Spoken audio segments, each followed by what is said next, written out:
Ses, deneme. Heh. Merhaba.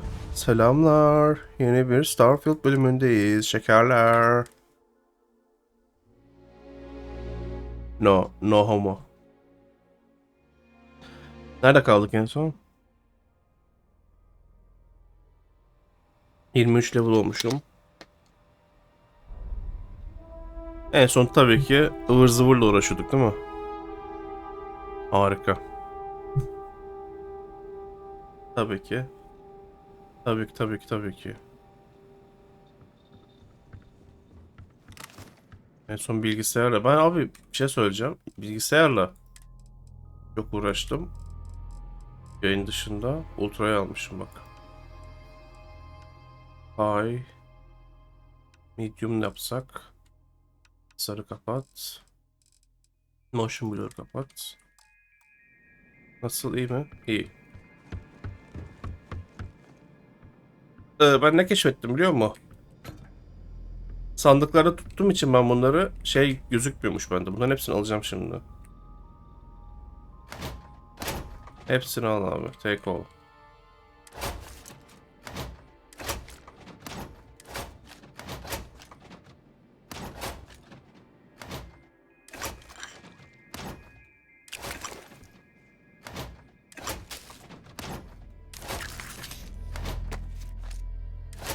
Hepsini aldık değil mi? Sandıkta durduğu için resource'lar şeyde sandıktaki eşyalar sayılmıyormuş şeyden. Bak şimdi. Bak. Bak, her şey yapabiliyorum. Bu ne yapamıyorum? Kozmetik. Neyse, sağlık olsun. Söylenmedi hiç.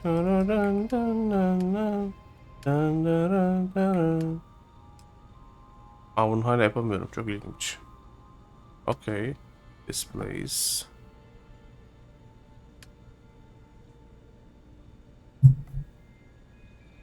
Scan Booster. Scan Booster yapalım ya. İçeri çıkmak lazım değil mi bunun için? Dur. Dur, önce burayı halledelim. Bende Industrial Workbench var. Space Suite var. Pharmaceutical var.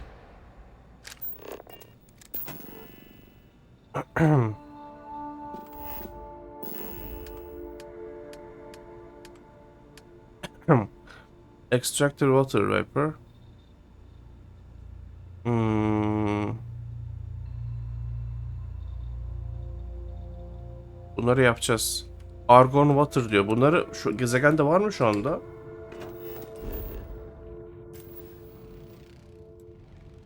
Water, chlorine, lead, argon varmış, evet. Bu da varmış. Burası argon, burası water. Tamam. Güzel güzel. Bunu da yaparız.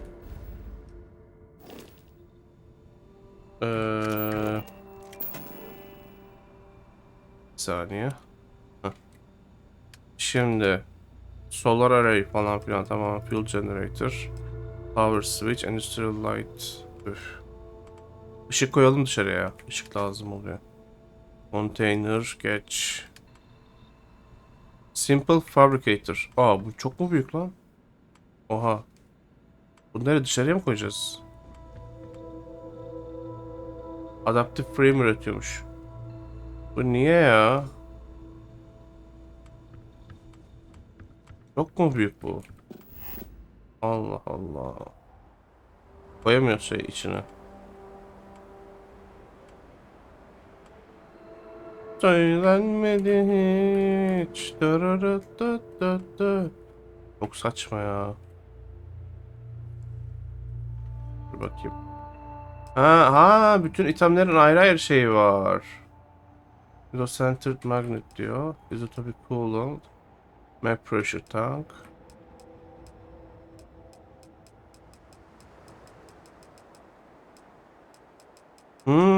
Hepsini yapabiliyorum.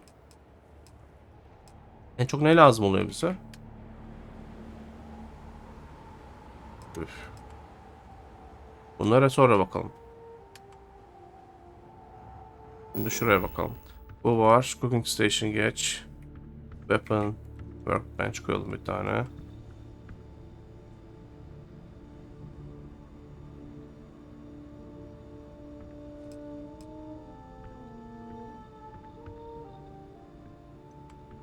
Neden koyamıyorum? Tamam. Space Suite var zaten. Research Lab var. Tamam. Defans. Defans da koyarız sonra.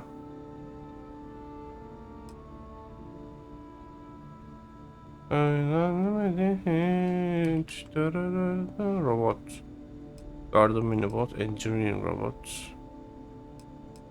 Sanitation bir tane koyalım mı? Hadi koyalım ya. Ama resource diyor ya, boşver. Production rate of inorganic resources diyor. Ha. Organic resources, manufactured items. Yok.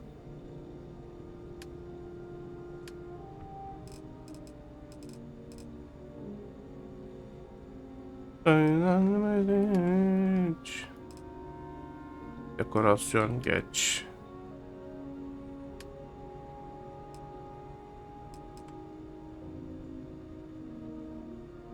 Landing pad with shipbuilder. Onu koyduk ya. Koymadık mı?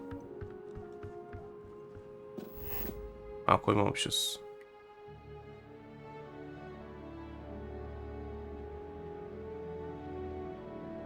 Ha, şu anda var. Ha, gemiyi kaldırdığımda şey olacak değil mi? Maximum has been reached. Tamam. Gemiyi kaldırdığımız zaman şey olacak mı? Tamam. Şundan koyalım. Nereye koyalım? Ondan da şuraya koyalım. Şöyle. Söylenmedi hiç.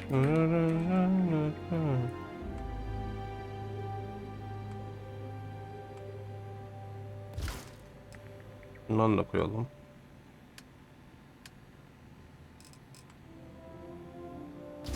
Tamam.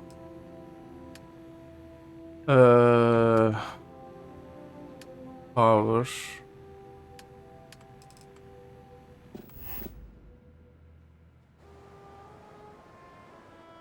Industrial light.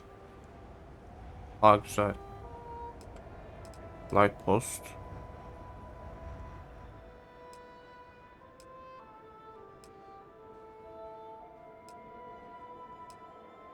Şundan koyalım ya, şöyle büyük bir tane.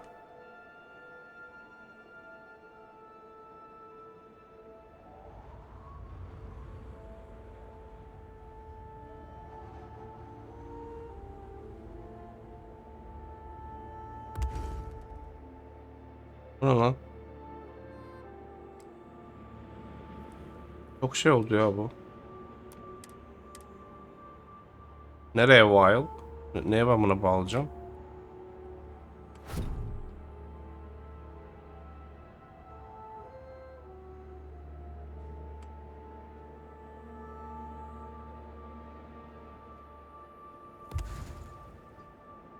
Şöyle dursun ya. Aynen. Güzel. Crew ekleyelim ya. Crew. Container. Transfer container. Build this to allow transfer of cargo while on board your ship. Dursun bu.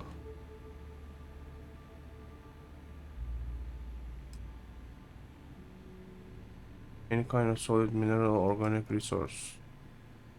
Secure storage for manufactured goods. Ha, ama titanyum istiyor. Bu da bundan istiyor. Pardon. Evet. Simple fabricator.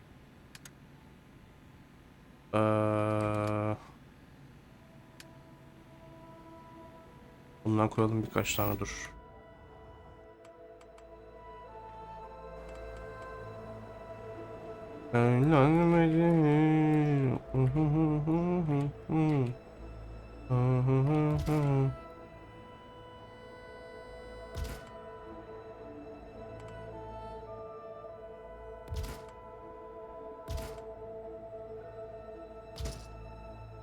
Tamam, güzel.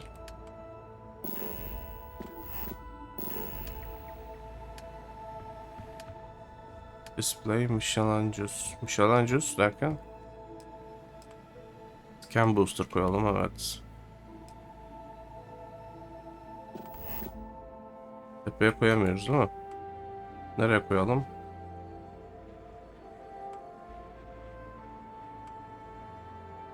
Öğrenmedi hiç.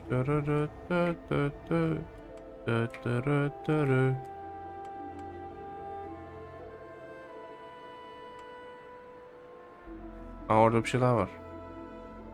Bunu nereye koyalım biliyor musun? Şuraya bir yere koyalım ya, şöyle. Şuraya. Güzel. Roof Station koyalım birkaç tane.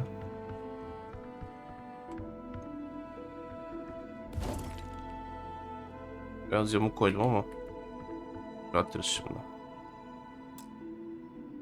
Item yok.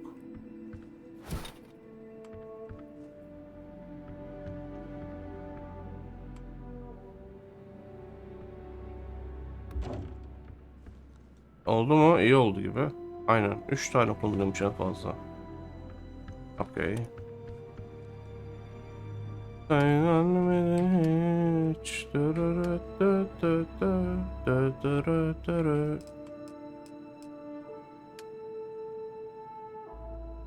Bizim gücümüz mü? Ha, gücümüz yetmiyor. Bunlara parça da yetmiyor. Alüminyum lazım. Helyum yok burada.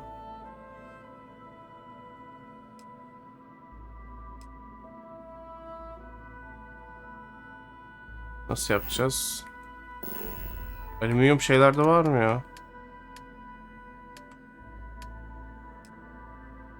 Bunda var bak. Alüminyum. Ağırlığımız kaç oldu şu an? Çok azalmamış. Bir tanesini bunu şey yapsak ama etkilemez ki. Şöyle yapalım ya. Bunları koyalım biz şimdi buraya.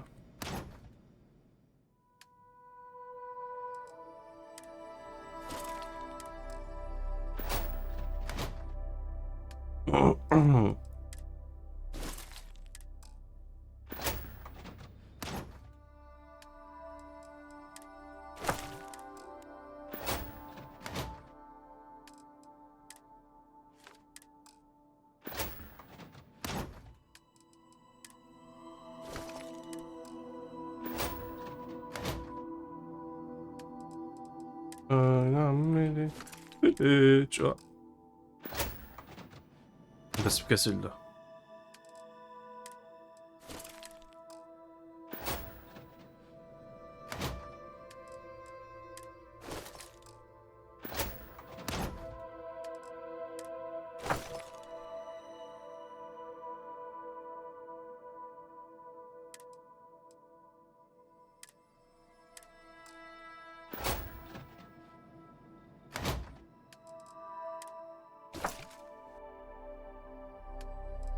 Sunshine. Öğrenmedi hiç.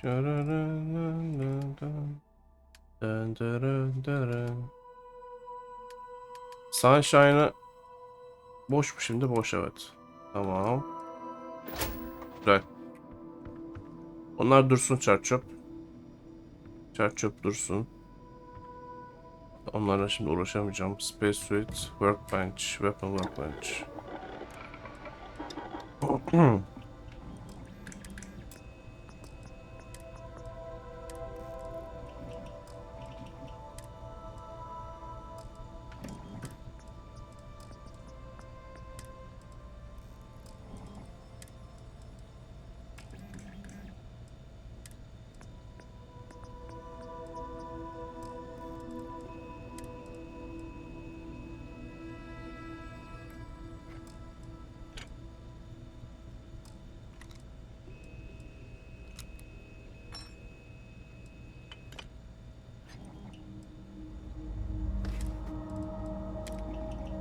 Yapılabiliyor mu ki bu? Yapılamıyor galiba. Bunlar olsa yapabiliyor muyuz bunu mesela? Neyse ya. Sonra bakarız bunlara.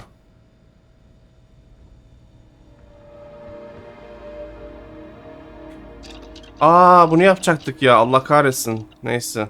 Neyse, ben bunu yayın dışında ben girmiyorum oyuna da, acaba girsem mi? Neyse tamam, yayın dışında ben o şeyi yaparım, ayak işlerini. Buraya biz birini daha koyalım ya. Dur.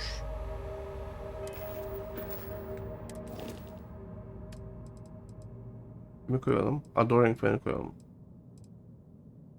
Semco diyor. Vasco diyor.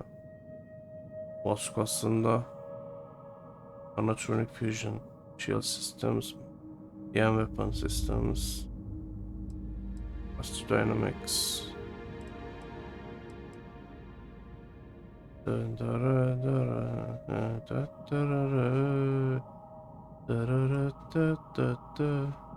Bu da hiçbir sike yaramıyor ya. Bu ne abi?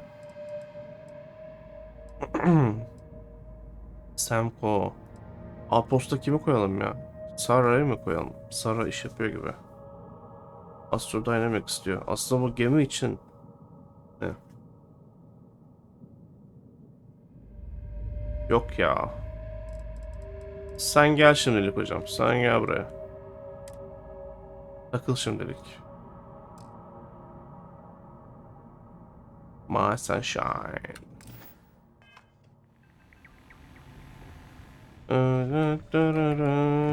Hadi gidelim.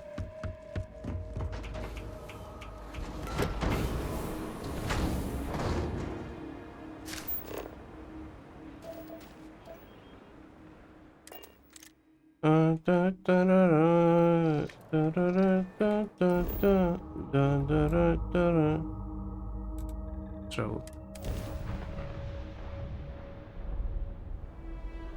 Oldu mu şey? Olmadı. Niye olmadı? Yeni pet gelecek ya. Onu görmek istiyorum.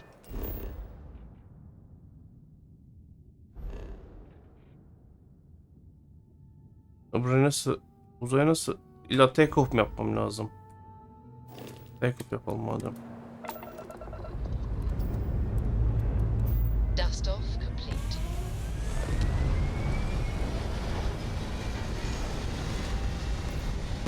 Did Vladimir inform you that I will be making another delivery? Ah, right. Suppose you were due for one.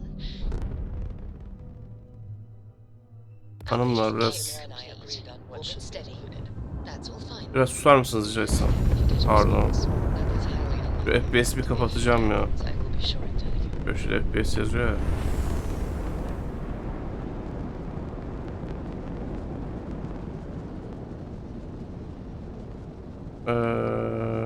Biliyor musun?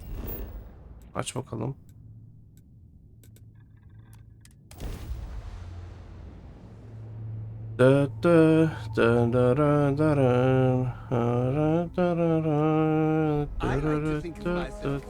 Merhaba merhaba. Nerede şey?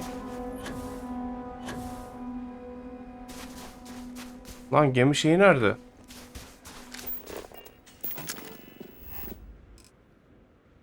What? Oğlum gemi pedi nerede ne? What the fuck?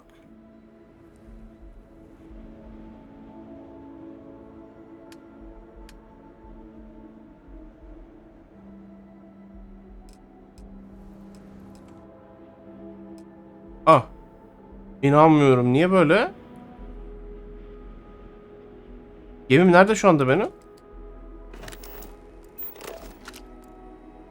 Abi anasının şeyi ya. Niye ki? Neden ya? Ne lazım şu an peki? Çok sinirim bozuldu şu an.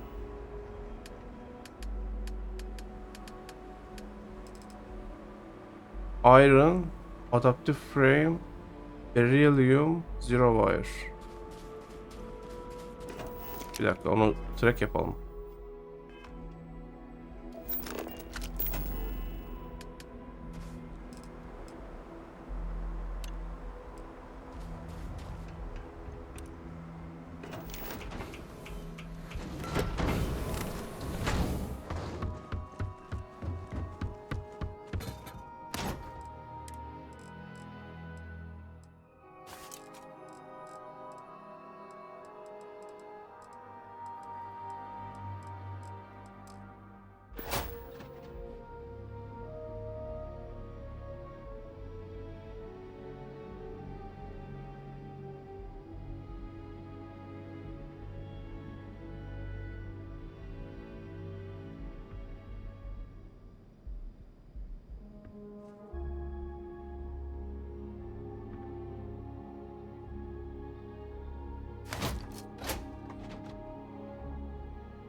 Söylenmedi hiç.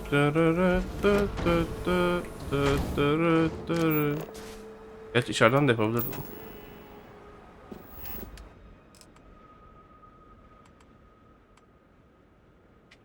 Nasıl yapalım? Böyle buraya mı?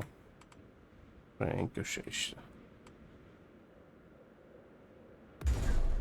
Güzel.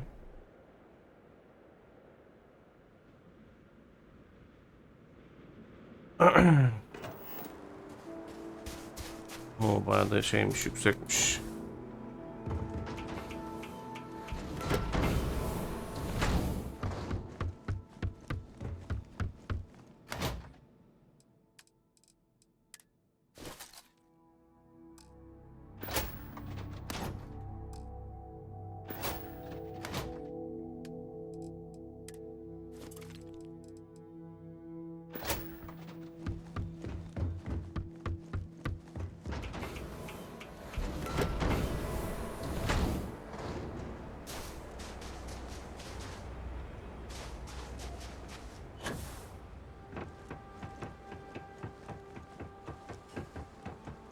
Söylenmedi hiç.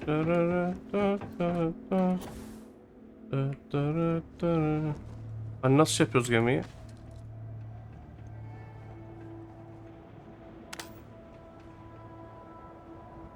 Buradan yapıyoruz galiba da. Gemi yok şu anda. O yüzden. O ne orada? Bir şey var ama. O ne orada ya?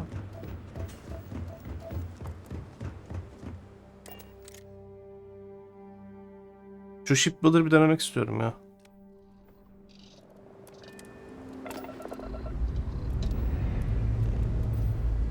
Lifting off.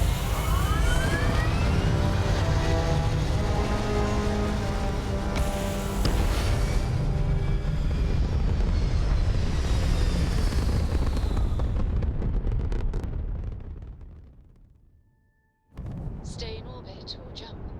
Your call.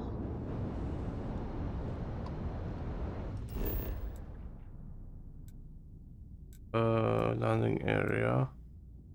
Jameson Outpost.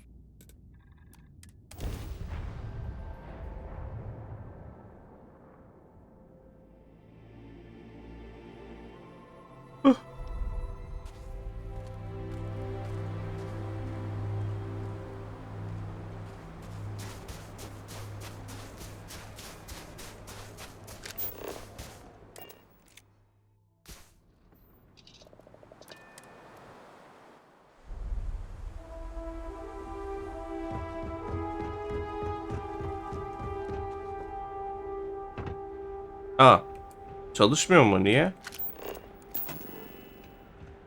Güç mü istiyor? Then directly at your allows you to land directly at your also let you modify your ship and even buy new ones. Nasıl ya? Tamam. Nasıl kullanıyoruz? Buradan kullanmıyoruz mu?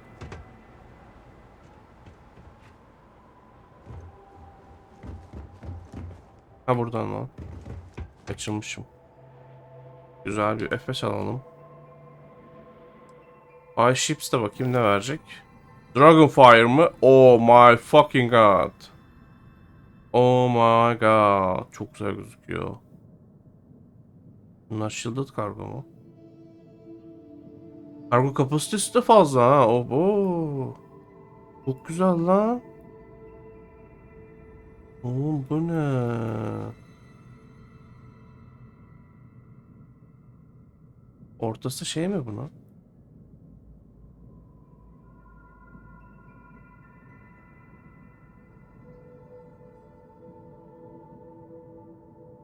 Ay, çok güzel gözüküyor lan. Harika gözüküyor ya. Başka? Raptor.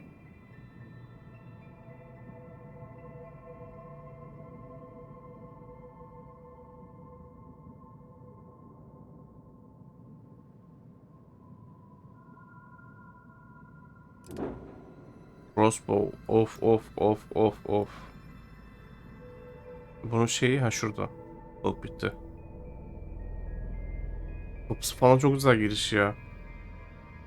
Bunlar ne, bumper mı? Oha, engine'lere bak.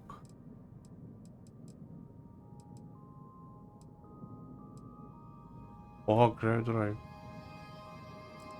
Çok güzel.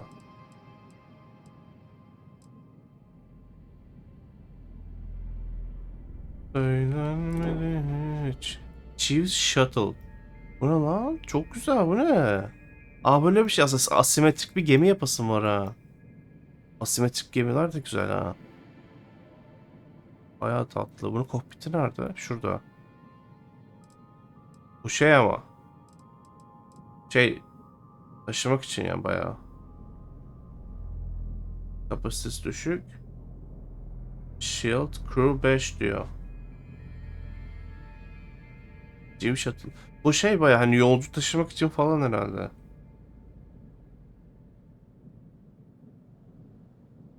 Çok iyi. Engine'ler 2 tane. Shield var. Grav Drive var. Şunlar fuel tank herhalde şu. Şu ne abi? Bu da mı fuel tank? Bu ne? Bu da fuel tanklar herhalde. Lander var.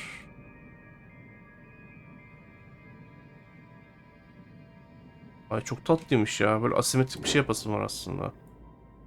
Crossbow'a bakmadık mı az önce? Crossbow'un da 2 tane var. 292 bin diyor.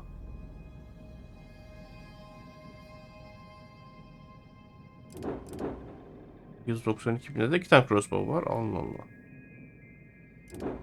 Raptor. Abi bir tane daha Raptor var. Aynı gemileri koymuşlar. Niye lan? Aa. Şey değişmiyor ama. Neyse. Sel de 19 bin. Olur mu ya 19 bin? 8 bin diyor. 15 bin diyor. Daha fazla eder abi ya. Bu kadar eder mi? Yazık, günah.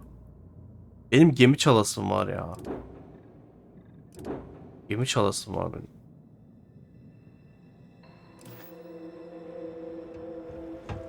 Onun için ama şeyi almam lazım. Neyse.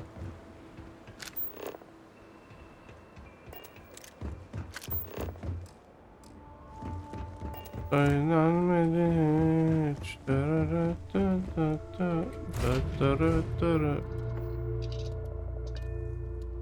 Şimdi ne yapalım? Şimdi biz ne yapalım? Bir L'ye basalım, görevlere bakalım bir. Öyle bir yan görev buldum ben. Bir tane şeyde buldum. I found a slate which shows that bilmem ne. Bu bir tane görev yapıyorduk ya. Görev yaptığım sırada şey buldum. Bir tane böyle kargo değil de ne onun adı? Depo. Bir tane depo gibi bir yerde rastgele bir tane gezerken şey buldum. Kaset buldum. Oradan böyle bir görev başladı. Buna gitsek mi acaba diye düşünüyorum. Bir yandan şu Crimson Fleet yapasım var. O çok iyi ödüller veriyor. Ana görev yapasım var. Ana görevi yapalım ya, değil mi? Ana görev. Aynen. Ana görev yapalım bence.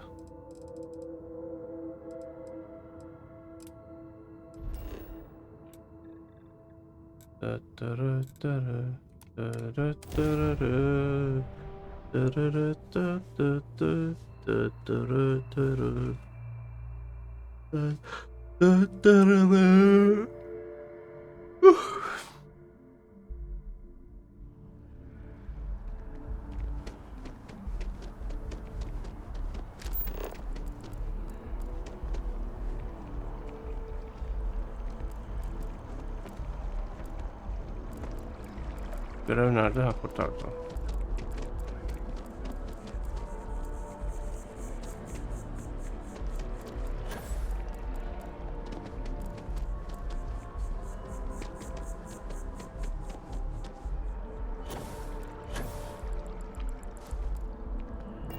Merhaba. Exactly. It's like When someone insults you, you want to just beat the shit out of them sometimes, but you don't. well, not quite what I was thinking, but that's actually a great example, Marcus. The man in the story was cruel. Do you know why he was cruel? You must feel what he feels. Understand his pain. Bu böyle Accept it. şey mi acaba? Deliver it not back upon him. Empathy. You mean empathy? But you say it like it's easy. Like anyone can just love a terrible person who has been terrible to them.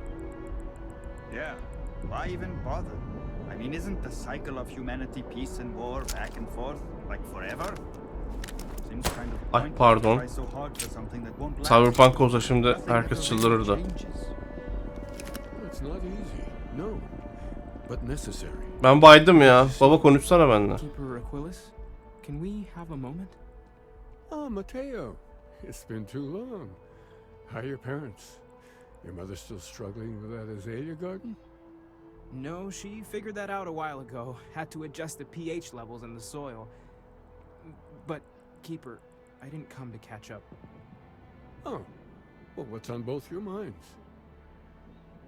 When talk about unity, we think your church is connected to a group of space weirdos. This is all you, Mateo. Ben anlatayım lan. Unity hakkında konuşmamız lazım. Yeah, how humanity comes together, how we are to love each other even as our universe becomes even more complex. That's not exactly what we mean. Keeper, when you talk about unity, well, does it mean anything else? Something secret? Bunu özelde konuşalım Perhaps ya. we should talk about this inside. Aynen. Aquilus has helped me through some tough times lately.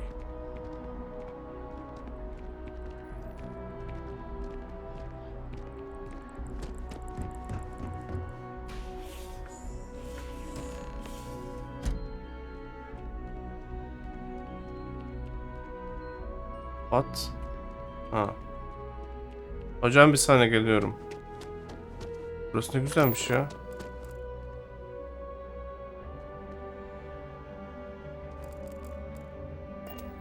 Among the Grave Gems. Aldım. Okudum. Aa, burası bayağı FETÖ lan. Bayağı bildiğin. One simple jump. Aa, çok iyi. Same as I made dozens of times before.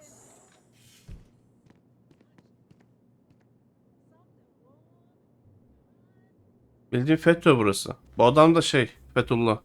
Now that we have a little privacy, why don't you tell me exactly what it is that brought you two here? It's a discovery of this anomalous artifact. We were attacked by a group called Starborn. We found a series of temples that granted us unusual powers. Şu Starborn'ları anlat bakalım. We've lost people, Keeper. Oh, I'm so sorry to hear that. And these Starborn, I take it they're different from the people of the settled systems? There have always been mysteries that seem to defy our understanding of the universe. Beyond rational thought, we enter life as an act of someone else's faith in us. There's no way of knowing who we will become, and yet the risk is made anyway. So you've pushed into the unknown, not knowing where it would take you. And it's brought you here. We know it's a stretch, but we hope you can help us. I don't need a lecture, Keeper. I need answers. There's a mistake. I'm an expert, not a price.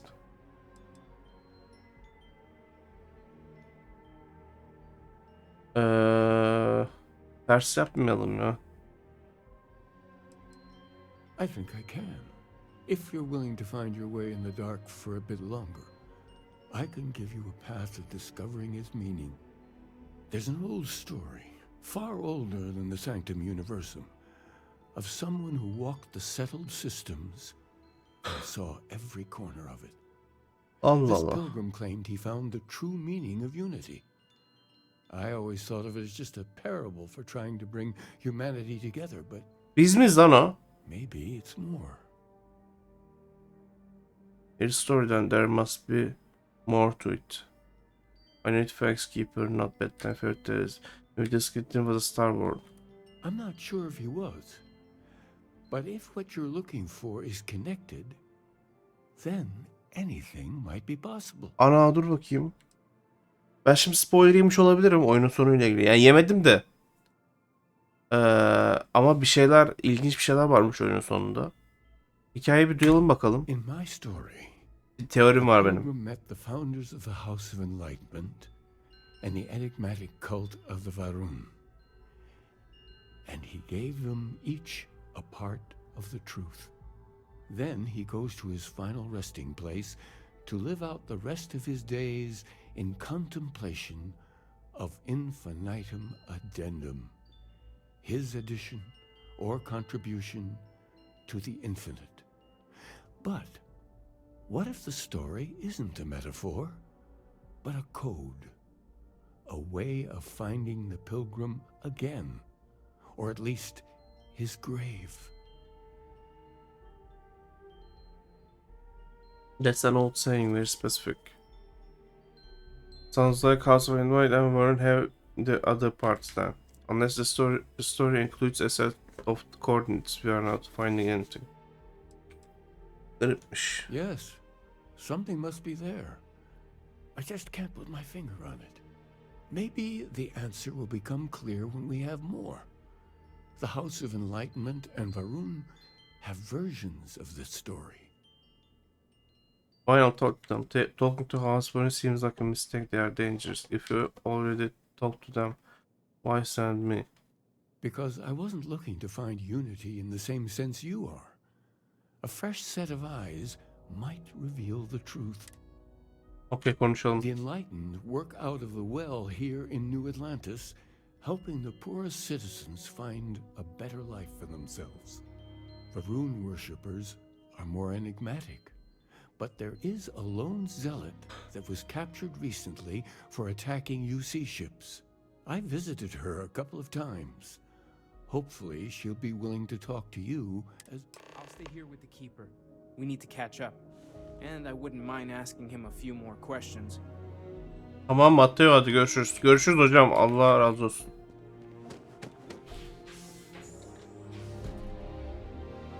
Şimdi gidelim şu House Warren'la bir konuşalım. Enlightenment diyor. Warren Prisoner. Ha. Hangisine gidelim? Ultimate... Yok. Hangisi daha yakın ki acaba? Haritada gözüküyor mu acaba?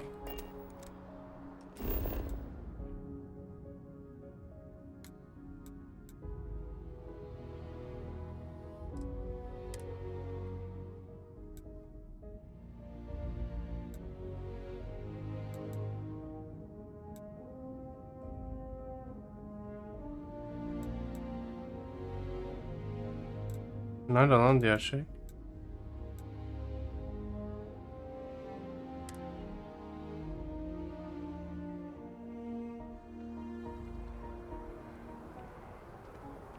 Biri orada, diğeri orada.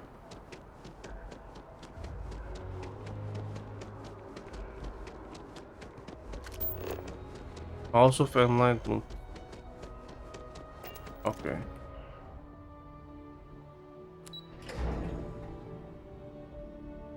Altta, alt sitede.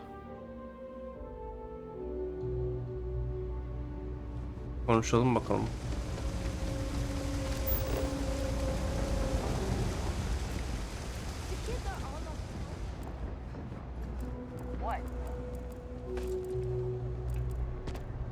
Aha.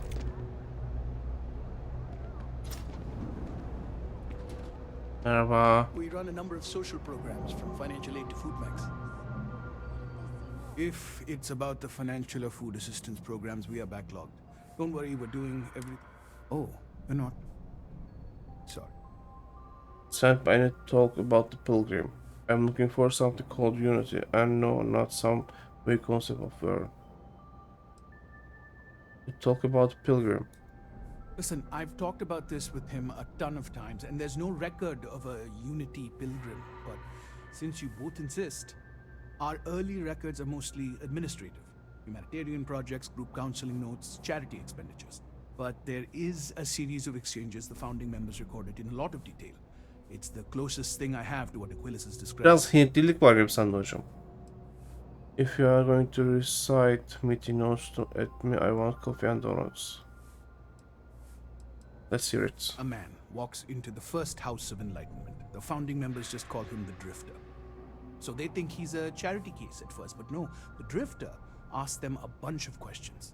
If your philosophy is built on an individual's own morality, what about the second person? That second person might disagree. Isn't the problem of two what you're really looking for? And the founders respond, each individual must understand how the second person lifts them up. All of human effort is a story of cooperation pushing us forward. And it kind of goes on like that. He comes back every week for a year. Same conversation every time. Second person this, the problem of two that. Maybe there's hidden somebody is saying he was. I also hate number 2 with the fear of passion. What do they mean? Each individual must understand how the second person lifts them up. It's part of our core principles. There's no God pushing us to do good for some eternal reward. We have to help each other because we choose to. If no one takes responsibility for making the settled systems better, then we're just leaving it to the tyrants to bully the rest of us. Helal lan. Doğru, bence katılıyorum. Message vardır belki. Honestly, I think the founding members made it all up. There was a little more hesitation being openly atheist in the early days. I think they were experimenting with writing their own scripture. Fortunately, that got abandoned pretty quick. After the records of the Drifter end, you never see anything like it again. You may all think about I don't feel closer to answer. Tell me about Unity, what it means. Besides what the Keeper would say about it. Sounds like a gathering point, or a center. Or in mathematics it would mean one, like the one, the first or the beginning.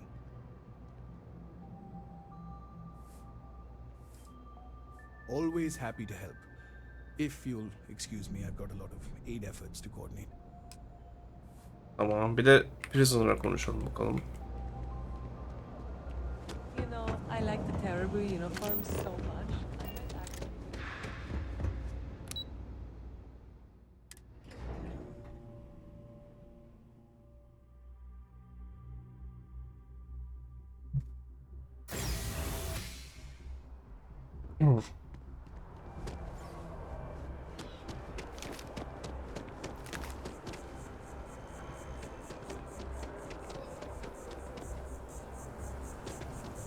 Benim üstümde ağırlık var mı? Yok değil mi? Ha.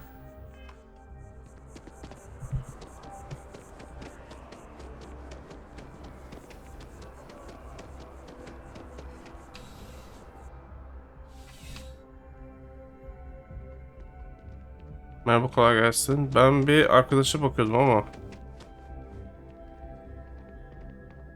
Just work, keep your nose clean. Last thing I want is to charge you for a DP, an A&B, B&E, or heaven forbid, an Merhaba. MS. But at least then we wouldn't have to worry about a VOP, alright? Kill for a cup of coffee right about now. A visitor? I have all the company I know you told to keep records about well-known fate. The single loneliest statement I ever heard. Jokes. You come to hear about Varun. Like the guards. The great serpent waits in the shadows. He will entwine the universe, and all but the faithful will be made as dust. That is the truth. Nope. Spoke of a pilgrim. I to know more about him. A cosmic serpent seems like a poor answer to the universe, probably. I admire conviction. Anlat bakayım. Yes, I have spoken to your keeper about this. I will tell you what I told him, and then you will leave me. Jinan Varun meets the unbeliever. He gives false prophecy to Jinan. But such is Jinan's conviction in the great serpent, he does not hesitate. He cuts the unbeliever down. Oha. But the unbeliever returns. Jinan realizes the Great Serpent is testing him, and he will not be found wanting. 4 times they fight. Over 120 rotations of the planet they are on. Remember these 4 battles, Jinan, the unbeliever says. Remember these 120 rotations. But Jinan knows this is blasphemy and delivers the killing blow. That is all. There must be more to your god than just killing. Strength and conviction show your worthiness to the Great Serpent. The kill is not as important as showing there is no doubt.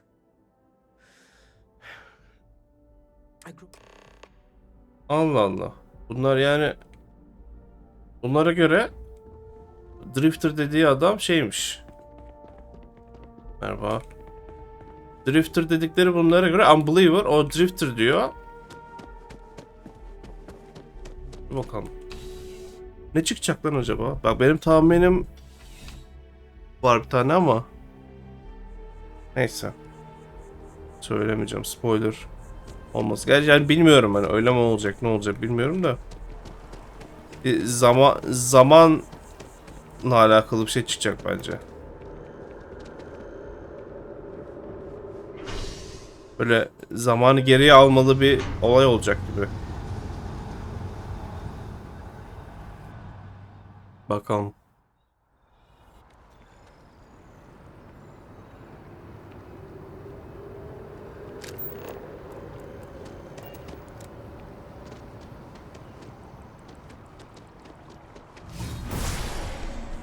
Ne bastım ben ya? Alakasız bir şey bastım ama. Ha.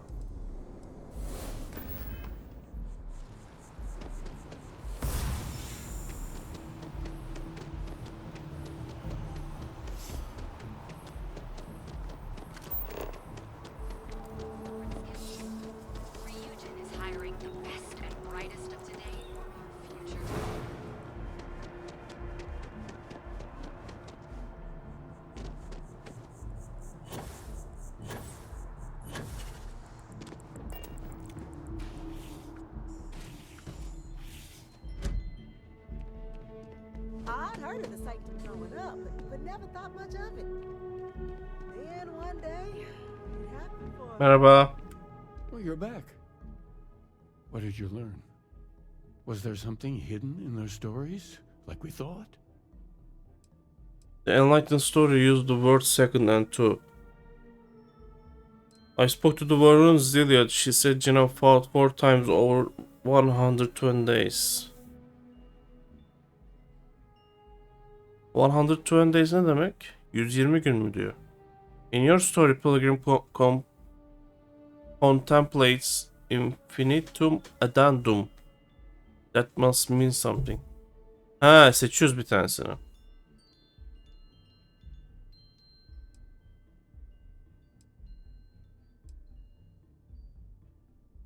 Second and two. Planets are often named by number. That second might mean the second planet in the system. What else did you learn?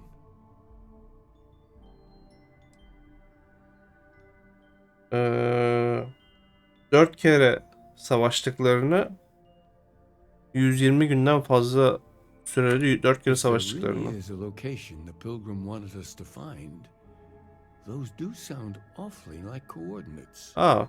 Was there anything else? In your story, Pilgrim infinite addendum, that must mean something. Yes. What he added to infinity. Maybe that points to a name. If we're looking for his resting place, we'd need to know the name of the star system, wouldn't we? Let's see. We have something that could be coordinates. Something that could point to a planet in the system. But what's the name of the system? Infinitum addendum. What if we break down the parts? No systems named finite or add. That just leaves in and dumb. Well, that's certainly how I feel. Indom, that's the name of the star system. I think I have everything I need now. Explain it. I find I'm naming Dum Dum. What do you think? Well, I suppose that'll make someone laugh. Indum. Yes, that's it. The second planet in Indum. At 4 and 120. That's where you'll find the pilgrim's resting place. And from there, maybe you'll find the true meaning of unity. Before you go, you've now spoken to many different perspectives in our universe. In a way, you'll be carrying their philosophies with you on this journey. I know you're looking for a specific unity, but if you had to guess what it was, what interpretation would you give it? Interpretation ne demek? There's something sacred out there, bringing everything together. It's just a word, and I need to take responsibility for finding it, not pray. Only total conviction will bring us the truth. We are being tested. Bence sadece kelime. Ateistlik And yapıyorum. once you know, Pardon. Ah, devam. what will you do? Even the most objective scientist holds a belief that observation itself will be of benefit to humanity. You will be taking a similar part of yourself with you when you find the answer. Will that not color your perception of it? Yani benefit of science is that the person's thoughts can be tested. That doesn't give me license when I beforehand. I was talking about you unknown supposed to have.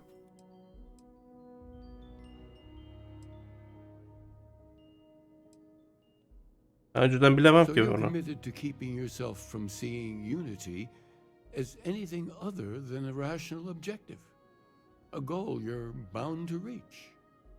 Well, I won't keep you any longer. This has been fun, I have to admit. Go, find your truth. Eyvallah. Sayın hocam sağ olun. Görüşmek üzere.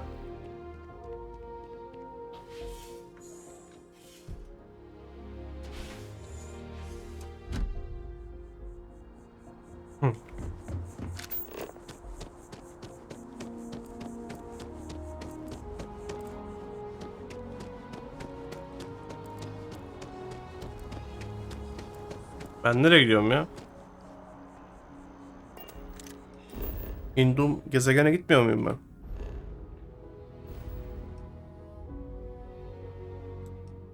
Hindum.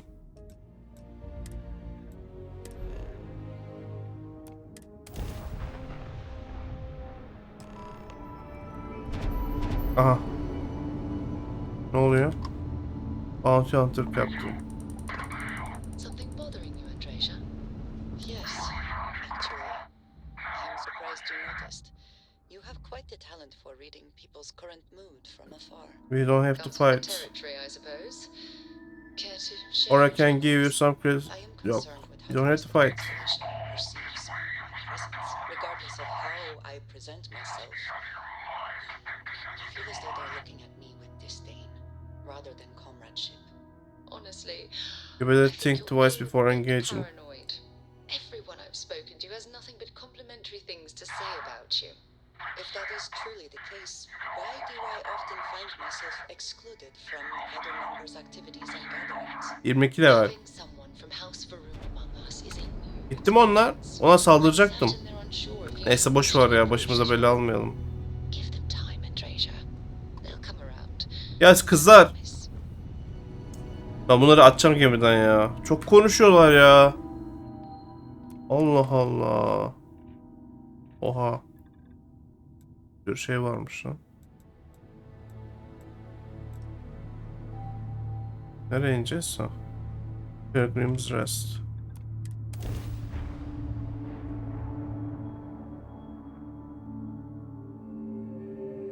Landing initiated. Watch your flaring.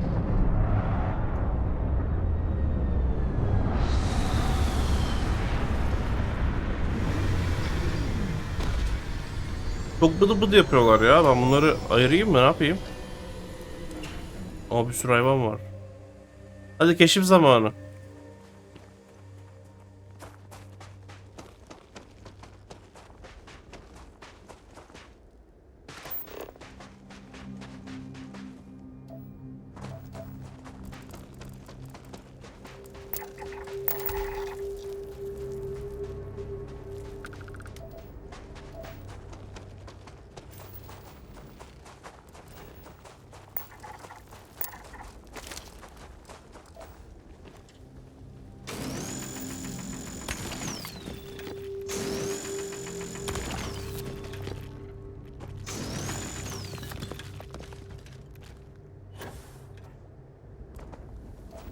Hunting diyor lan.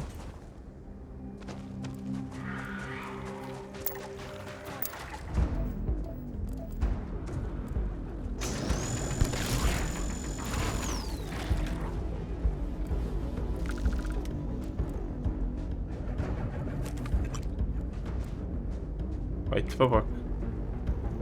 Tehlikeli yaratıklar.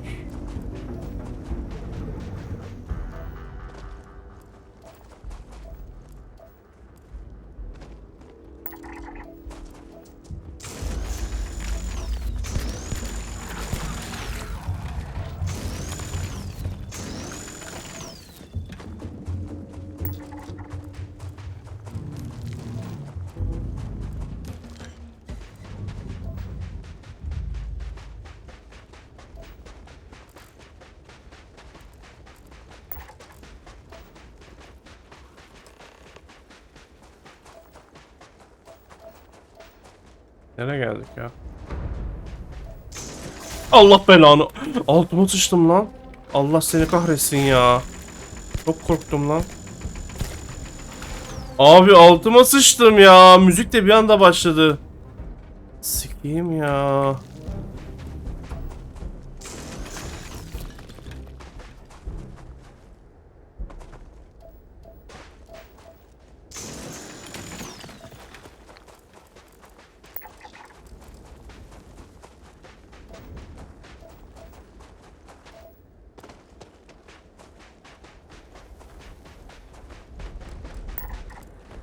Saldırıyor mu da? Saldırıyor.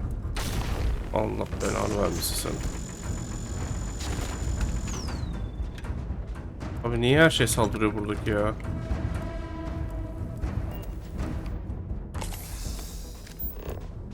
Çöl gezegeni baya burası. Burada bir outpost varmış eskiden.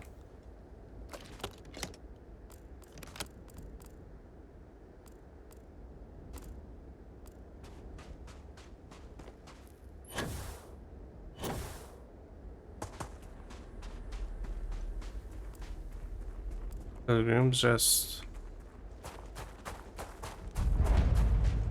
Kimse var mı? Kimse var mı burada? Merhaba. Writing 2 alalım. Güzel.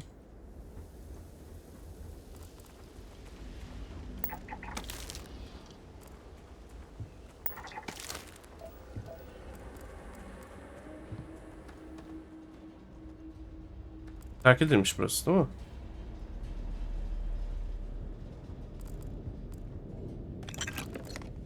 Writing 4. Güzel.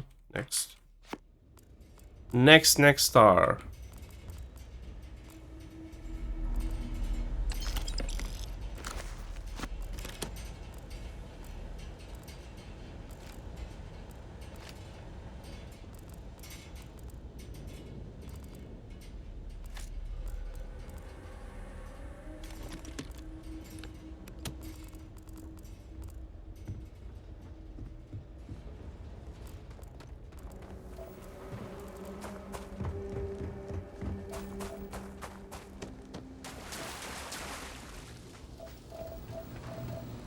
Bu ne?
Microfloater aquarium.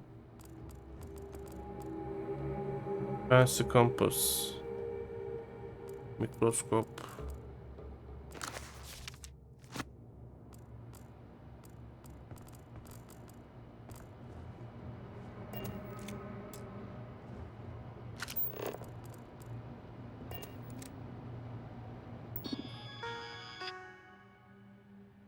Unlock.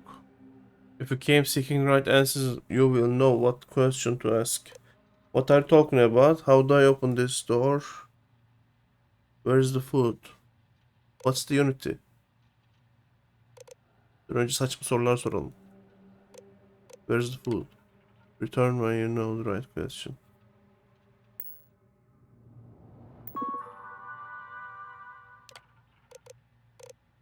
What are you talking about? Aynı cevap verecek hepsine herhalde. What's the unity? I return your question with a question. If you have read my writings, what is the burden of people? Ha, okumam mı lazım önce? Abi ya. People are madness. They are too heavy. People gotta go on diets. They are too heavy. People gotta go on diets. People are necessary, but people are madness. We all seem to end up just fighting each other. This is an answer, but it's not my answer. Find my way to read them closely. Okuyacak mıyız şimdi bunları? Ama uzun ya. Nerede? Name.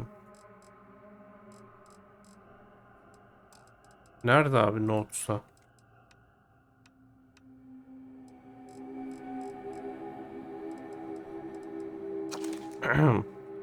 Simplicity open one the humane overseas evil spirits draw me towards a form of concept for them. I remember that I'm privy to that which they are not. Should not judge them for a lack of vision when I know well blinders which obscure. Their sign I once wore them myself. After all, I hope for their sake that they may someday. Oğlum bu ne biçim bir cümle? That they may someday understand, but for my sake, I wish to be left alone. So here is the crux of my troubles. Networkers, I need hands. As we work together, ask questions and never help talking and starts innocent,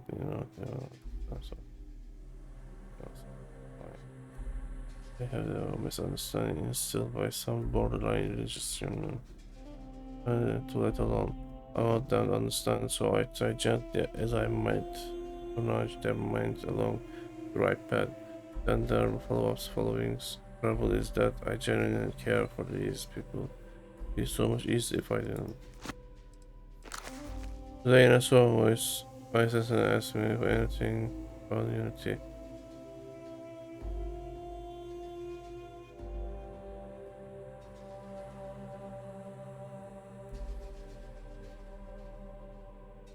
Paragraphs, the basic of truth, swam, bothering, explain, and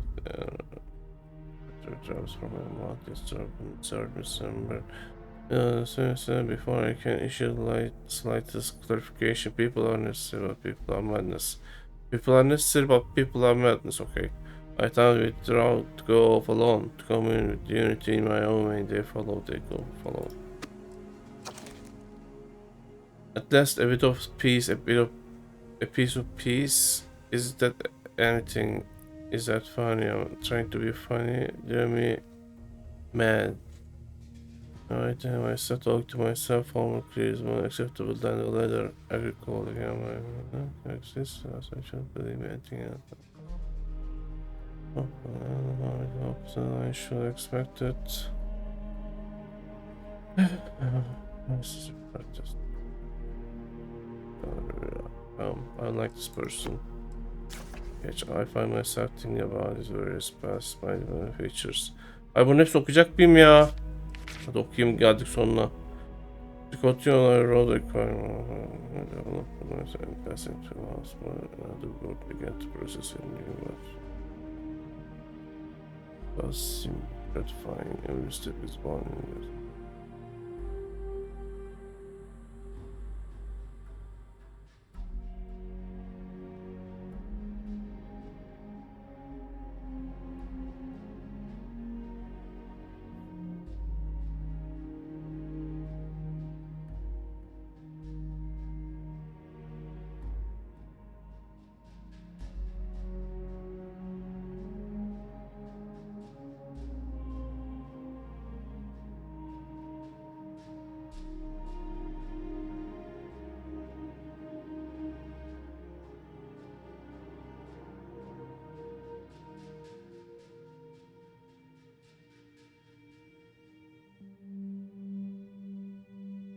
In the future, here's the difference. Though something about glory is achieved self. Okuyorum bu arada bir saniye.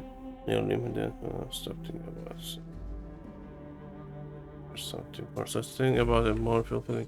Allah! I don't know what this difference signifies, but I am grateful for the time I've taken to notice it.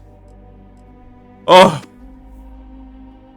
Ay, tamam sor. Sor bütün sorularını sor. Allah kahretsin. F5 atıyorum. Anlak abi. What's unity? People are necessary, people are madness. Formidable opponent. Myself. Where does enduring contentment come from? Enduring become better, stronger, a nice cool drink, and stopping embracing compassion. Embracing compassion. You came here seeking true meaning of unity. If you still wish to find it, there is no one final piece of myself in the next room. I found my own answer a long time ago, but not in the way I was expecting. I hope my journey gives you the truth. Ah! Yoruldum lan.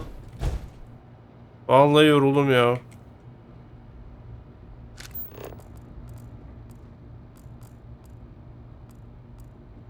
Oh. Aç var.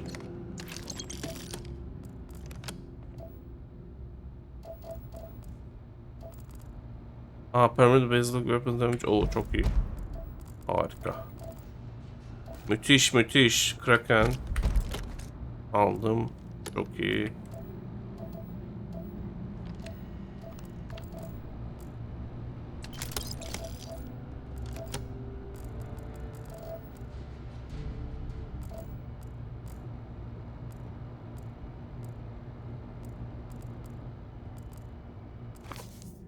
Okuduk bunu da okuyalım artık. I don't know what the correct answer is. I might never know. Increasing the tall. I am comfortable with now knowing. The more I reflect on being here in this world, in this time, the more I think it is precisely where I need to be. This time will be different. It won't be about me.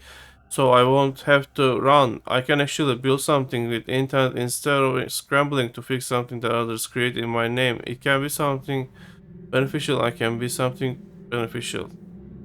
I'm living beyond that other person. The world has no place for him. Let him die. Let me live to enlighten the blessed universe before me. You have found the end of the journey, but to know everything, you must find its beginning. On Hyla 2, Island hides the scorpion, and the scorpion's sting hides the truth. Scorpion's sting hides the truth diyor. Hyla 2'ye gideceğiz gezegene. Akrepin iğnesindeymiş. Cevap. Nerelere gidiyoruz lan? Bir şeyler çıkıyor ha. Bir sırlar açığa çıkıyor ama hadi bakalım hayırlısı. Let's go.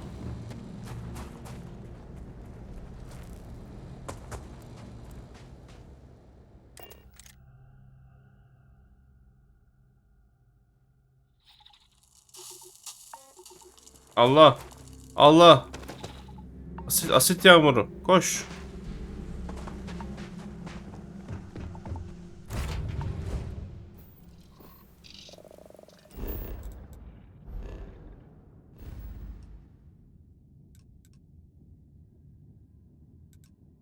Öf. Şöyle yapacağız.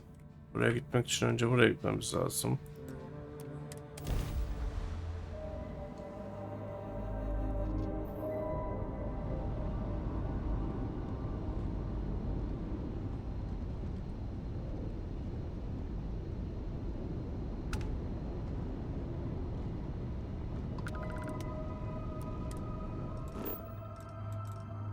Nereye gidiyoruz? Kopernikus.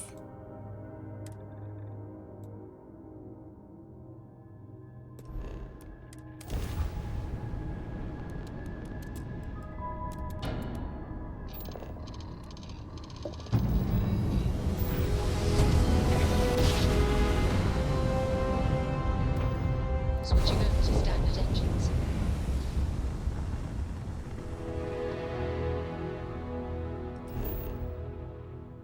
Kopernikus değil lan bizim görev.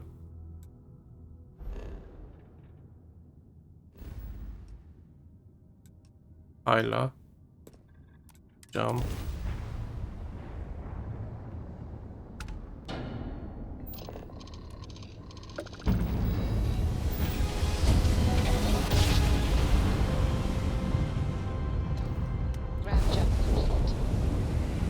Geldik. Ne gemisi o? John Swift kim ya? Fine. You know what, Robin? Fine. You win. I'll ask this random stranger in the depths of space if they know how to get where we're going better than I do. Unknown. Hey, That's because we did jump past it. Robin, can you go 5 minutes without interrupting me? Maybe if you listen to me every once in a while, I don't have to interrupt you. Çok iyi. Karısıyla şey yapıyor. If you actually want directions, I'm in a hurry. Let's skip the drama. Maybe I should give a direction to the nearest marriage counselor. I'm with you. Unlike some people on this ship. Oh, so now I'm the dramatic one, oh? You've got some nerve. Do you know the way or not? The sooner we get off this ship, the better. Just up ahead. Your wife right, you're heading the wrong way. Honestly, I have no idea either. Oh, great. Thanks for nothing, pal. John, that's no way to treat a stranger. You should be ashamed of yourself. I'm never gonna hear the end of this. Thanks for your help. Make your way.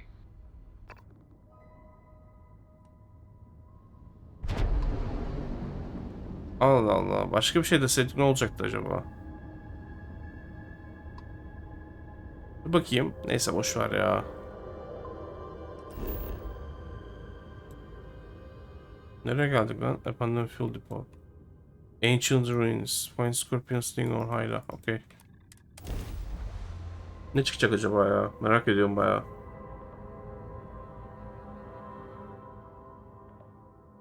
Gear looks green, ready to land.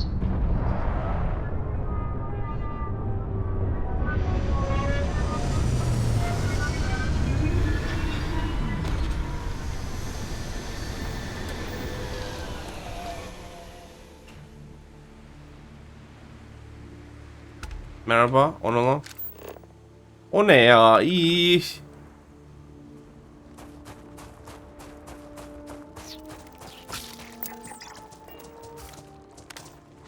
İğrençsin ya. Abi tipe bak. Çok korkunç. Korkarım ha.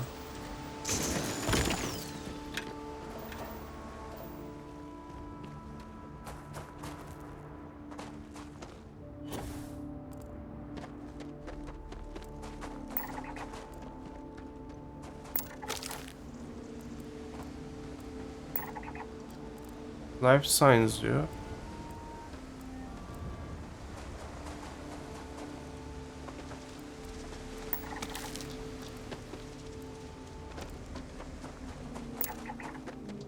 Ancient Ruins.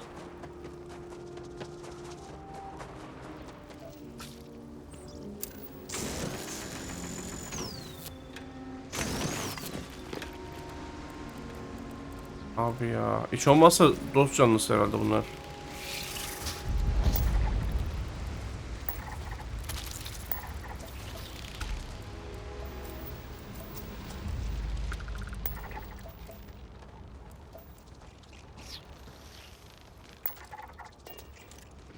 Abi tipe bak ya.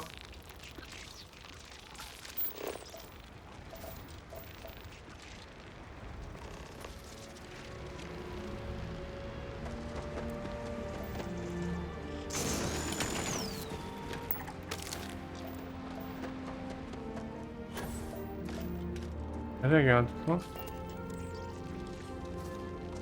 Aha.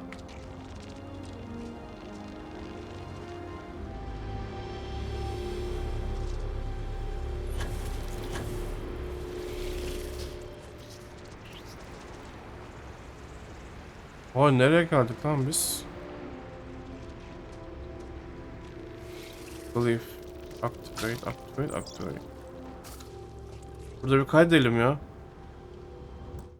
Bir büyük kayıt alalım. Büyük save de alayım.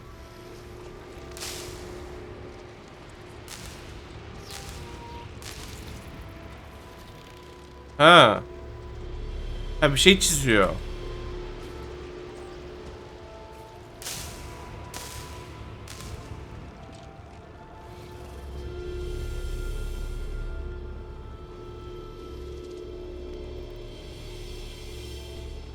Dur bakayım. Bir dakika.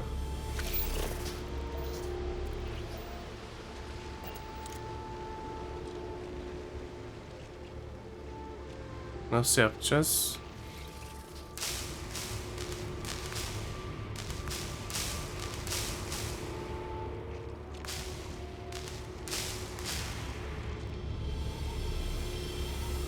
Ne? Ne yapacağız ki anlamadım ki.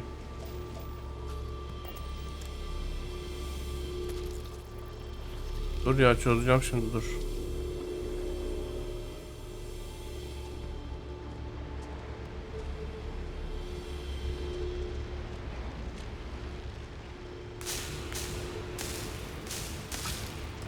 Ha oldu bir şey.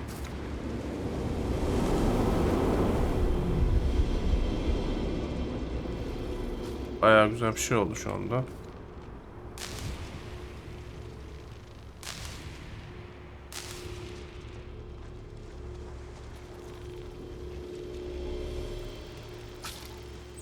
Üzerine mi getirmeye çalışıyorum şeyleri?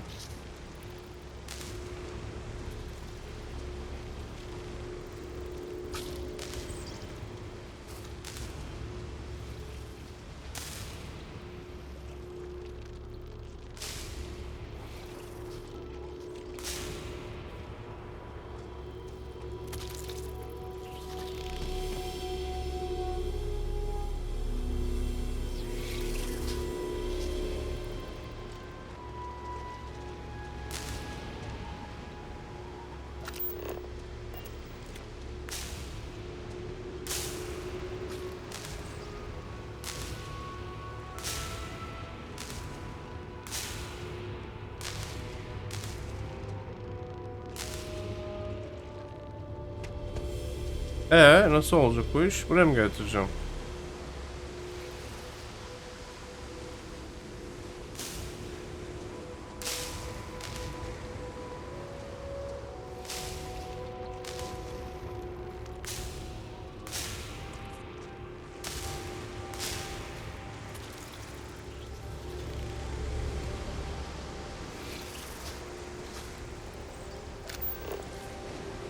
Ha. Go to the last star of the Scorpius constellation. Ama bana bir şey vardı, harita vardı. Bir dakika, pardon.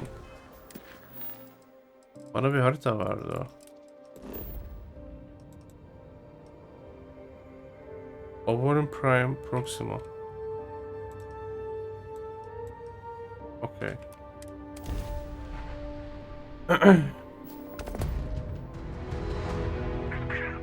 Aha.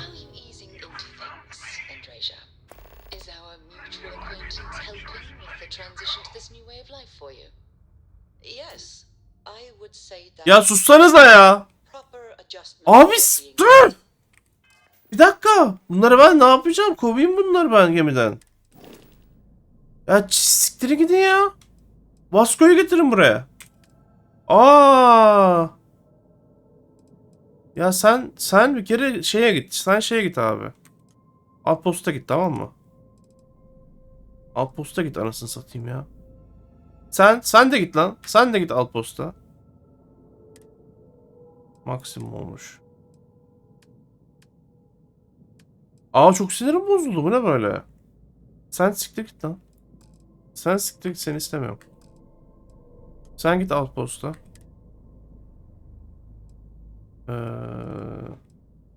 Sen de git. Gidemiyorsun. Seni yanıma alsam kızınla konuşacaksın. Ya, anasını avradını ya. Sen başka yere. Sen kal şeyde. Aa, bu tam gemilik ama ya bu kız. Astrodynamics, Lasers, Leadership. Nasıl yapalım? Sen unassign. Ya da durursun böyle ya. Tamam böyle dursun. Böyle iyi. Ama konuşacaklar tabii ki ya. Ben bekliyorum abi. Bekliyorum sussunlar.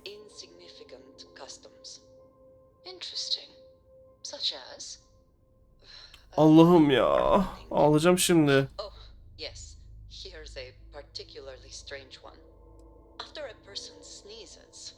Abi! Nasıl yapacağız biz bu işi? Oddly strange to administer absolution after witnessing. Abi çıkamıyorum da. Kafayı yiyeceğim. Oh, I'm sure there was a perfectly good Sus reason ya the expression sus. was connected to sneezing, but I'm afraid it's lost to time. Ne olur sus. I would like to have understood the specific etymology of those words. Ah, well, I don't think that's necessary, Andreja.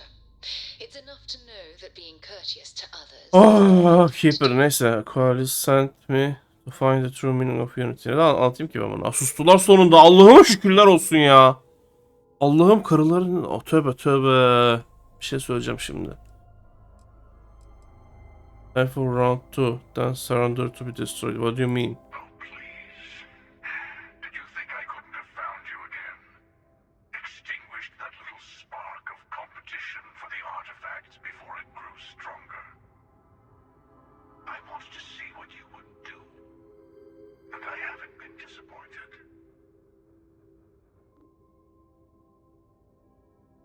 Keeper sent me to find the true meaning of unity. Buna söyleyeyim ben bunu.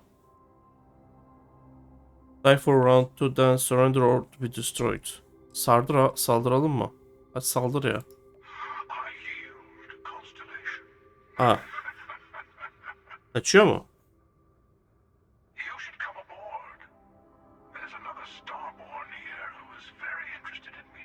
Allah Allah. The emissary.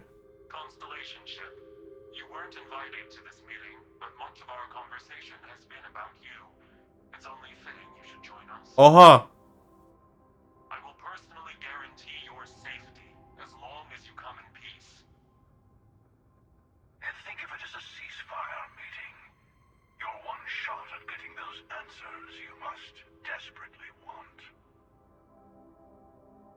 Girelim mi içeri? Şey de üstümüzde ama. Fine, I'll begin docking procedure. And no reason to trust Starborn, any Starborn. I cease fire meeting. Are Starborn at war? Not a bad description, actually. We'll explain when we meet. And who is this second Starborn that's guaranteeing my safety? Let's just say they're very dedicated to stopping me from getting the artifacts. So if you don't trust me, well, they're your next best bet. I know your encounters with our kind have not been pleasant. But we are here to talk, and you deserve answers. Okay. Fine, I'll begin docking procedure. See? We can all get along. For now. Oha! Uzaylıları göreceğiz. Kaydet bakayım. Ha, saldıramıyorum lan. Sıktım ama olmuyor.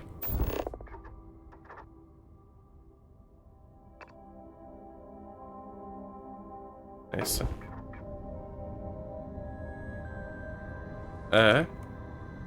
Engine yok ki.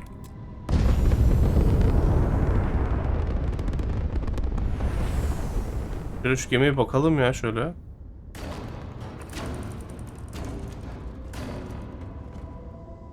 Ne oluyor lan? Gemiyi nasıl çeviriyorum lan ben?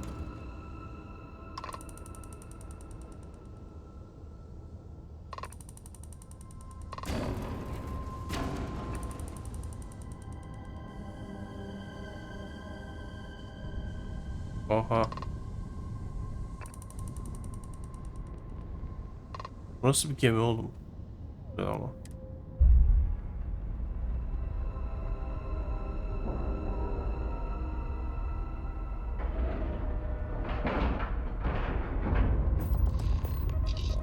Hadi bakalım hayırlısı.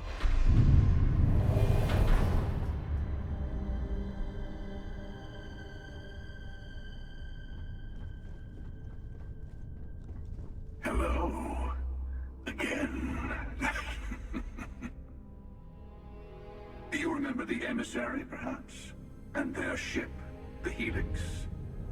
I believe they ambushed you above Neon and demanded that artifact you worked so hard to gain. Thank you for the stellar introduction. Your success is unprecedented. Before you came, we were just discussing how continued use of force against you is unwise. Damn right it is. All we ever wanted was to talk. You attacked us. Tell me who you are.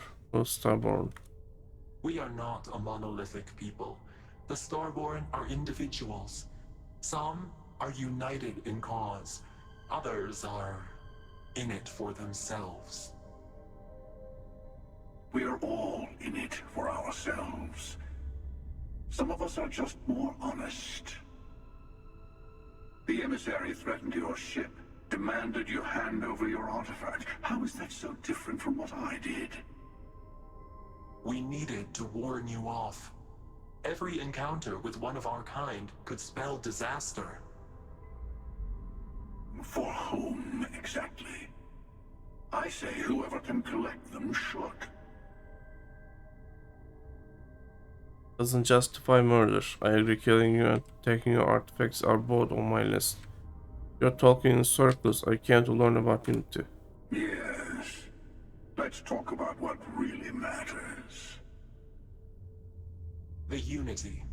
You are on the path to it. It is a place, a gateway. It is where we were reborn. Not a relatively expendable Dusty anymore, are you? Look at where you've ended up. What? What?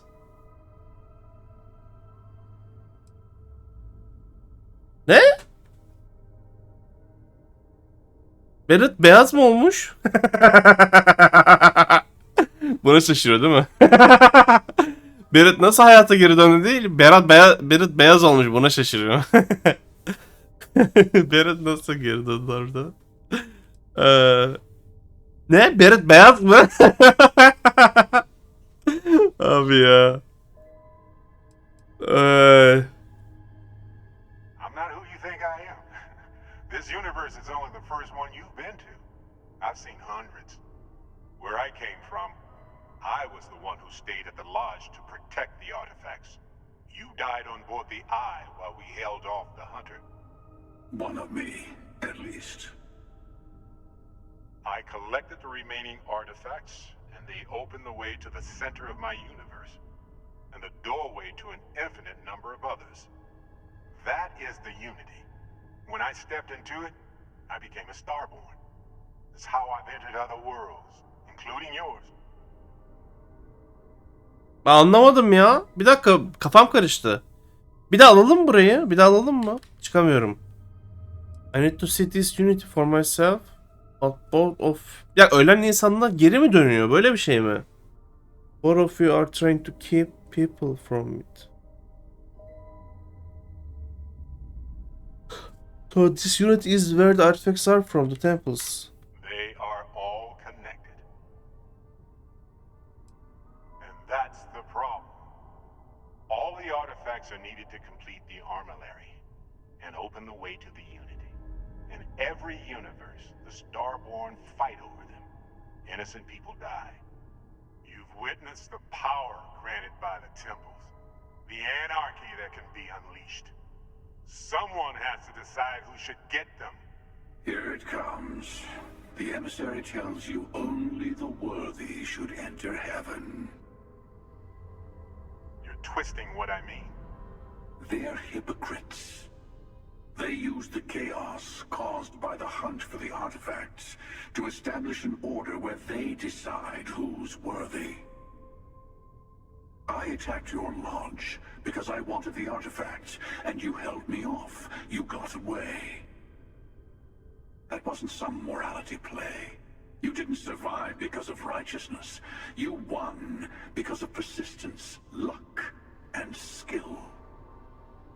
As I have done countless times. I was also human once.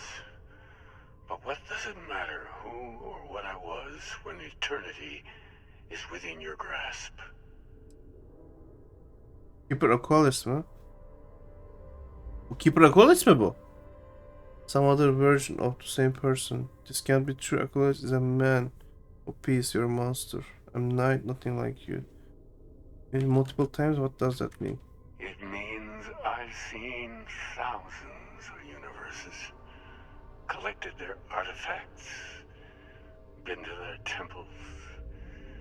You have a small taste of their power, but it keeps going. Because no, some other version of the same person. You're learning.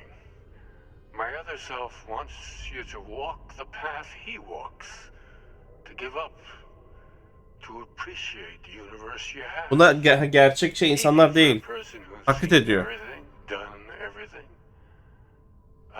Sesini ve görüntüsünü taklit ediyor.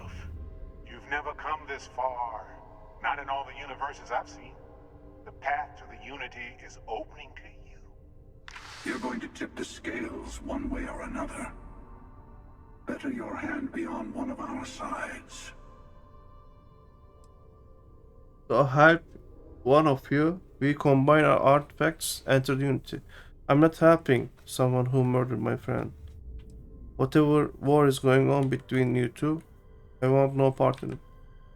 Ben arkadaşımı öldüren birisine yardım etmiyorum. Don't you understand what we're talking about? There's an infinite number of your friend out there in the multiverse. One is right over there. Besides, why fight me again when you don't have to? I want a truce between all three of us. Give you some time to think over which approach to the unity is the one you want. Mine or the hunters? Yes. Let's see how willing you are to live under someone else's rules. Just remember, one of us isn't trying to judge you. Ben şimdi anlamadım ya. You the Scorpius. Ne yapacağım ben şimdi?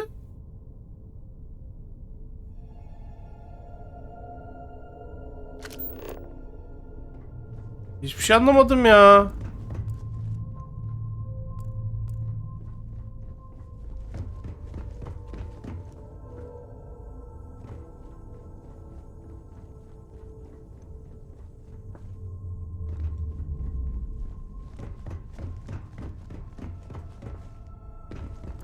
Hiçbir şey anlamadım ya.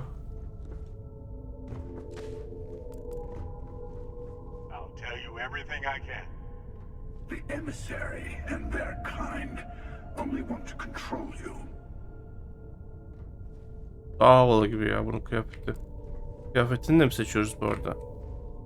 Beyaz taraf, siyah taraf. I know we're not the same people we met in our universes. Still, it's good to see you again, old friend. You might think the emissary is on your side, but your persistence is what forced them to tell you the truth. Remember that. Ha, Hunter biraz daha şey gibi ya. Ben galiba Hunter'dan tarafı olacağım. Sure you have more questions? Ask. Bu taraf daha şey, daha kibar. Bir daha konuşmayacağım ya, gerek yok. Bu Emission'ın sunduğu teklif daha şey, daha bir saniye hocam.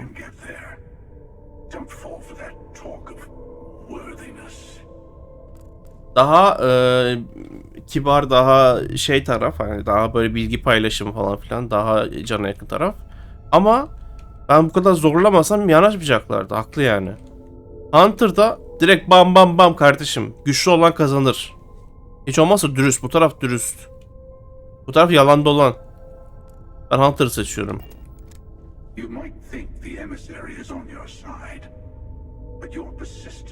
Hiç kimseyi seçmeyebilirim daha ama bir kaydedeyim burayı ben. Bir dakika, select karakter ne lan?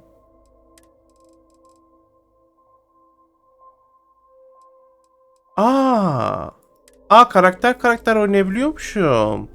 Oha, çok iyi. Bu arada terk edebiliyorum da. Optional talk. Ha, ikisine de konuşabiliyor muyum? İkisine de konuşabiliyormuşum, tamam. Optional diyor. Kaydedelim burada biz. The unity is meant for whomever can get there. Don't fall for that talk of worthiness. What's the unity to you? Why kill for it? Whoever created the artifacts and built those temples is playing a game with us. One whose prize is access to the center of all creation. There are no rules. Whoever gets all the pieces wins. And I've won. Over and over. I don't kill for the unity. I fight.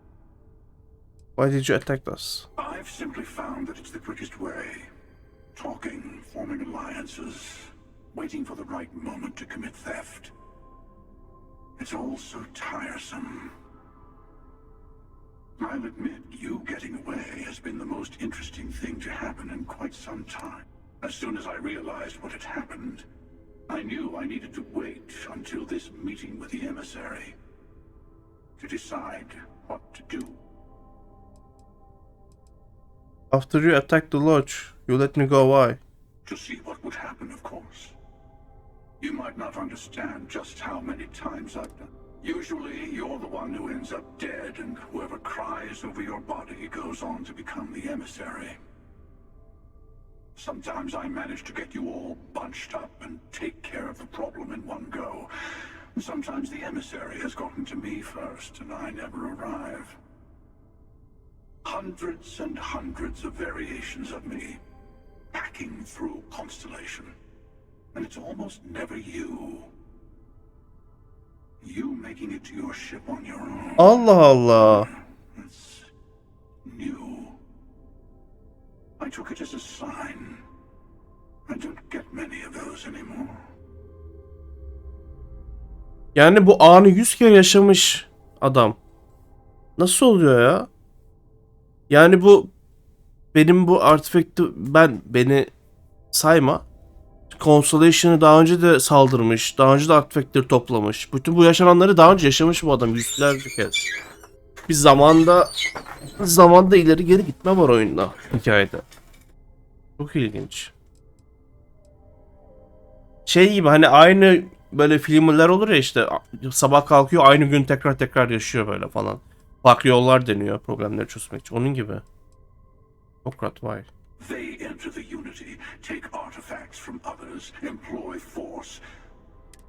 I am many things, but I would never tell anyone what to do with their gifts. That is your decision, not someone else's. The emissary wants to become the judge of who gets to enter, but the Unity itself doesn't judge. No, we always end up having this meeting at this time. But it's the usual affair. Can we make peace? No. Oh, how tragic. Honestly, I was beginning to wonder why I kept tending. And it's a bad habit I started a long time ago. Perhaps I just like meeting the emissary to gloat. But you have provided something quite new to talk about. Maybe you're a random die roll. Or maybe the Unity is finally responding to all my hard work. Allah Allah, çok ilginç lan. I know we're not the same people we met in our universes. Still, it's good to see you again, old friend. What happens when you entered Unity? It's not an easy experience to describe, but the Unity will speak to you, offer you the chance to become Starborn. You will be leaving this universe behind to be reborn. Everything you were before will be gone. Maybe that's why it offers the choice. Compassion? Or is it testing us?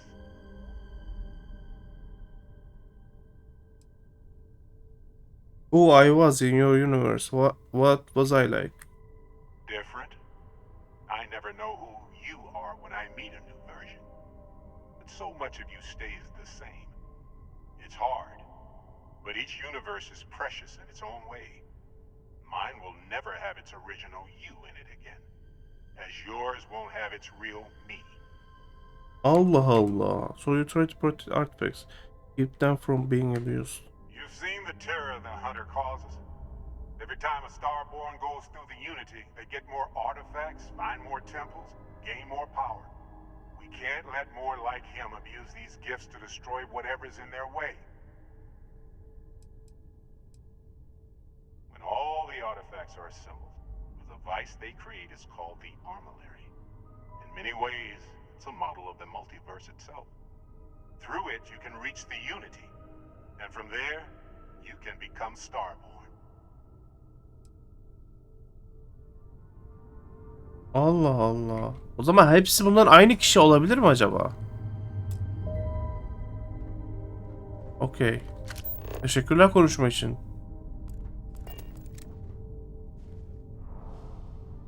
Böyle bir fotoğraf çekelim mi?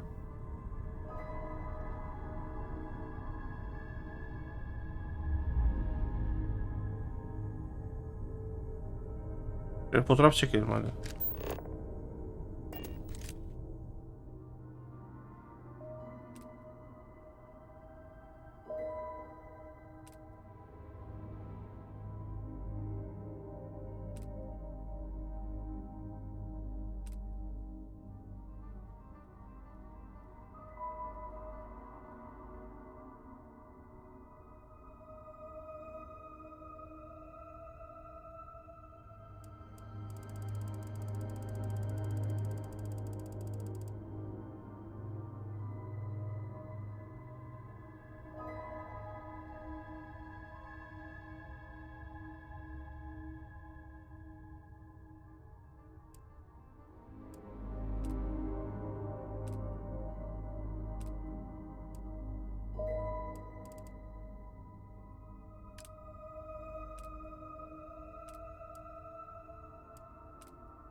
Awesome.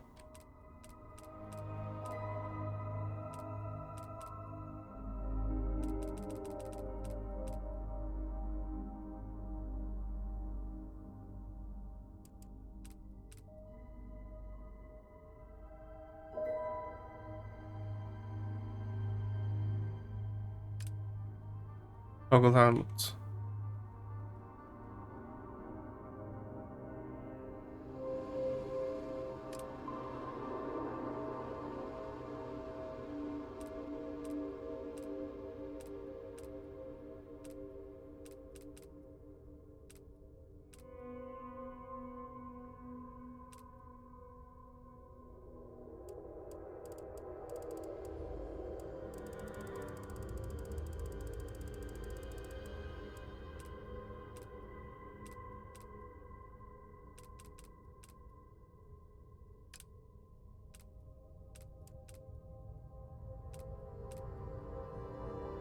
Into the Starfield.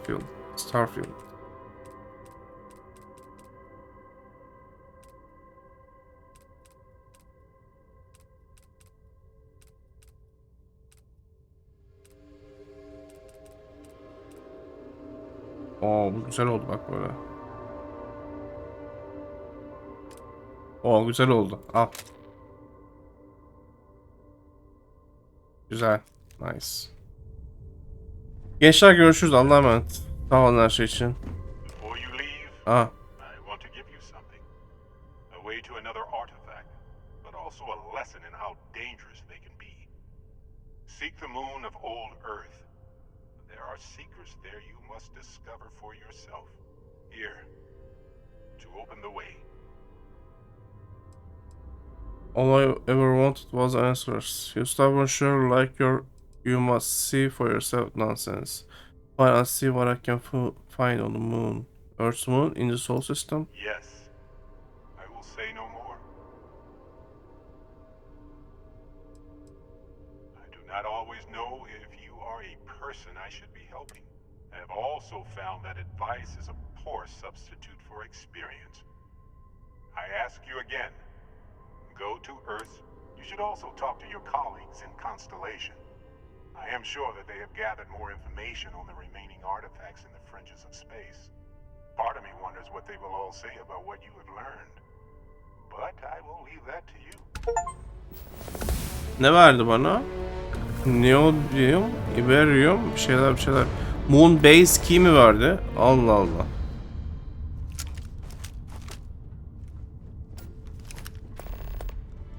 Sure constellation.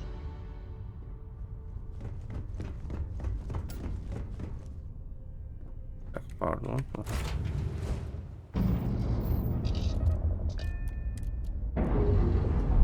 Bye bye.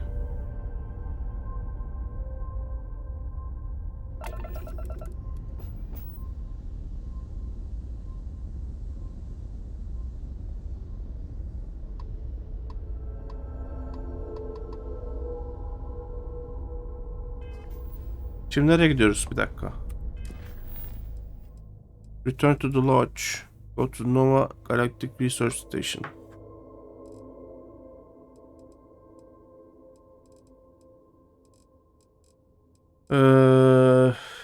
Bir lodge'a gidelim bakalım. Oho, çok şık ya.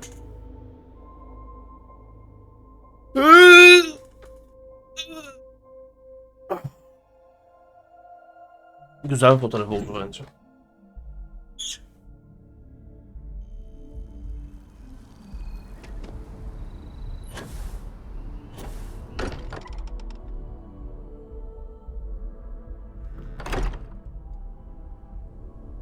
Merhaba, selamünaleyküm. Vasco, merhaba canım. Hey, I've been talking with the others, and I'd like to get everyone together to say goodbye. Aa, ne oldu, niye? You know.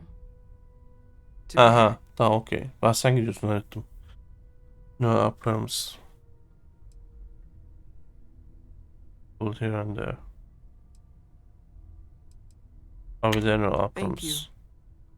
It wouldn't be the same without you there. I'll have everything set up in a few days. Okay. Ne yapıyoruz gençler? Mateo told us about your pilgrims for. You found it, didn't you?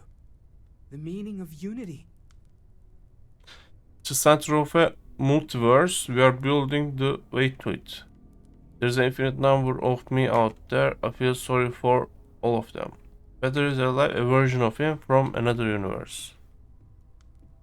Yok be, onu söyleme. Başka o. Aa, çok acayip lan. Bak, özetliyor burada. Multiverse'ün merkezi diyor. Wait, say that again? Multiple universes? You can't possibly mean what I think you mean. Let's take a step back. This is everything we've been building towards, and the implications are a lot to take in. Could you explain the part about multiple universes one more time for everyone? Yes, I wouldn't mind a little more detail. I met a version of Barrett. He told me Unity creates the Starborn, and they can cross universes. Apparently in another universe I died and Barrett lived. He is the emissary now, a Starborn. Aa! Keeper'ın suratında çizik vardı. Onların bedene bürünmüş hali o. Okey, o taklit etmiyor aslında. Bir dakika, bizim tanıştığımız The Hunter aslında Keeper Aqualis. Başka bir evrenden işte toplamış artifactleri falan, Unity'ye girmiş, Starborn olmuş. Diğeri de hakikaten Barrett. Başka bir evrenden. Bir saniye Mateo'cum, bir saniye bölme. Başka bir evrenden Barrett toplamış artifactleri falan filan, her şeyi yapmış. O da The Emissary olmuş. Oha, ben şu an çaktım olayı. A version of Barry, he told me not to create Starborn. And they can cross universe. He is the emissary, now a Starborn. There's multiple universes, the unity is how we get to them. It makes you a Starborn.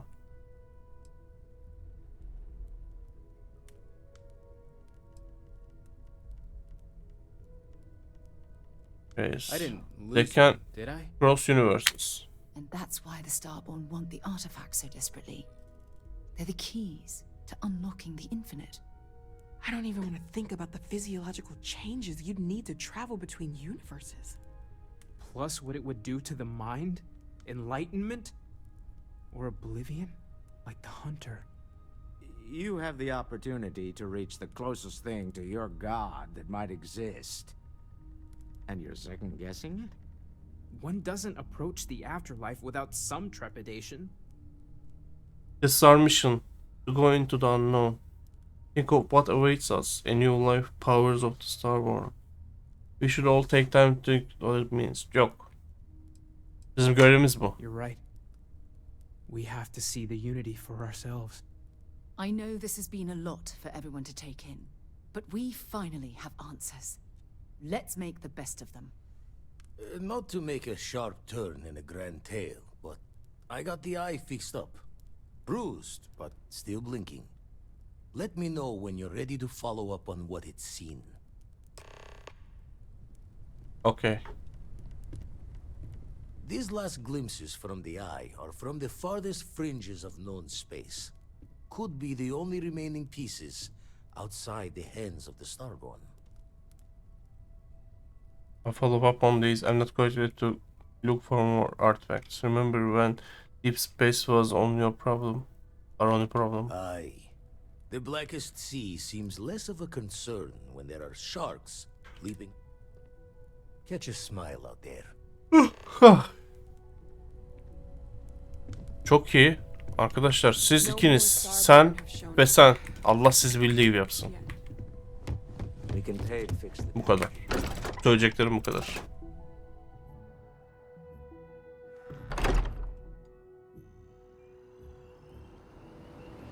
Şimdi biz ne bulduk? Ne yapıyoruz abicim? Görevimiz ne? Bir aya gideceğiz. Buralara gideceğiz. Artifact varmış burada. Bir Barrett'ın şeyi var. Cenazesi. Bekleyelim 5 gün diyor. Sonra geliriz biz buna. Şuraya gidelim.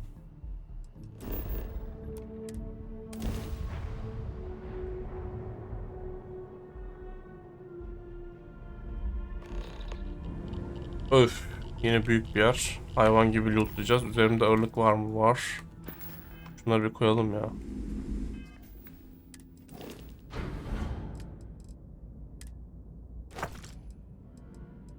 Başka bir şey var mı? Yok değil mi? Tamam.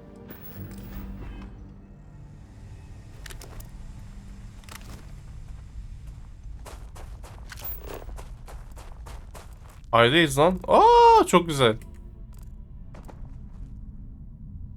Bildiğimiz ay. Bizim ayımız. Başkasının ayı değil.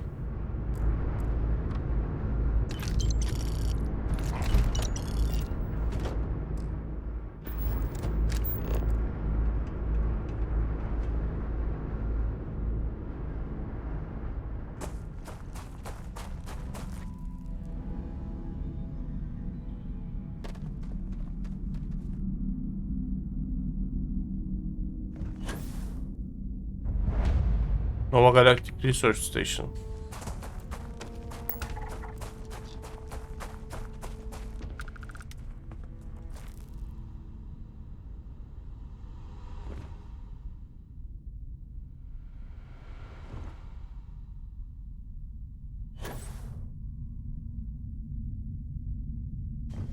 O aydaki o uğultuyu çok güzel yapmışlar.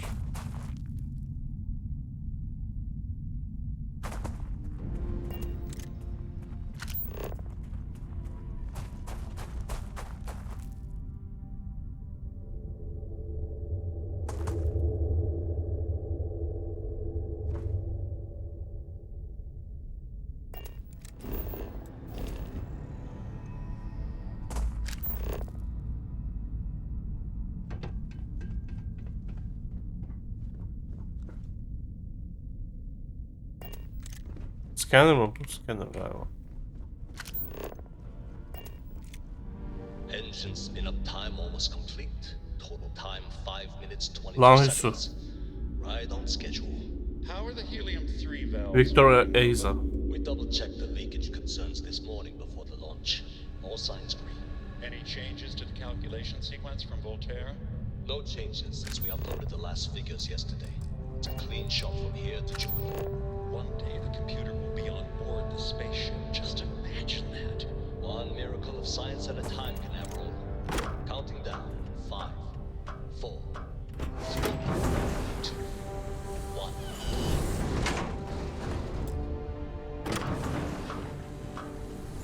Canaveral, are you breathing? All clear, Nova. Computers look good. The ship should be cruising Jupiter's orbit right now. Merhaba, kimse var mı? Bir tarama yapalım.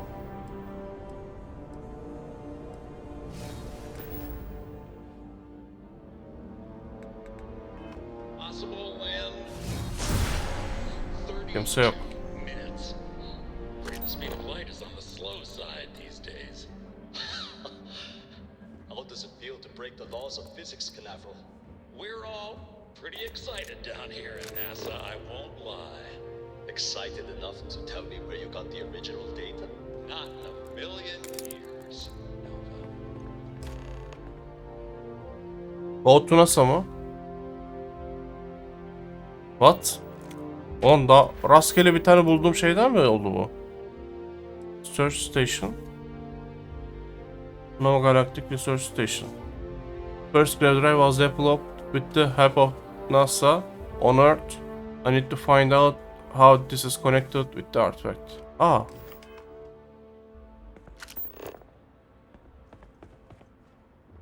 Oha. Çok iyi lan.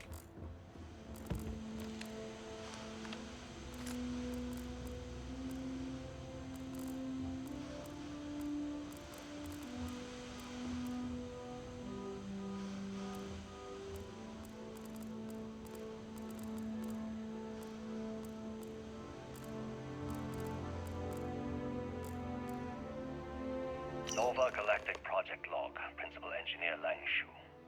I admit, this is not the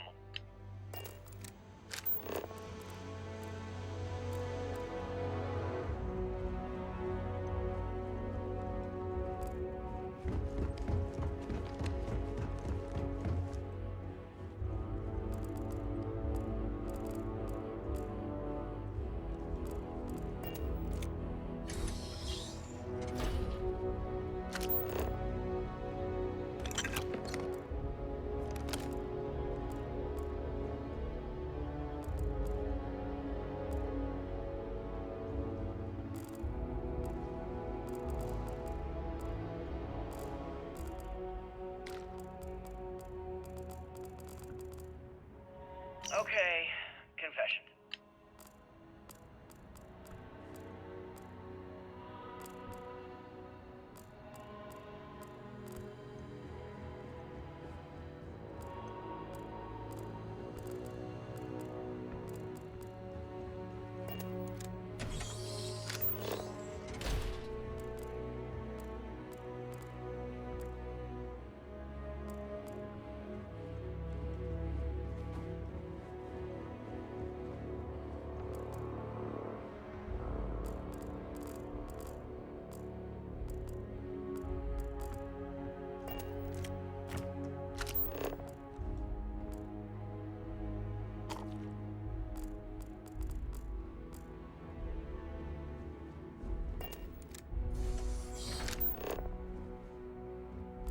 Ay üstü. Burası. NASA ile bağlantı olması aslında mantıklı.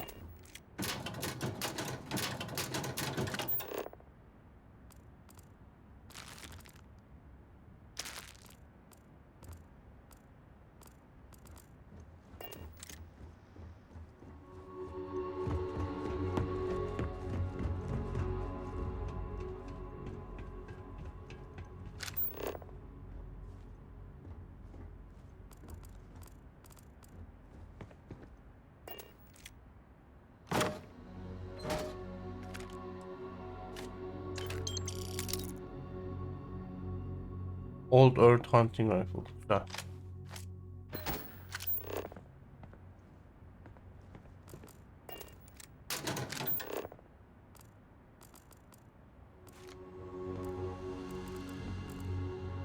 When I accept...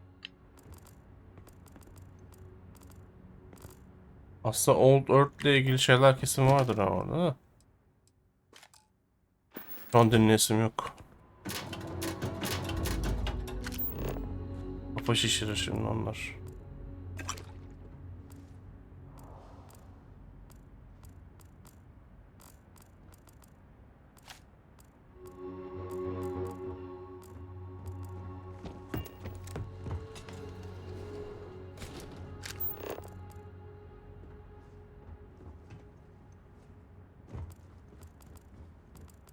Nova Galactic Project Log. Hadi dinleyelim ya bir tanesini.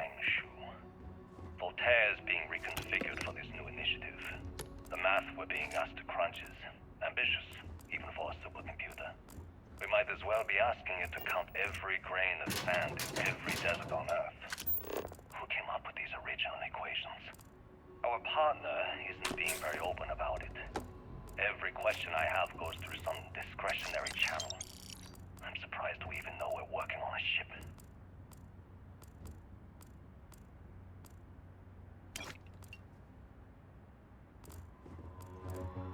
Voltaire really is something else. A supercomputer so powerful they put it on the damn moon to keep it cool. Although by that logic they should be running it purely in the vacuum of space. But hey, good marketing material. I've been spending some off hours running some dumb simulations just because I can. My favorite so far is simulating the sound of every duck on Earth quacking after receiving a piece of bread. You didn't know you wanted a real-time sim of feeding all the ducks, but now you have it. Nova Galactic NASA Communications Relay. Güzel, nice. Option collect all slates. Toplamadın mı hepsini? Burada var bir tane sana. Bak dur bakayım. Ha, bunu almamışım.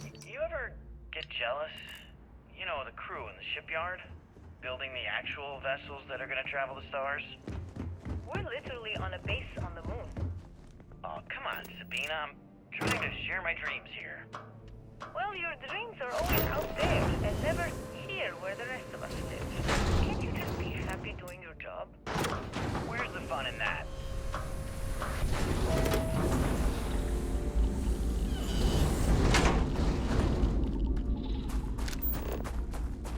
Çok iyi abi, harika.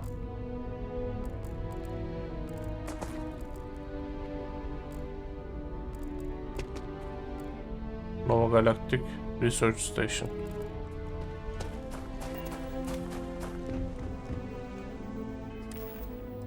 Bir saniye. Şimdi biz NASA'ya mı gideceğiz? Dünyadaki NASA'ya. Bildiğimiz NASA'ya. Acaba full şey yapmışlar mıdır?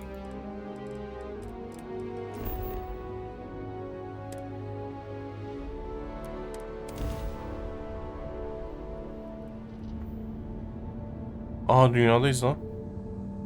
Abo, uydular falan filan, çer çöp dolu etraf. Aga be. İşte bizim sıkıntımız da bu. İnsanoğlu olarak. Çer çöpü dolduruşturuyorsun.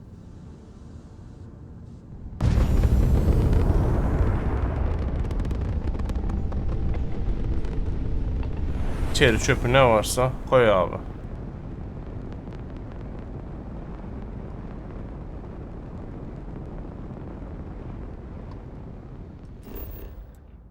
NASA Launch Tower.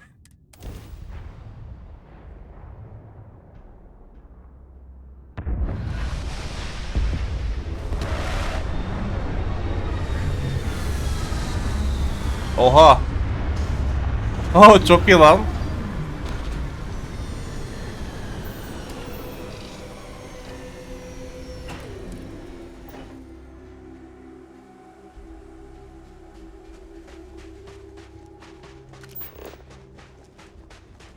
Harika. Başka ne var etrafta? Natural.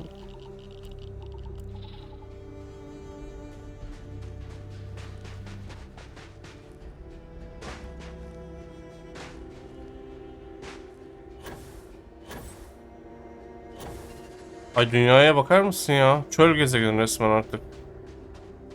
Çok acayip. Bu hangi şey lan? Hangi gemi bu? Üzerinde yazıyor mu?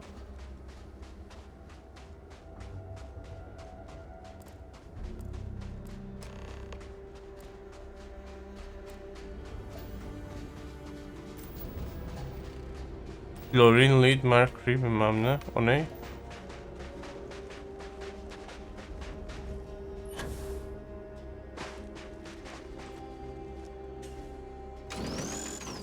Ha, Chloricillines.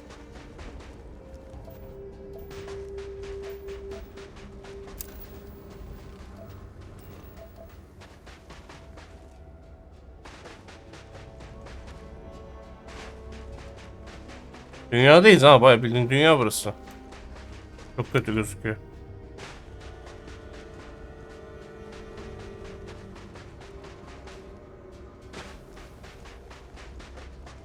Burası NASA'nın şeyi. Dur bakayım haritadan bakalım neredeyiz. Gözüküyor mu şeyler? Burası Amerika'ysa nasıl oluyor ya?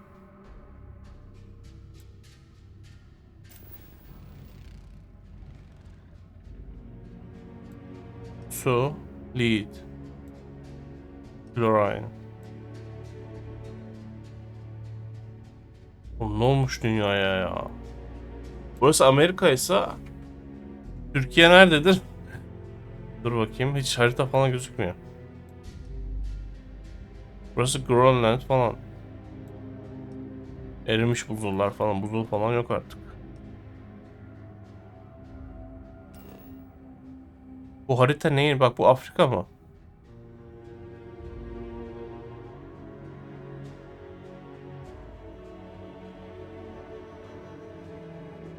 Burası Afrika, burası Amerika ise çok karanlık diğer taraflar ya. Niye böyle?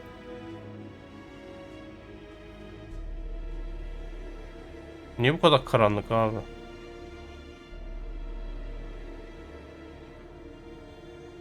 Afrika, Amerika. Tam şu sırada. Avustralya mı burası? Değil. Şu sıralarda bir yerde olması lazım. Türkiye'nin.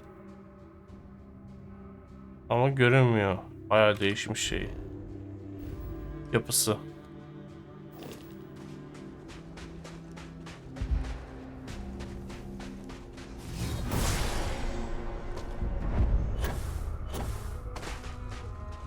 NASA Launch Tower. Çok iyi ya.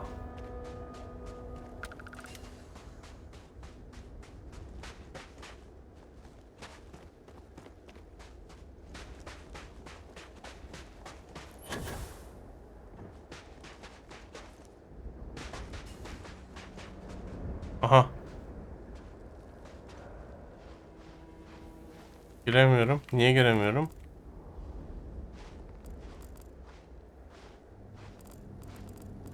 Niye giremiyorum ya?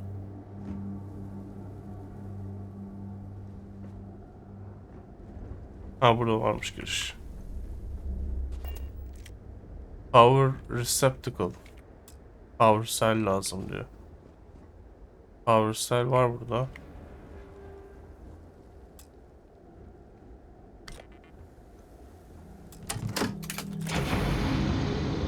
Oha. Bunu da alalım, lazım olur.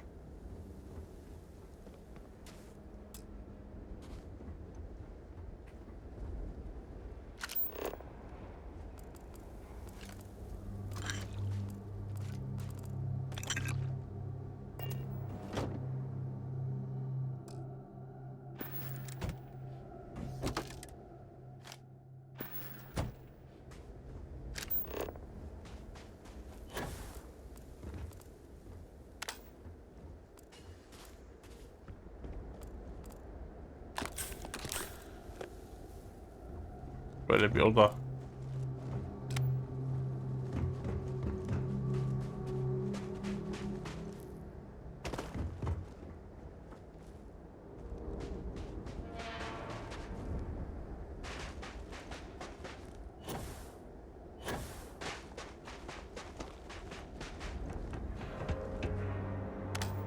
Oha. Çok korkunç.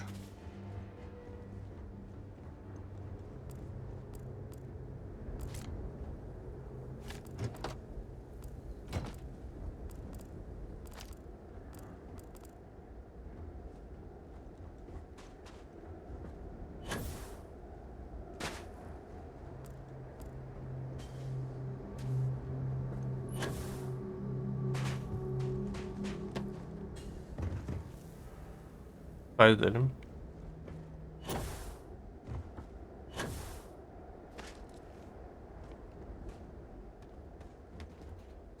Mutiny. This is mutiny.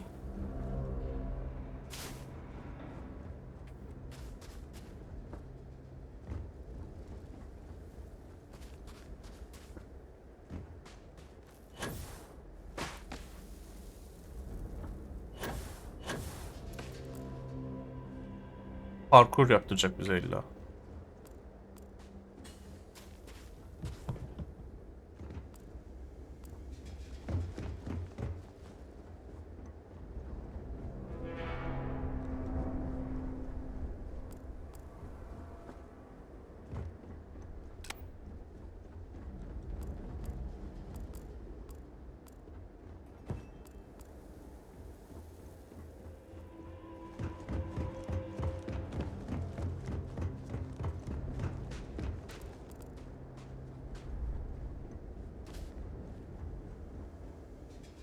For the love of God, dude. Come on. Aha. Ne o? Ben buraya girdim mi? Girdim ben az önce buraya. Aynen.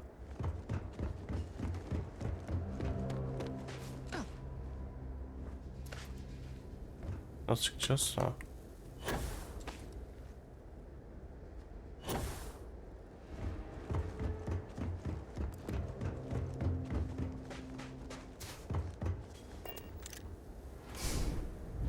Asansör yok galiba.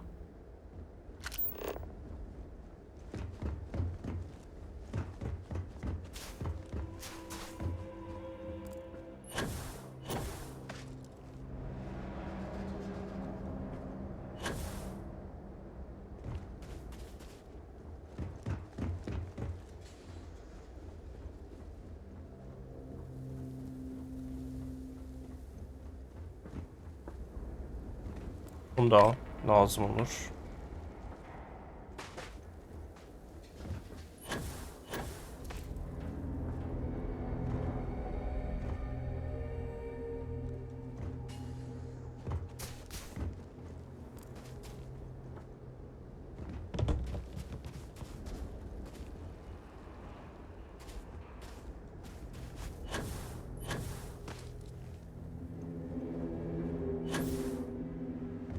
Dur da olsun azıcık.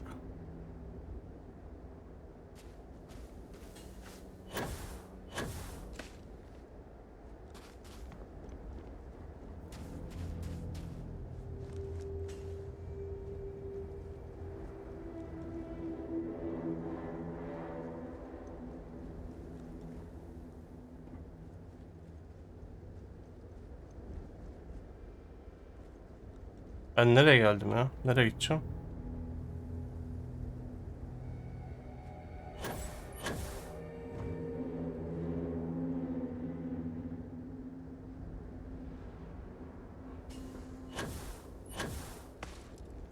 Güzel.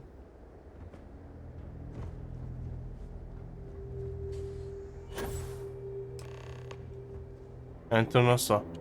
Tabii o kadar kolay. Şu anda bugün olsa o kadar kolay giremezsin bak masaya.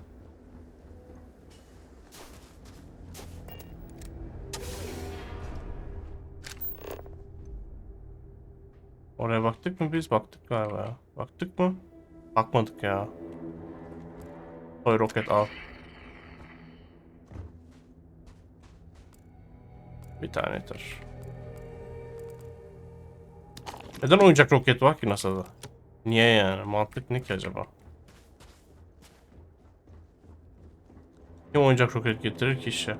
Neden NASA'da çalıştığını oyuncak roket getiriyorsun? Gerçi getirirler. Niye getirmesin?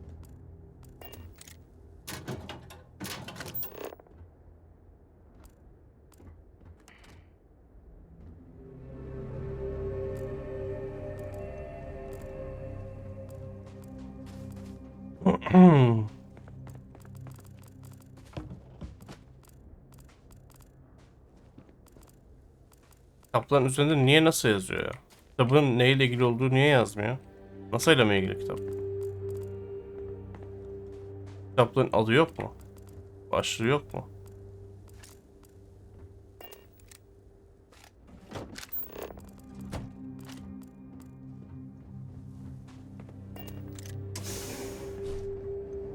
Oraya gideceğim ama şurada bir kaçırdığım loot var ondan önce.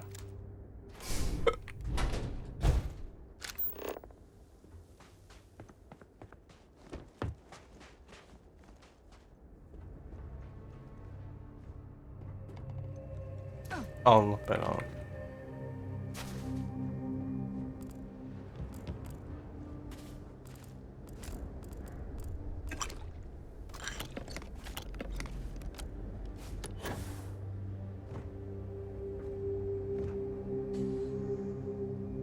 Oralara bir gidelim bakalım neler var.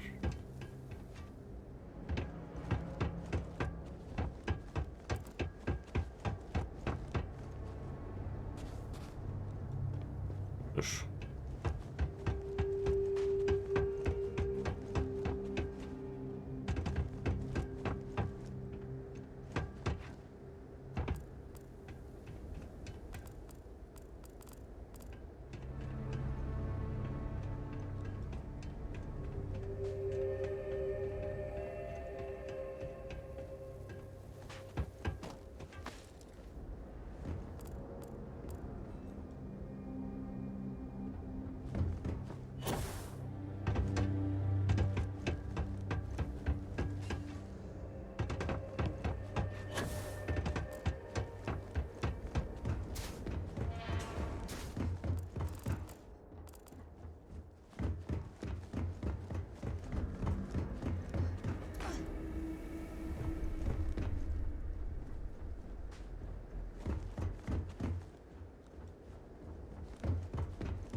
Çok iyi.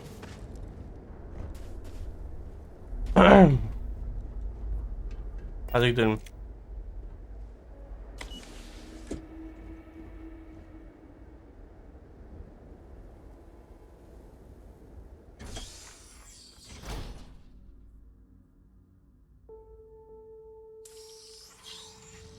Aşağı mı indik? Aşağı indik galiba.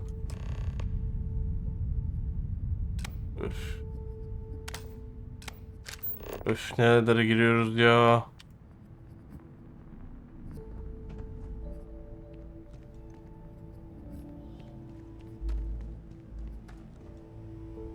Oha.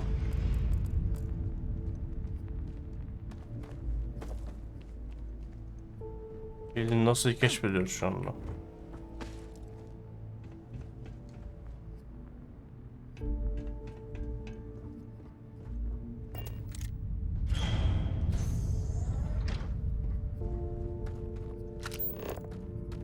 Oha, ne buldum? Geç.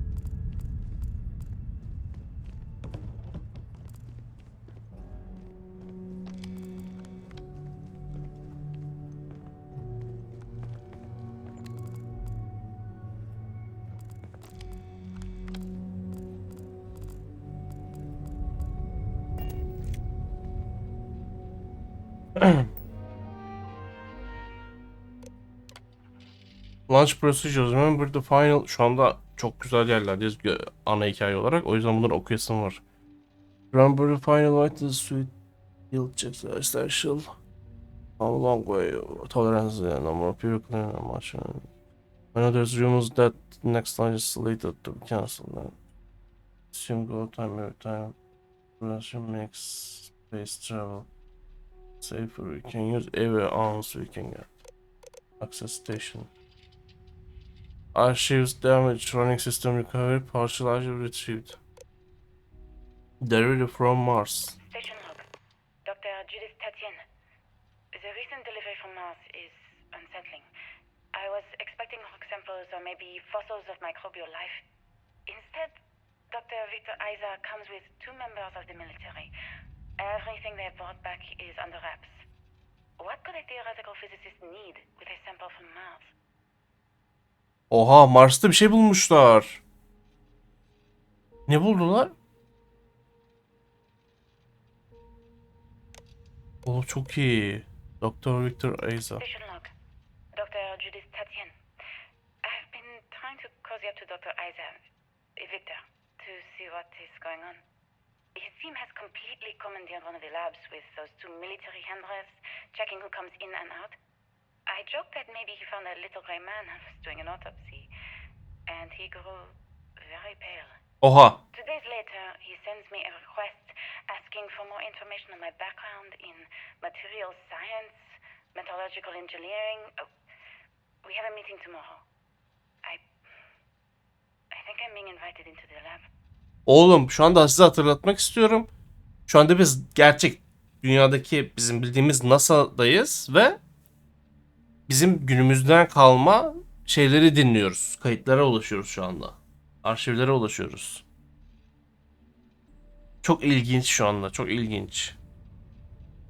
Mars'a gitmişler. Mars'ta bir şey bulmuşlar. Sonra o buldukları şey gizli tutmuşlar. Sonra bu doktor Aiza bunun otopsisi üzerine çalışıyormuş galiba. Greyman falan şaka yapmış. Greyman yeşil gri bir adam buldunuz, onun otopsisini mi yapıyorsunuz diyor. Adam bir anda buz kesilmiş bunu duyunca. Şaka yapmış halbuki. Sonra bakalım devamında. Station log. Dr. Judith Tatian. I have never been so nervous since I defended my dissertation. 4 hours talking to Victor and his team about theoretical metals, atomic bonding, even a half-hour divergence into magnetism that I'm pretty sure was just to throw me off the trail of what we were actually talking about. Then I got to see the lab. I don't know how much I should say, but the periodic table just got thrown out the window. Oha. Periyodik tablonun dışında bir sürü bir şeyler bulmuşlar. Öyle anladım ben. Periyodik tabloyu gördüklerimin yanında periyodik tablo bir hiç diyor doktor. Yani yeni element bulmuşlar.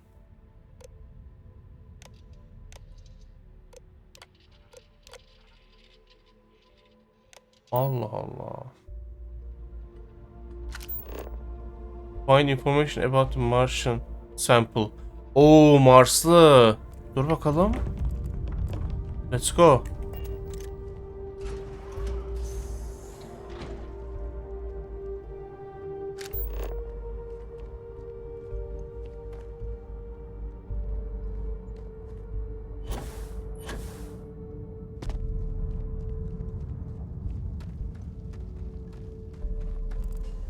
Bu ne lan?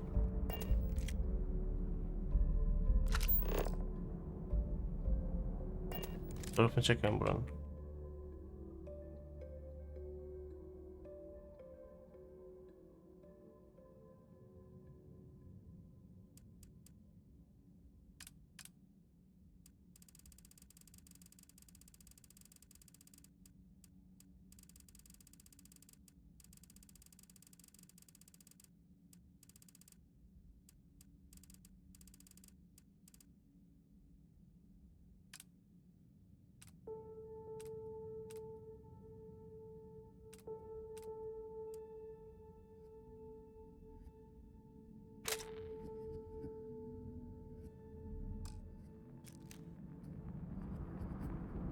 Birisi yaşamış burada.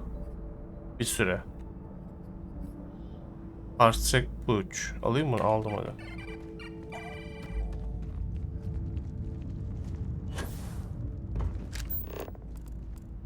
Birisi bir süre yaşamış burada.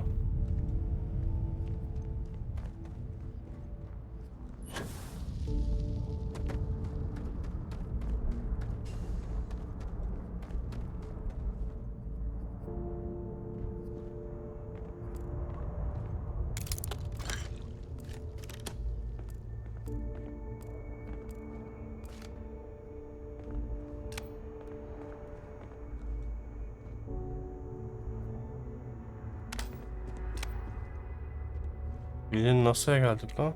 Space flight falan filan.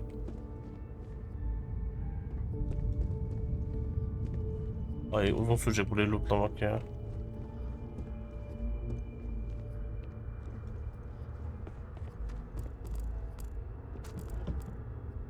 Space flight, history of space flight.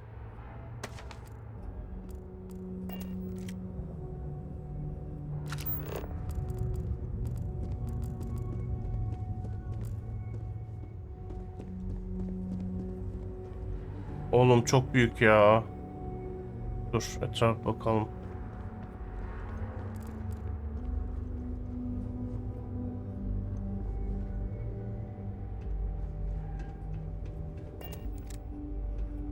Living Earth Forever.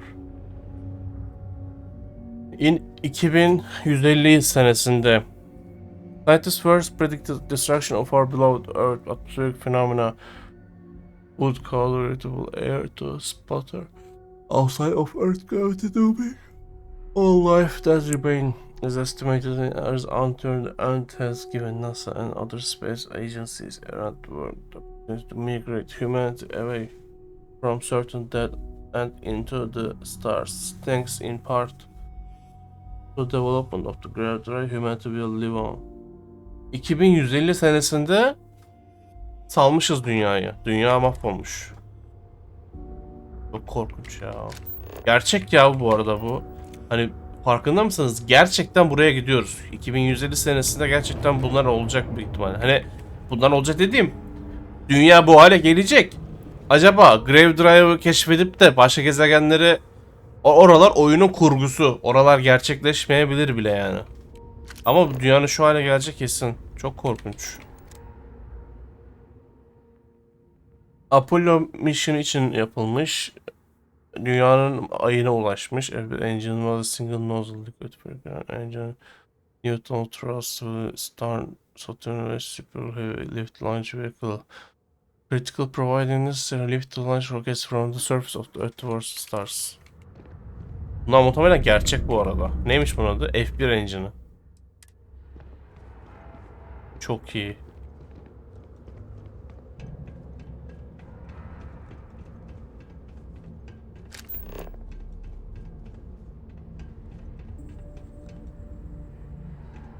Ama o gemi dışarıda gördüğümüz gemi galiba. Evet. Bunu biliyorum. Ay'a yerleşen şey. History of Space Flight. Evet. Nice. Küçük bir tarih dersi koymuş buraya Bethesda. Güzel olmuş.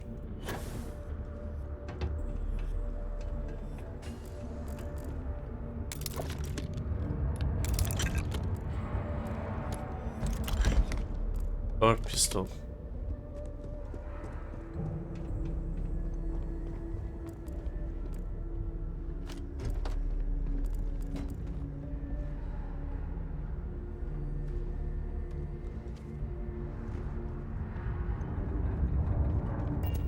Rover. Mars program. Mars exploration. Look for the opportunity. Rover on Mars. Look for the opportunity. Rover on Mars mı? Launched in 2003 and allowed for remote exploration study of Mars. Two twins rovers were made, nicknamed Spirit and Opportunity. While Spirit ceased communication function in 2010, the Opportunity rover continued operations well into 2018, exceeding its initial planned time by over. Oha. 14 yıl. Sürmesi beklenmiyormuş. 14 yıl sürmüş program. Çok iyi. Ne? Mer programı. Çok iyi ya.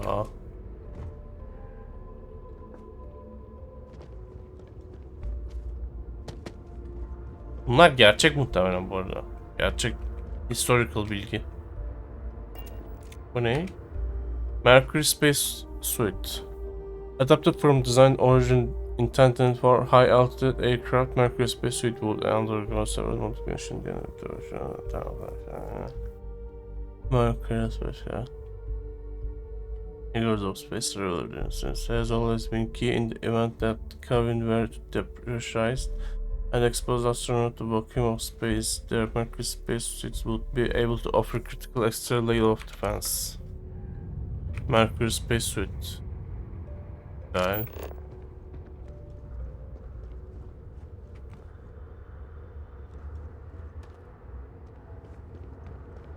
Bu ne?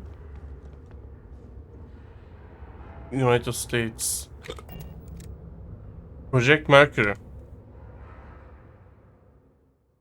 From 1958-1963, one of humanity's first human space flight programs, Mercury Space was designed a single person who would be sent to test a person's ability to function in space. 6 flights in total were launched, earliest being as 15 dakika suborbital flight and the last being over 34 hour 20 complete orbits. Oha. 22 tane orbit mi dolaşmış? Doğrandıysam eğer. Project Apollo.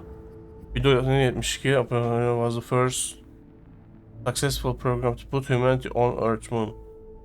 1968-1972 Apollo projesi. En bilinen proje. Ay'a ilk gidişi. İnsanlığın. 1969 yılında 20 July Ekim mi oluyor ya? 20 Ekim'de was actually Apollo 11. uçuşuymuş. Apollo'nun. First launch testing all modules orbits other critical data needed to ensure astronauts could reach the moon and return safely. Çok iyi. Oha! Oha! Mercury çok iyi. Mercury Suite. Çok iyi. Bucketed ne demek ya?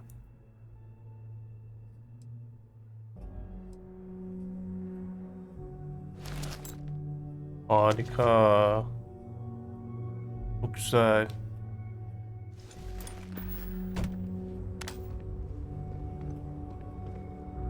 Project Gemini. Dur bakalım. 65-66 in many ways. Project Gemini was a learning mission. Ultimate goal was to put a human being on the moon and consent to be answered before the project Apollo could even begin. Gemini was tasked with answering how a person could survive in space over many days. Birkaç günden fazla sürece nasıl uzayda hayatta kalabilir bir insan, onu test etmek için yapılmış Gemini, Project Gemini. How to connect spacecraft together and how to improve spacesuit technology to operate outside of spacecraft. Çok iyi. Mercury Spacesuit. Al. Mercury back al.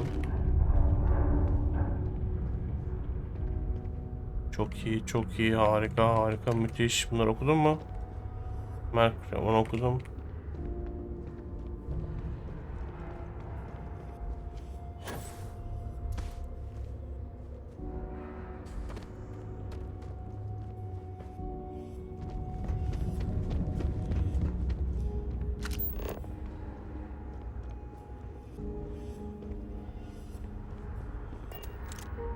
Eagle modül.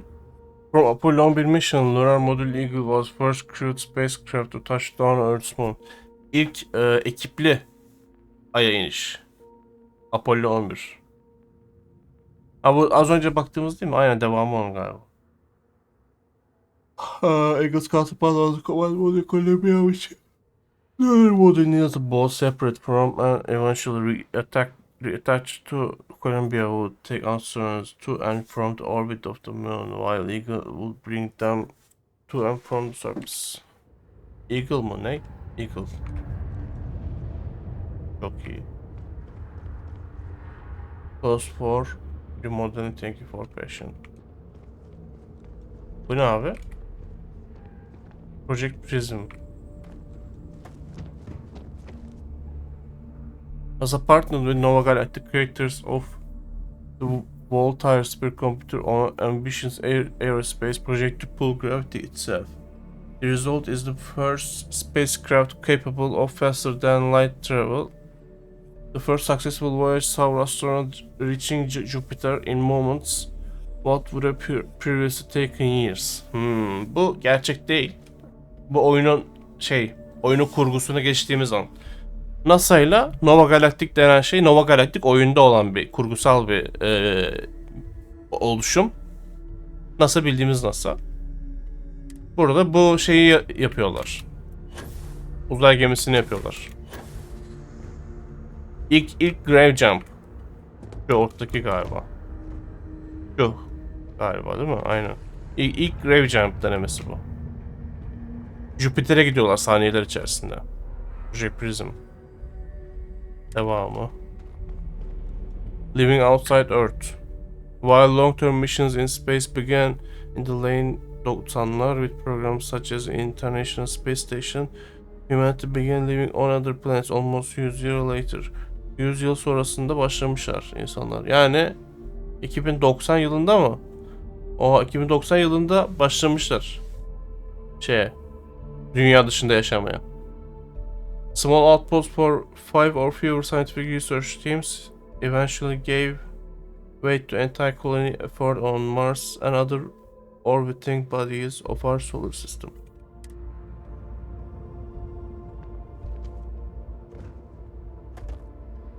İçeride ne var acaba?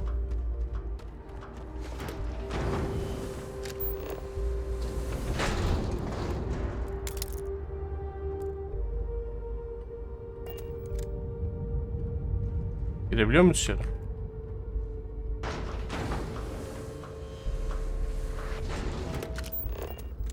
Daha giremiyoruz galiba. Yok.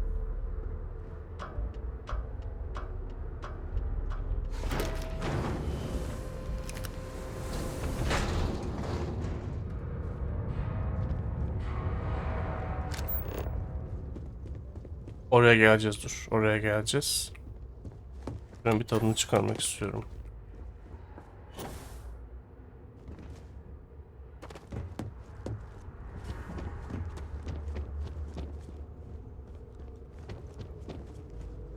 Bir yukarıya bakalım.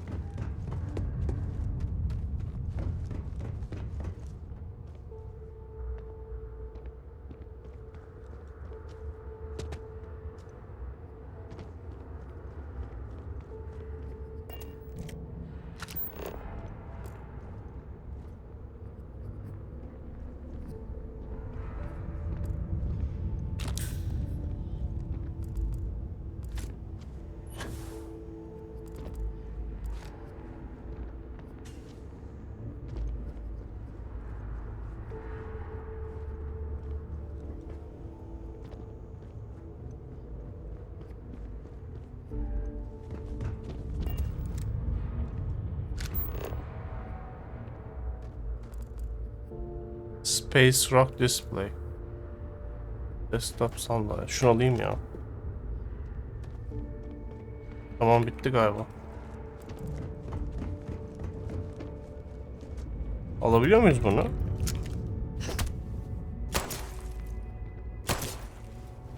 Kırılıyor mu cam? Kırılmıyor. Okey. Onu aldık zaten.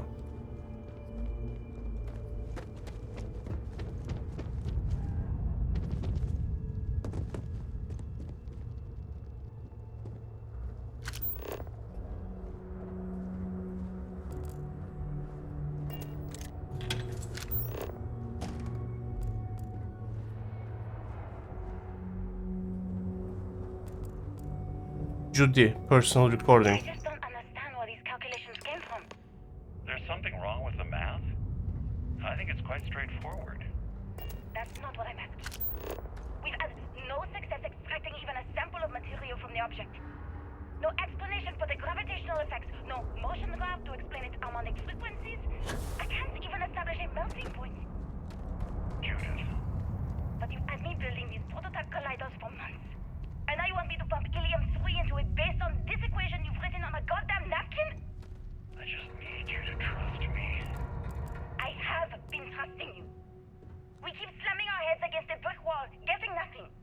and you keep coming up with something new to try. Like, you know what's going to happen. Where are you getting your information, Victor? I'm sorry, Judith. Look, not here, okay? Somewhere off base. I'll tell you everything. But I'm not lying, okay? We're going to discover something important here. I promise. Adam biliyor ama anlatamıyor, konuşamıyor.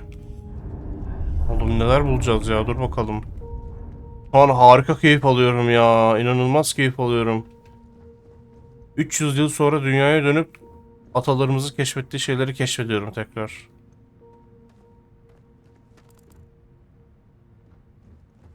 Tabii ki biraz lootluyorum da etrafı.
Oh.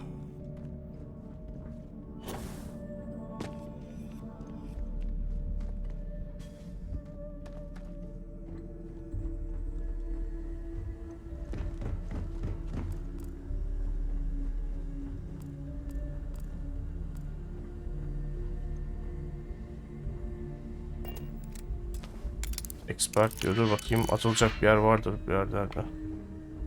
Aa yok. Belki anahtar vardır.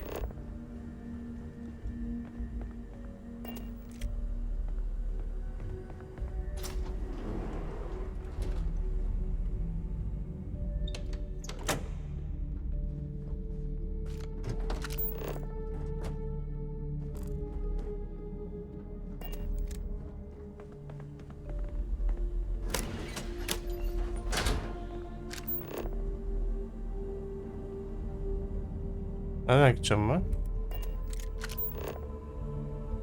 Göstermiyor. Oradan gideceğiz muhtemelen de. Dur bir dakika. Şuraya bir girelim bakalım.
Galiba yaptım değil mi?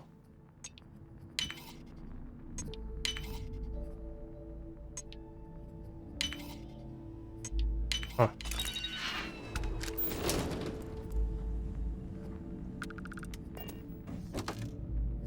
Keep broken.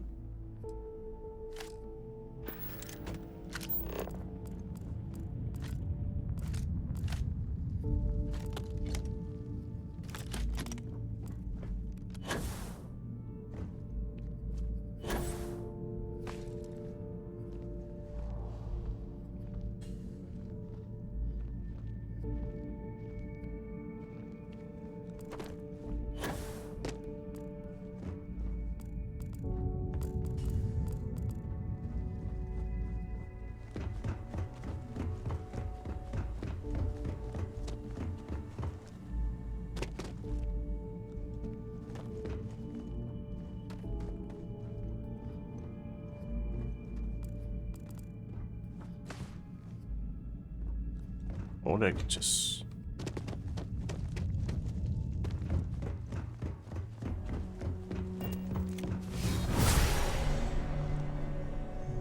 Ben yanlış yeteneği kullandım değil mi?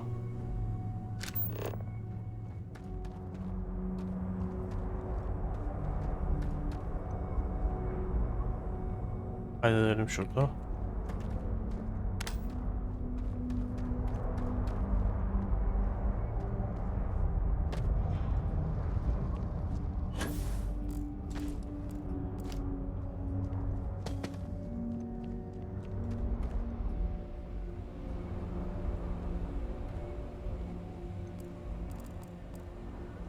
Oğlum nerelere geldik ya? Ne çıkacak acaba? Ne çıkacak çok merak ediyorum.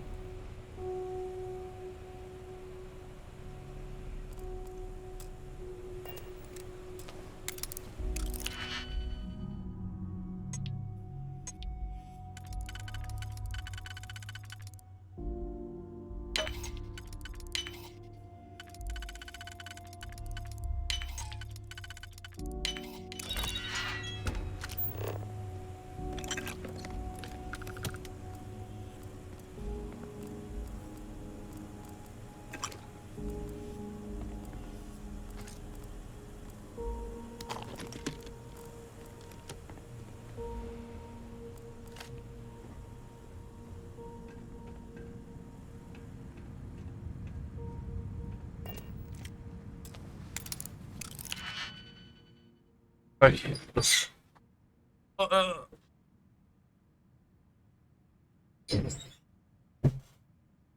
Ay. İçim ağrıdı biraz şu an. Heh. Oh.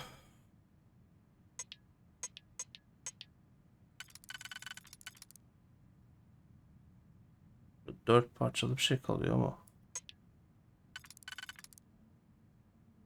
3 parça kalıyor.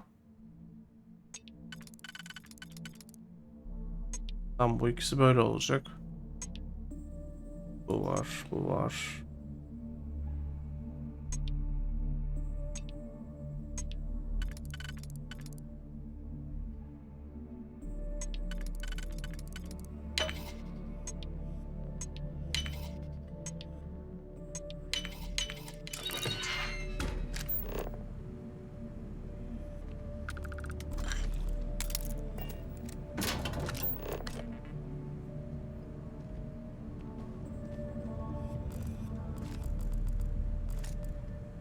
Nasıl maintenance scheme'i?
Ben o globe alırım.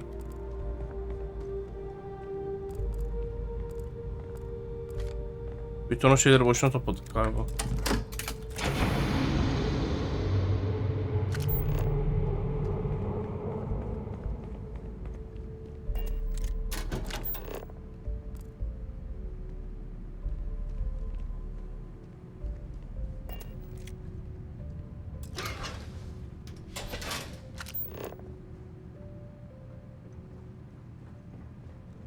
Ben nereden gidiyorum ya? Dur bakayım. Burayı topladım ben değil mi? Aynen. Sonra şöyle gidiyoruz. Ha burası bitti pardon. Ama aşağı gideceğiz.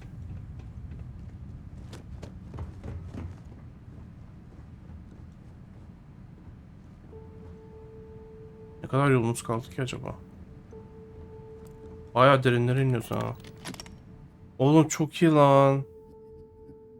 Eski dünya şeylerinin silahlarını falan buluyoruz.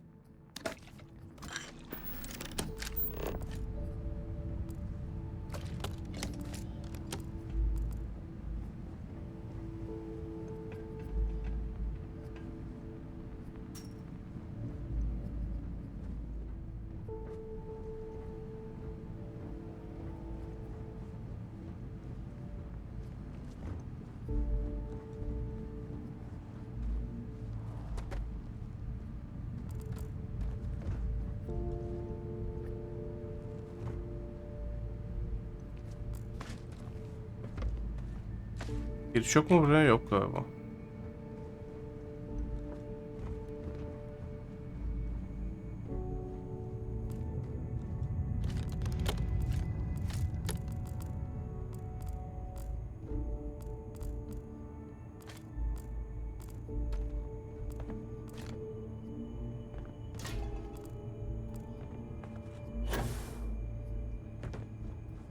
Oha. Dur. Ah!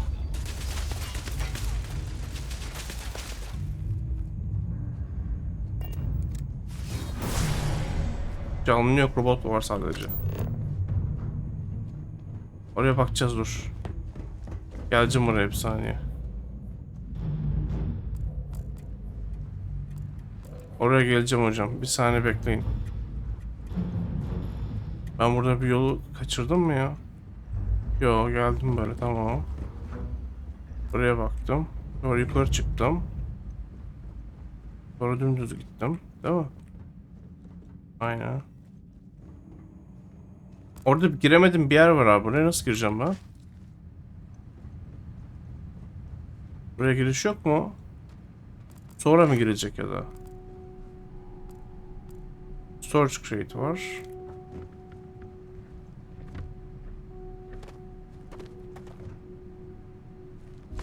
Heh. Allah Allah, giremiyorum buraya.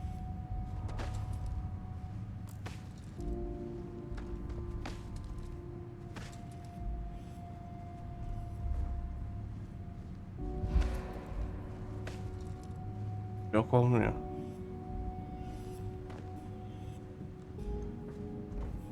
Buraya sonra gireceğiz herhalde. Şöyle yapacağım bir saniye.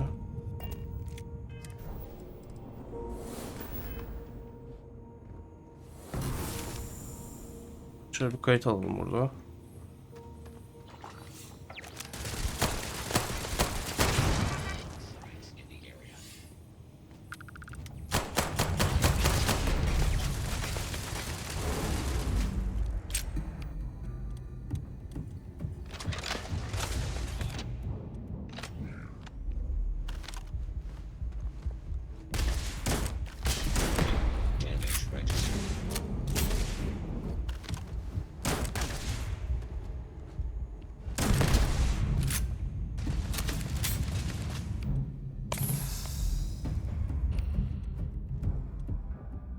Coachman, Breacher.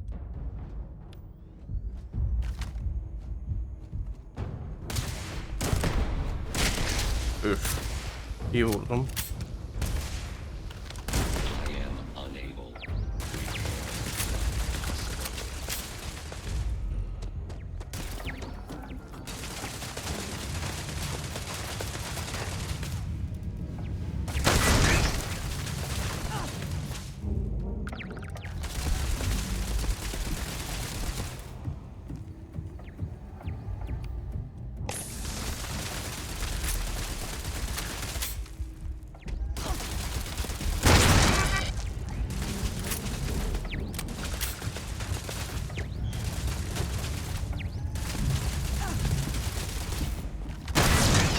Güzel, nice.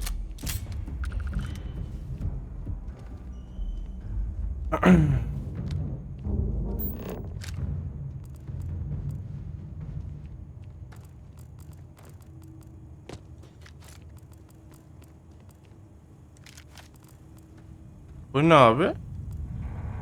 Selamünaleyküm. Ha, robot bu. Yok. Exoskeleton gibi bir şey yapıyorlarmış burada galiba.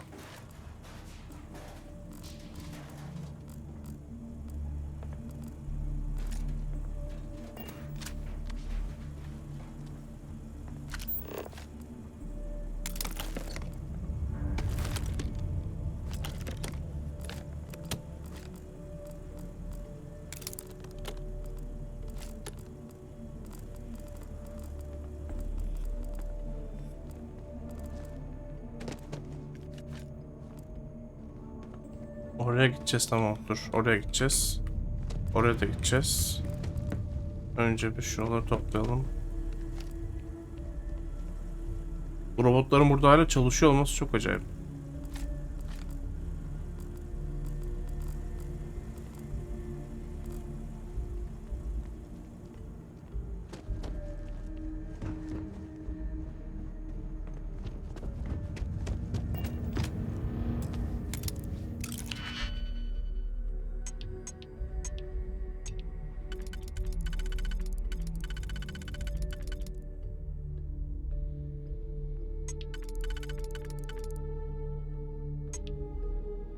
Tamam.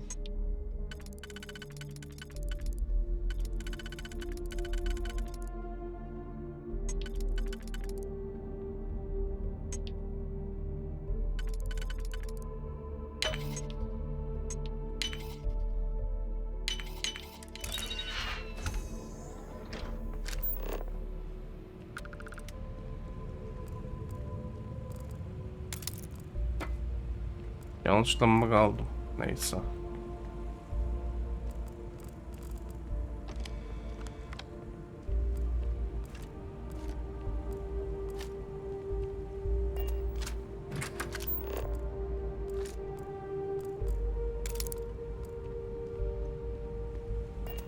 Bakalım abi.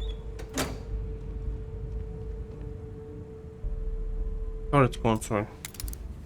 Aslında şey yaptık ama yine de yapasım var.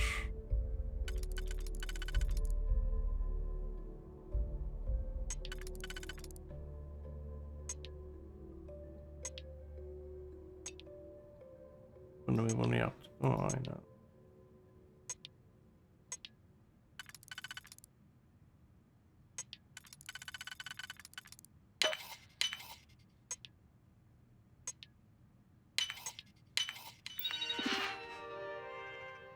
No signal, aynen öyle.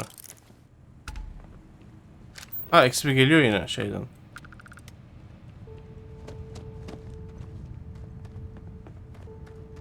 Ha, bu da buraya çıkıyormuş bu şey. Tamam. Burayı bitirdik mi? Bitirdik. Hadi gidelim.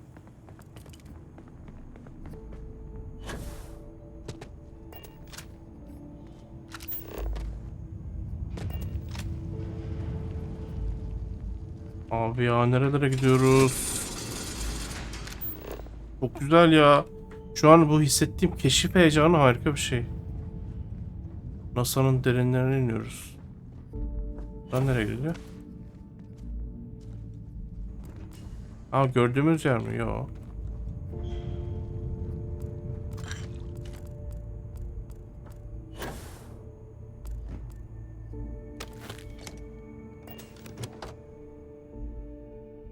Deep Broken. Topik.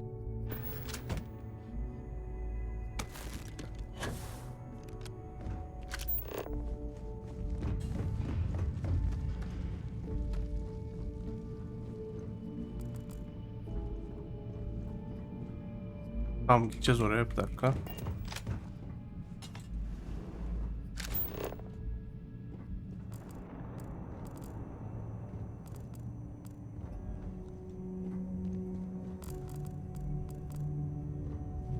Ne yazıyor? Hesaplamalar var. Devi falan hesaplamışlar.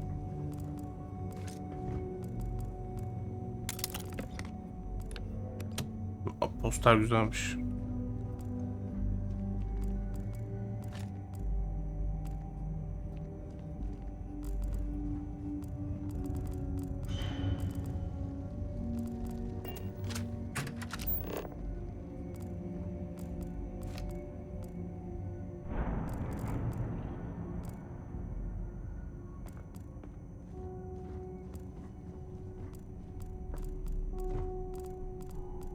Bleak House.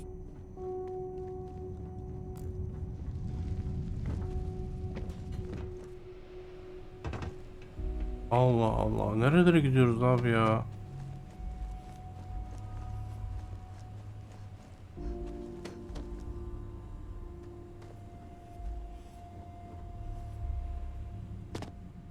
Ne çıkacak çok merak ediyorum.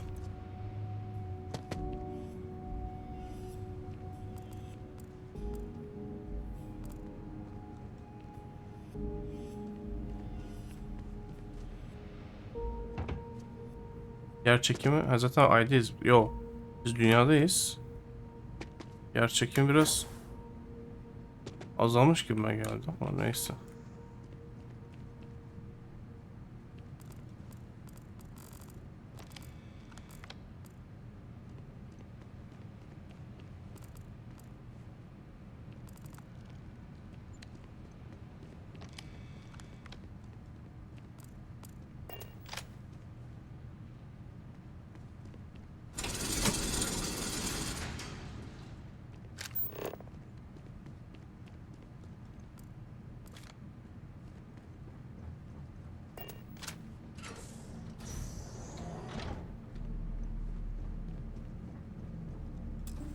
Expert. Dur.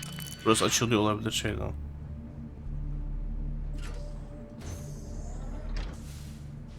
Aha. Oha. Load up. Ah. Nasıl lan?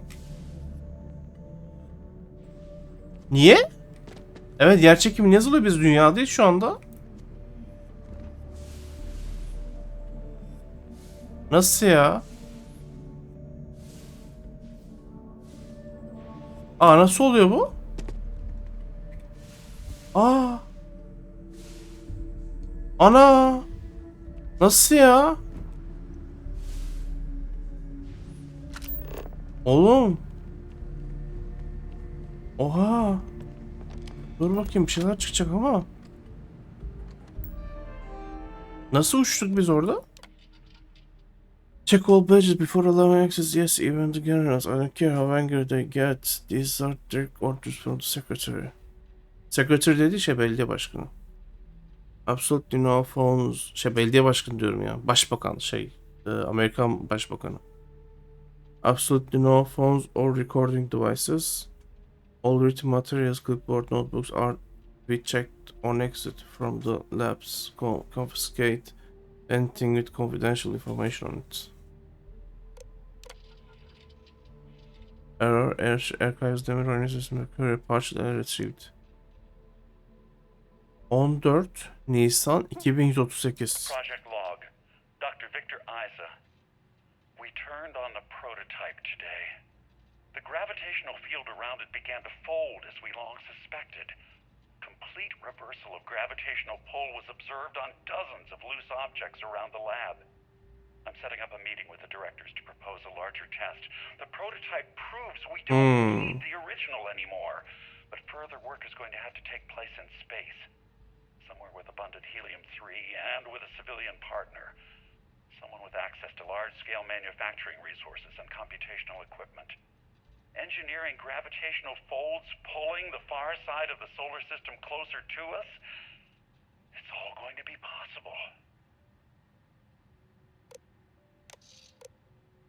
8 Kasım yani 3 yıl sonra 2141. Project log. Dr. Judith Tatien. I watched the gravjet tests from the moon today. It was the first time we were able to talk to the team at Nova Galactic directly. So many things were under wraps before, but now everyone wants all the publicity they can get. I'm already seeing proposals for manufacturing androids of drives. Expeditions to Alpha Centauri and beyond. It's also overwhelming and worrying. It could take years, decades, before we know what all the side effects of operating a grav drive can be. But no one wants to hear that right now. Like a bunch of pioneers racing towards the edges of the frontier without knowing about the grizzly bears in the mountains. Başlarına ne gelecek acaba? Okay.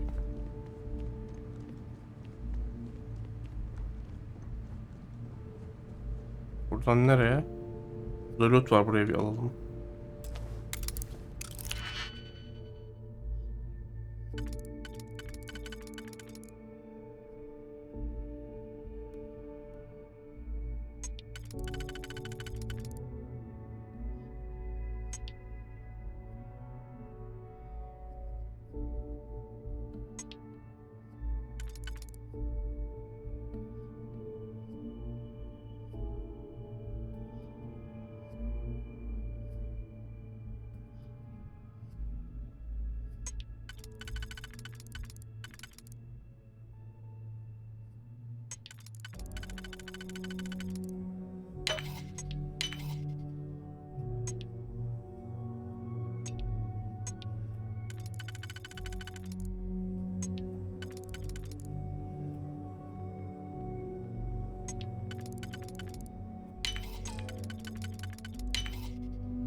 O güzel.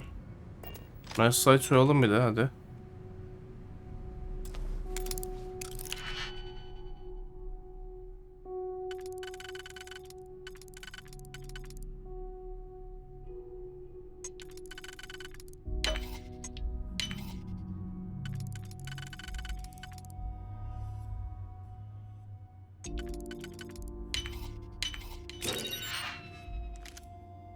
Modify calibrate old earth shotgun. Alalım bunu.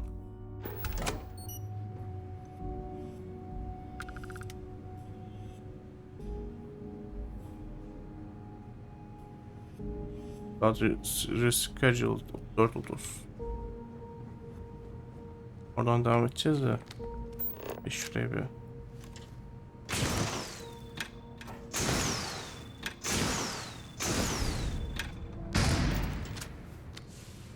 Allah belanı. Ne oluyor lan?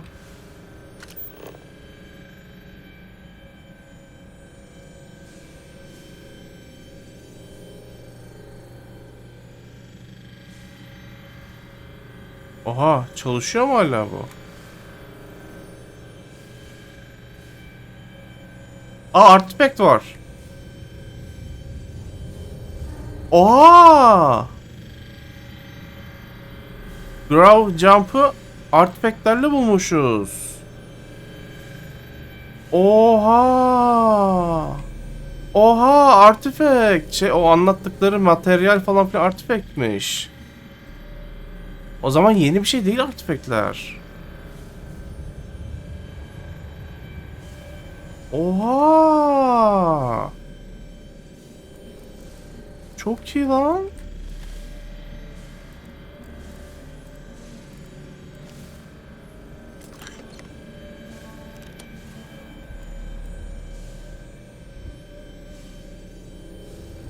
Harika ya.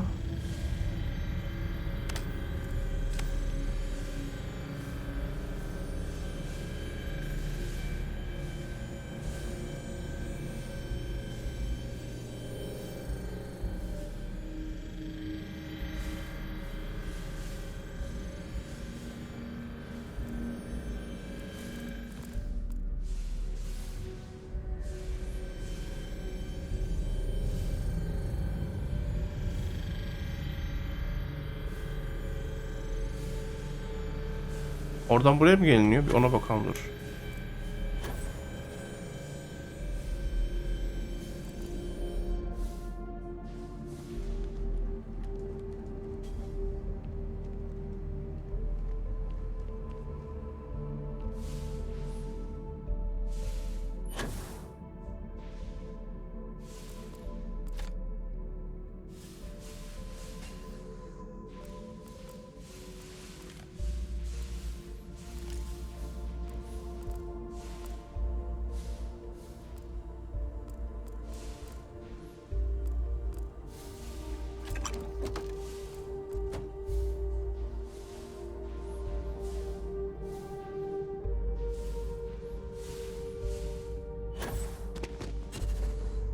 Oradaki eşyalar nasıl uçuyor? Ben buradayken.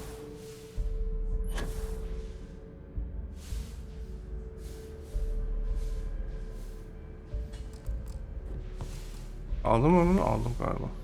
Yok, alamadım.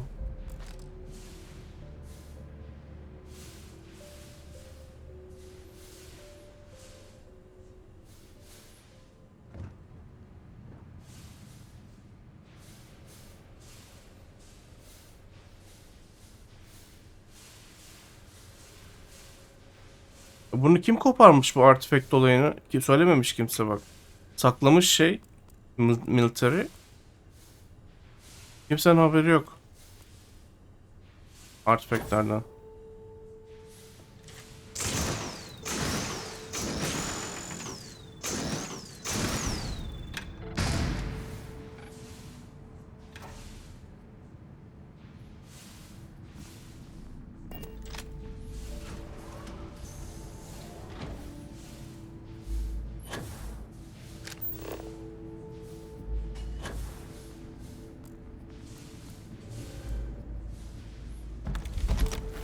Oha, çok iyi.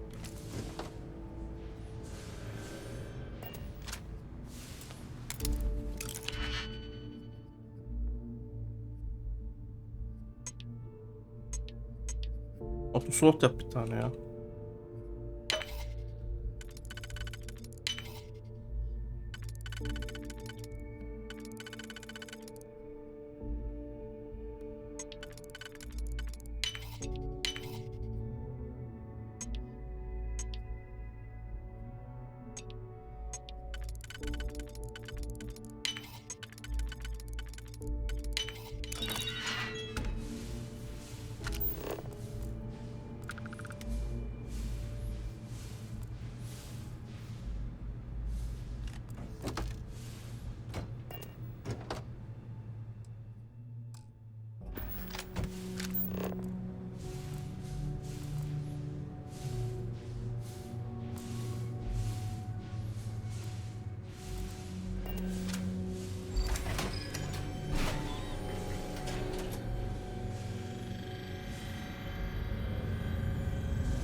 Tam buraya geleceğiz, dur.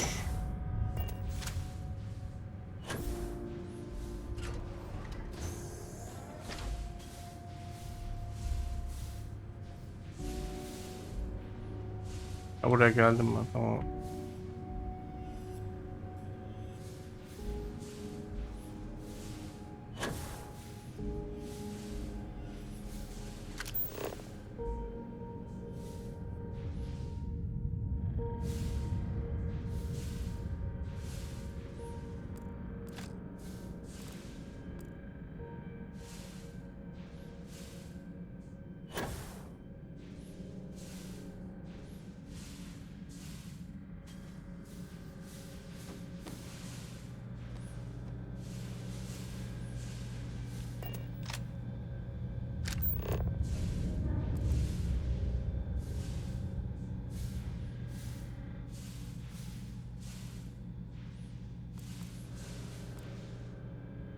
Victor Isa. Yazık, üzerinde yemekle ölmüş, yemedi. Yazık, günah ya. Release artifact.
Güzel. Şey bulduk.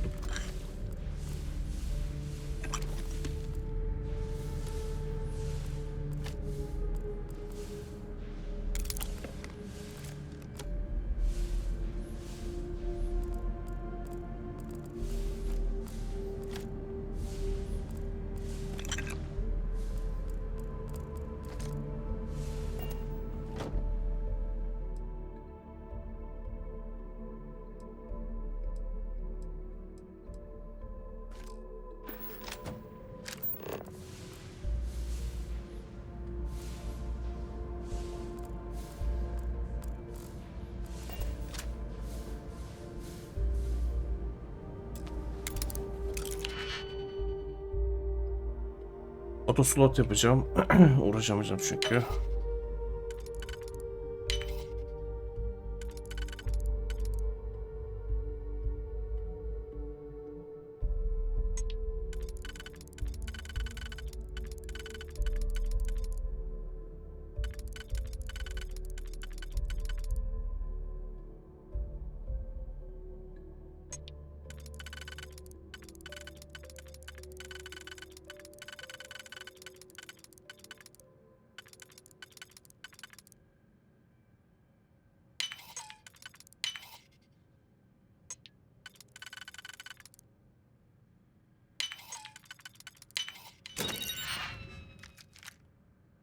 Antik videotape. Oha.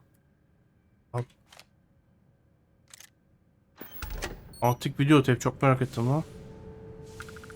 İzleyebiliyor muyuz acaba?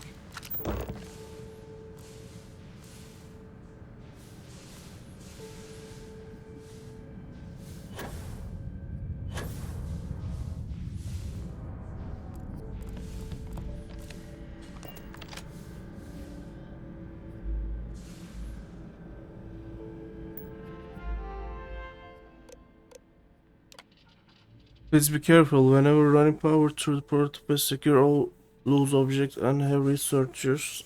Features at the jewelry watches attached. Reminder that core of drive contains a specimen that is irreplaceable and all data is. Dünyada nasıl bulmuşlar ki artifact? Onu anlamadım. Dünyada nasıl bulmuşlar? Is under the strictest clearance. Exercise all caution with all research materials and ensure information does not leave this lab.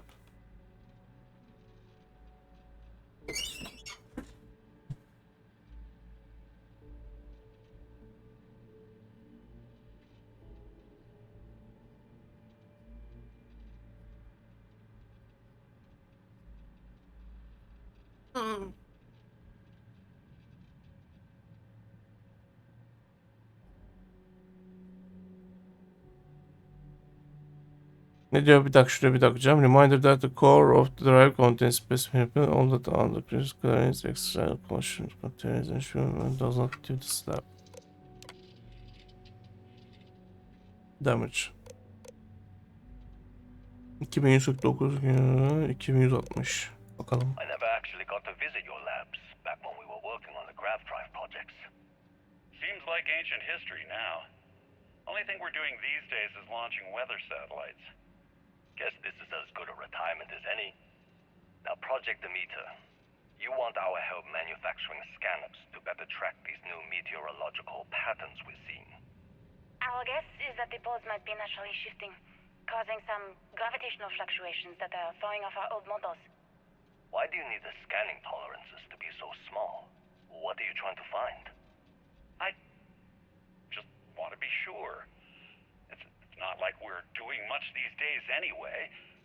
The glory days are over. Why not give ourselves a challenge before they write us off in the history books? Bir şey arıyormuş. Victor Isaac bir şey arıyor. Ne arıyor acaba?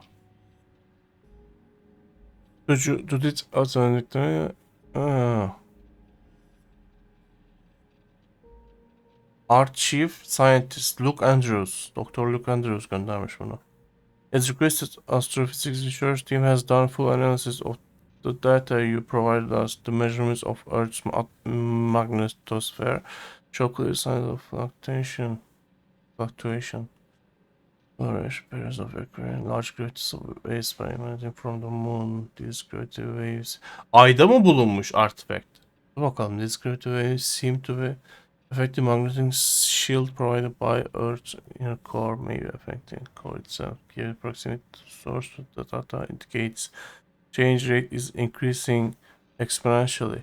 As our magnetosphere falters its ability to protect us from the sun's solar wind falters beyond the devastating effect of solar radiation, this will lead to something more dire. Sputtering. Or about it ability to protect us from solar wind filters. Bizim magnetosferimiz işte şey oluyor, etkisini kaybediyor ve güneşin zararlı ışınlarını filtreleyemiyor. O yüzden işte solar radiation falan filan bizi mahvediyor. Onu tamam, onu biliyor zaten. This has happened before. To Mars, a planet studied since. Ha, daha önce Mars'a doğmuş. Bu Mars'ta hayat var mıymış da anlamına geliyor o zaman bu. Planet studied since the earliest days of space to see into Earth's possible future. We are afraid. Şu an farkındaysanız Mars'a çok benziyor dünya. Oyunda. Planet studied since the earliest days of space to see into Earth's possible future. We are afraid. This future may be closer than we ever thought imaginable. Some may view this data as normal. There have been historical polarity change of Earth's because of previous generation debates for global warming, and we want the science here to be clear. Like waves in the ocean, these gravity waves rise and eventually crash into shore. Earth with devastating consequences. Abi. I know what I'm seeing, Victor. The data coming back from the satellites is very clear. It's the grav drives. All those jumps from the moon.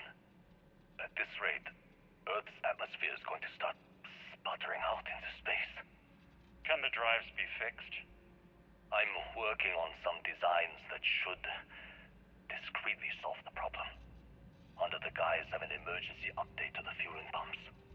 We're talking about the end of Earth, and you're trying to be subtle about it. Judith, the last thing we need is people losing faith in grav drive technology. That might be our only option. To what? Are you seriously saying we should abandon Earth? The timeline is under 50 years.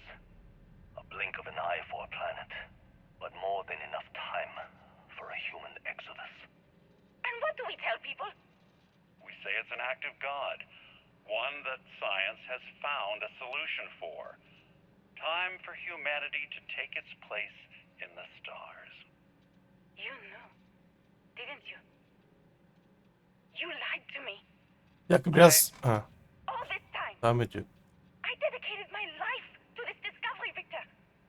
And you knew we were going to kill off our planet? You haven't seen the future I've seen. There's an infinite expanse of promise out there. A meteor could hit Earth, a plague, another world war.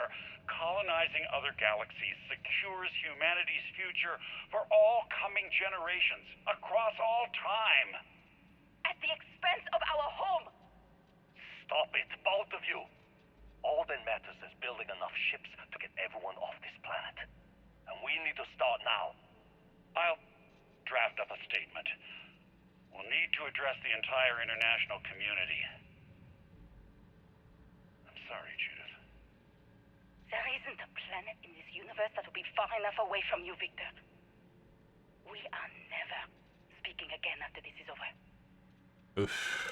Bir dakika kaçırdığım bir yer oldu benim.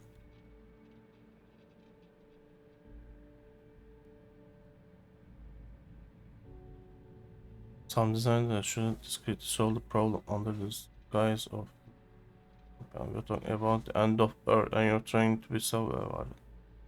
We need people losing faith in grander technology. That might be our only option. To what? Are you just saying we should abandon Earth? Bir şey söyleyeceğim. Yani nasıl kurtaracaksın ki dünyayı bu arada? Hani ne çok mu seviyorsun dünyayı? Aşırı bayılıyor musun yani? Neyse. Is under 50 years the blink of an eye for a planet. Not more than enough time for a human exodus. And what do we tell people? We say it's an act of God. One that science has found a solution for. Time for human to take its place in the stars. Vay be.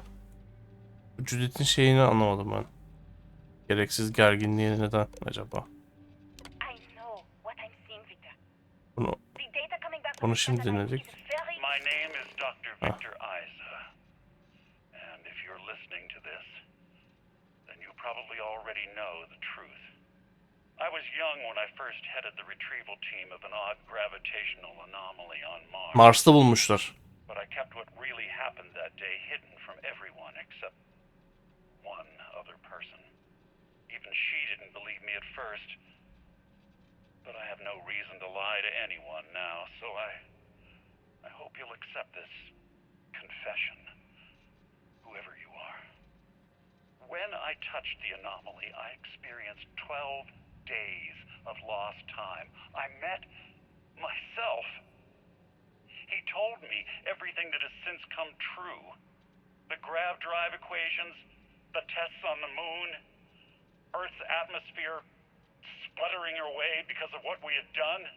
He also told me about a city thriving on a planet orbiting a distant star. Human culture, art, music, lifestyles evolving and shining brightly across all of space. What price would I be willing to pay for that future? Maybe you don't believe me. Maybe Judith was right and I'm just a coward who wants to believe his mistakes were justified. But everyone has forgotten about the real origins of the grav drive, this artifact from Mars. I hope you make better use of it than I did. 12 günlüğüne artifakte dokunmuş, bizim gibi aynı. O da 12 günlüğüne bayılmış, 12 gün boyunca gitmiş yani. Ve kendiyle tanışmış. Kendisi bayağı biz nasıl yaptık ya. Karşımıza çıktı şey. Biz de bir noktada sonra tanışacak mıyız kendimize? Aynı bizim yaptığımız karakter bir tane karşımıza gelecek değil mi? Net şu anda. Net. Öyle bir şey olacak bak eminim. %100. İnanılmaz bir şey.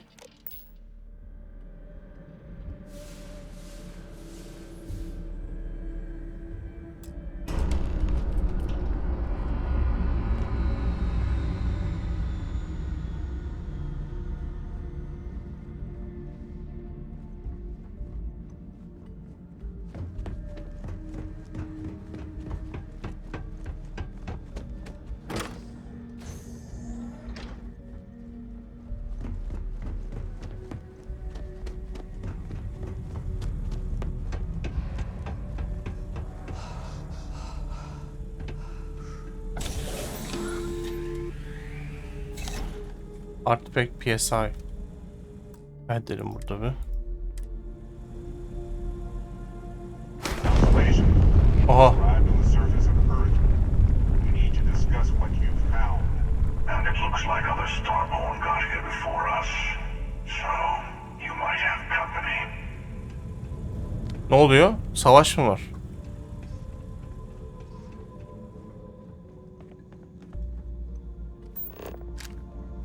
Birileri saldıracak bize.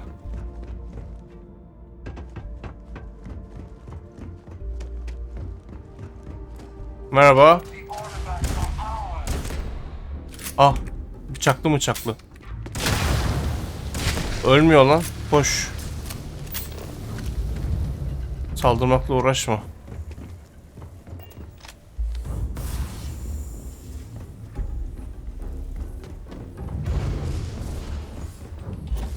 Allah belanı yapma, vurma.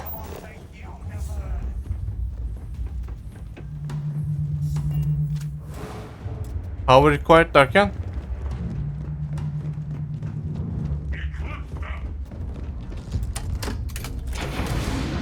Vurma vurma vurma hocam. Hocam vurma. Item da düşmüyor bunlardan.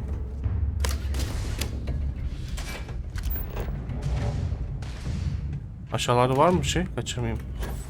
Yok galiba.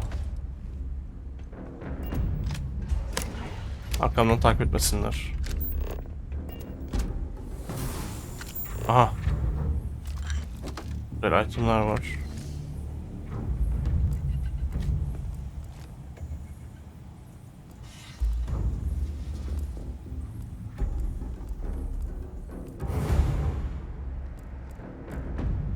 Ha, burayı almış mıydım ben? Buraları almıştım. Nereden gideceğim?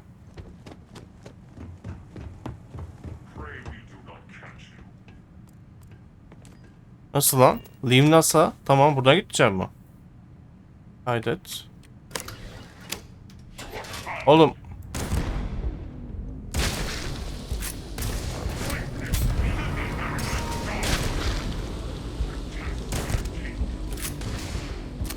Nereye gideceğim ben ya?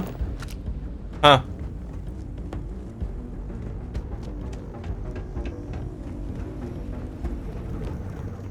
Vurmam gerekiyor galiba.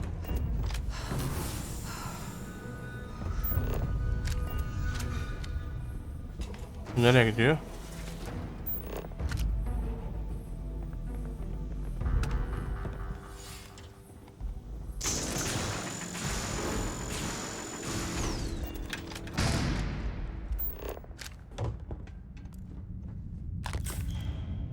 Nereye geldim lan?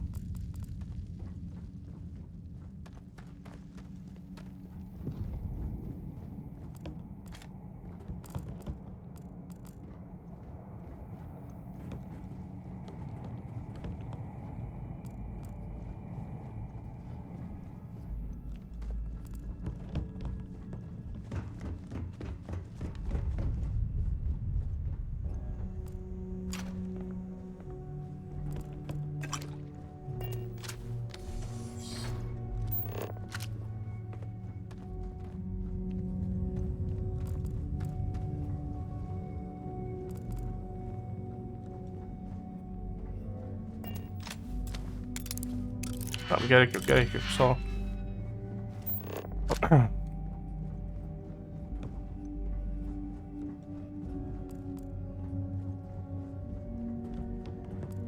Aha.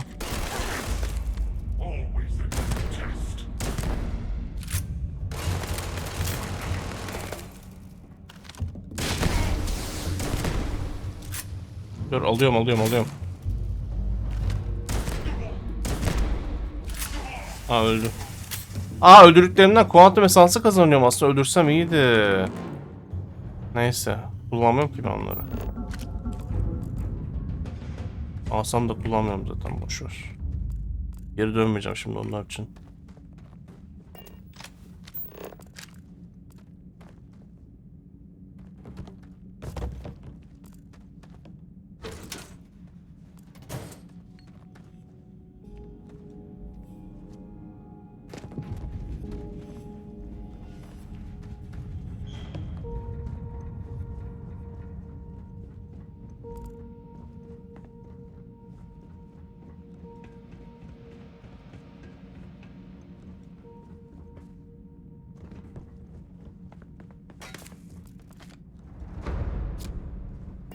Hadi lan, aha.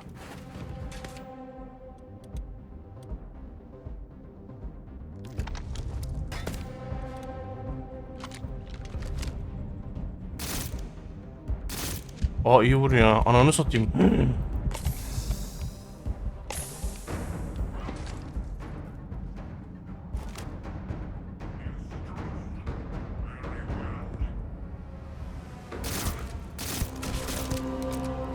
O iyi vuruyormuş lan bu.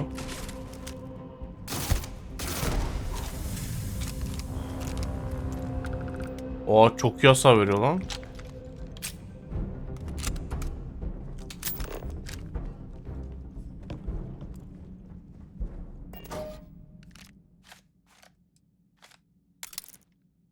Üf.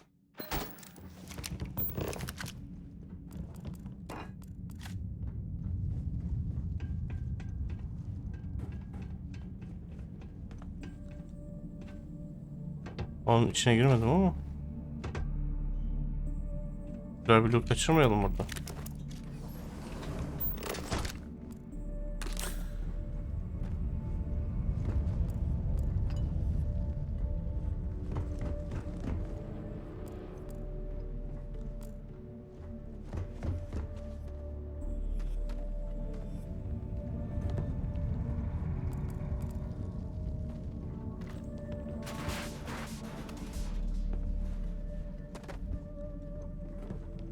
Oğlum çok karışık ya. Yerini lootlayamadım ama neyse sağlık olsun artık. Zaman harcadığımız o kadar değmez.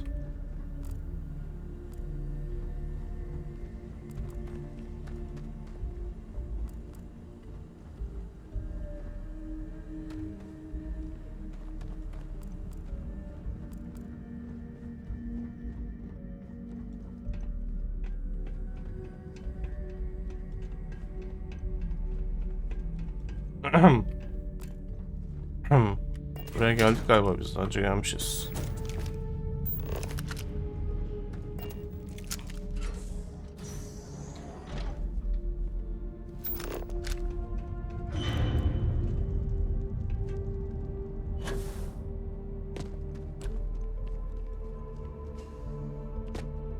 Hah.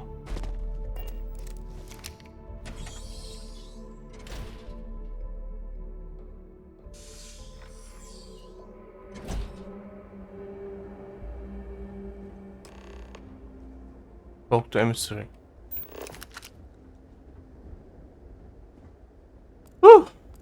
Çok iyi. Yapamıyoruz tabii ki çünkü. Bu ne? Ha. O ne orada? Ha orada. Oha. Gelmişler, inmişler aşağı. Atlayalım buradan aşağıya. Kaydet.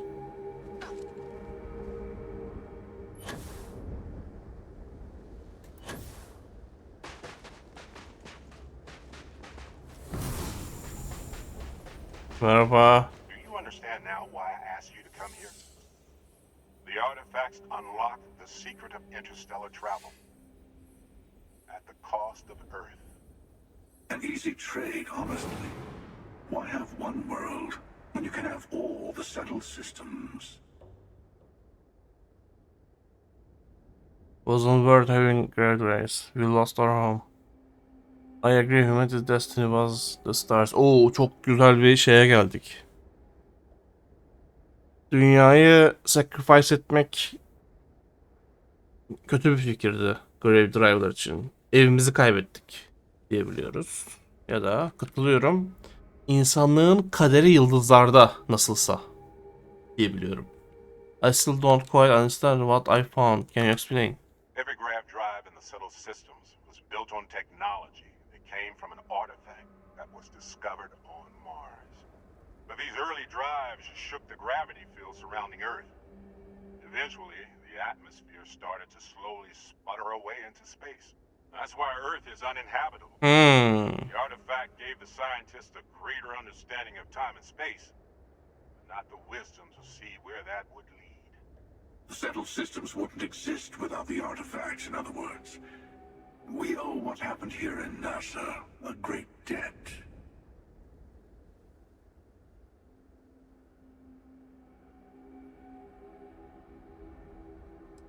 Evimizi kaybettik lan. Yazıklar olsun lan size. Assuming we weren't going to lose it anyway. War, disease, famine, all the classics. Don't you see? The power of the artifact forced humanity to the stars. They didn't get to make a choice. How many would have chosen Earth? And what gave Victor Isa the right to choose for them? You see the hypocrisy in what the emissary is saying, right? They don't want to rob people of their free will, but then they steal the artifacts for themselves. In the wrong hands, the power of the artifacts can make anyone a tyrant. That's why we watch over them. The only thing you're watching out for is yourself. Emissary is right. Artifacts need to be in the right hands. Hunter is right. The only real rule is who gets all the artifacts first. You're both wrong. It's time someone other than a Star Wars made a decision. Yeah, that's right, baby. Don't be a fool. The emissary and I may have our differences, but you do not want to give us a common enemy. For once, he's right. Don't do this. We can collect the final pieces together. An alliance with the Hunter seems like the winning strategy. I'm tired of both of you. I'll get to the Unity on my own. Oha, nasıl yapalım? Zırhını beğendiğimi seçeyim mi? Dur bakayım.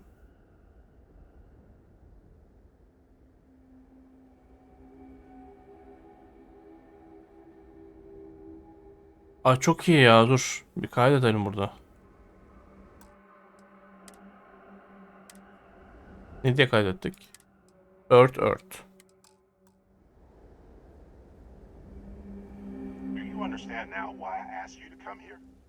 An easy trick. Baştan mı aldınız abi? Heh. Hadi bu sefer de şunu söyleyelim. Don't you see? The power of the autumn. How many would have chosen Earth? And what gave Victor Isa the right to choose? You see the hypocrisy. In the wrong hands.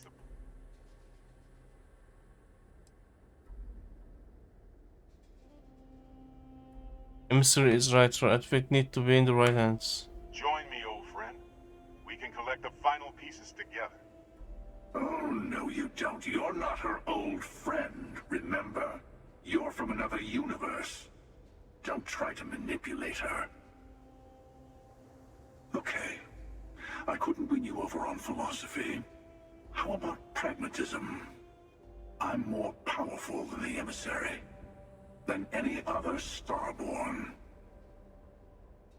And you might not understand why, but I want you to succeed. You've never gotten this far before. I need to see what happens to you.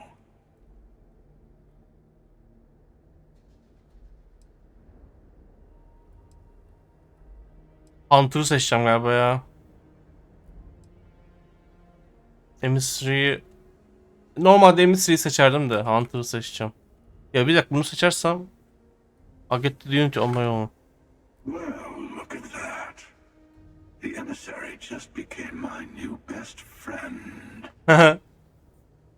You've made your choice. When you're ready, the Hunter and I will be at the buried temple. That's where we'll settle things. Meaning, we'll kill you.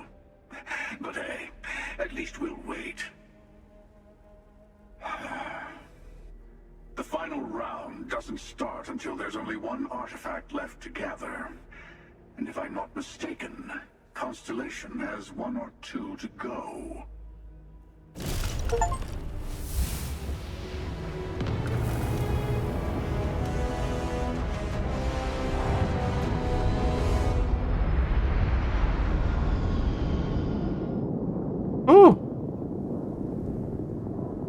O zaman diğer şeyler ne? Hadi onlara da bakalım.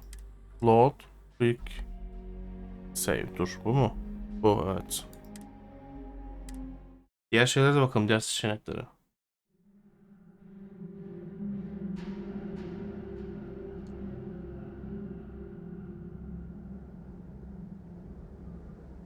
Do you understand now? An easy trick. Don't you see? How many would have chosen her? You see the... In the wrong hands, the power... Hunter is right. The only rule bilmem ne. Finally, common sense. Don't do this. Even if you agree with the Hunter's methods, he's only looking out for himself.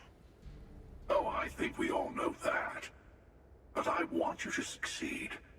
You've never gotten this far before. I need to see.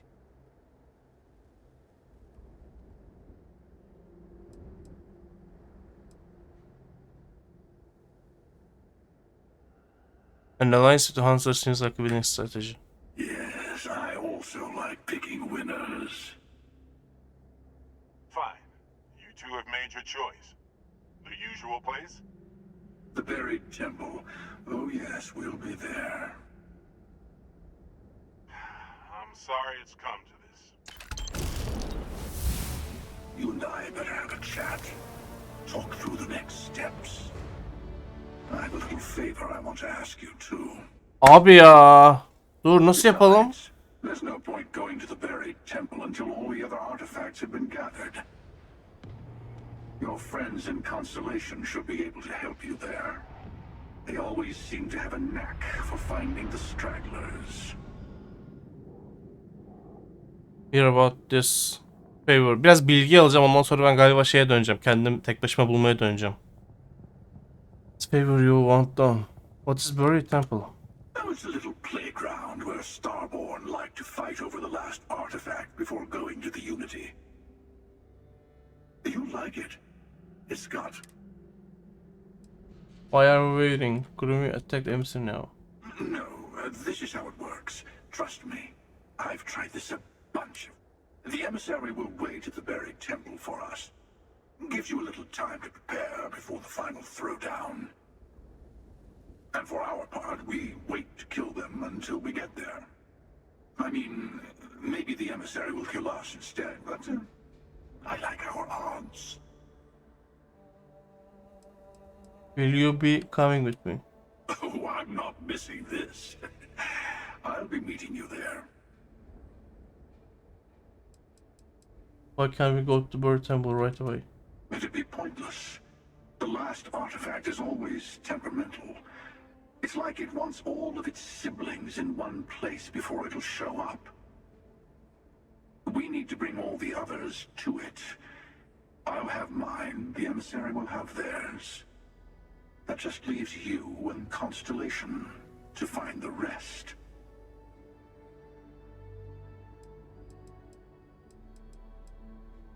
Hear about this favor you done. Keeper Aquilus, my illustrious counterpart. He's a loose end that needs tying. No, I am not murdering an innocent man in cold blood. Killing him gets us nothing. Isn't it you? Why murder him? First, he led you to my meeting with the emissary. Now, that's turned out well for me, but it's hardly good to have someone who knows your secrets hanging around. Second, I don't like him. You'll understand once you've been through a few times. Other versions of yourself have a habit of being distasteful. Aa, çok ilginç lan. Kendi versiyonlarından nefret ediyor. Birkaç kere Unity'ye girdiğinde, zaman yolculuğu yaptığında sen de anlayacaksın diyor. Kendi hallerinden, versiyonlarından nefret edeceksin diyor. Well, I hate to be pushy at the beginning of this new partnership, but I need to insist. Let me take in this moment. It's not every day you get to send an assassin after yourself. Aa, çok iyi ya. O da gülüyor. Good luck.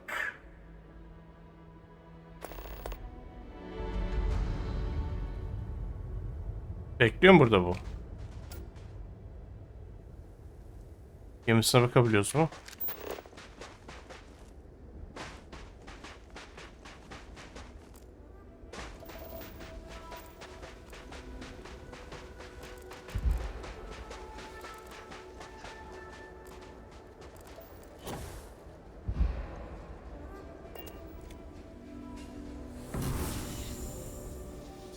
Inaccessible.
Bir fotoğraf çekelim.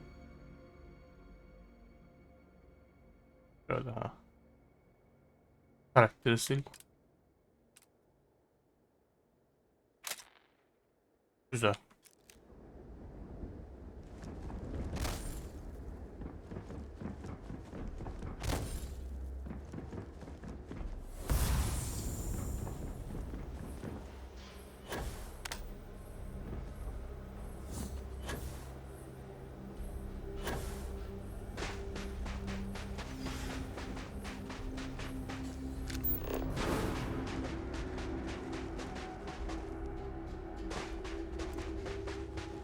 Abi taraf tutmayacağım galiba ben ya. Kendi tarafımdan gideceğim. Load. Büyük save değil. Earth.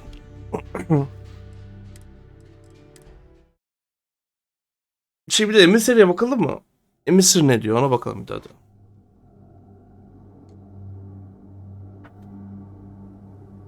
you understand now what? An easy trip. Assuming we... Don't you see? How many would have chosen Earth? You see the hypocrisy. In the wrong hands, the Emissary is right. Artifact need to be right hands. Join me, old friend. We can collect the final piece. Oh, no you don't. You're not her. Okay. I couldn't win you. And you might... I'm siding with Emissary. Thank you. Well, can't say I didn't try. We'll settle this at the usual place. The buried temple. We'll be there. You're lucky I'm a man of my word. I'll see you there. Stay for a moment. You must have questions about what happens next. You won't be able to go to the buried temple right away. There are still other artifacts out there in the settled systems that haven't been gathered. You'll need to work with your colleagues in Constellation to find them. What is the buried temple? There's always a final artifact in a specific temple. The hunter and I agreed that whoever you sided with, the other would wait there. Expect anything and everything. Other starborn, human mercenaries and defenses, alien creatures under mind control. It's all fair game. He and I made a number of agreements over the years, if you can even call them years at this point. We let him go. In exchange, he'll wait at the buried temple. You'll be able to prepare any way you can before then. Will you be coming with me? I'll meet you in orbit above the buried temple. We'll face what's there together. Why can't we go bury the temple right All away? of the other artifacts need to be gathered before the final one will reveal itself. I'll be bringing mine, the hunter will be bringing his, and you'll need to bring the rest. All the ones Constellation can find. Okay. Şöyle yapacağım. Senin gemin yok mu? Ha, Hunter'ın gemisiydi o tabi. Ha yok burada. Okay. Şöyle yapacağız. Kendi yoluma gidiyorum ben. Hadi bakalım.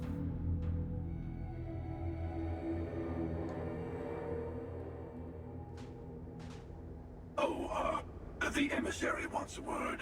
Don't keep them waiting. Do you understand now? An easy trade, honest.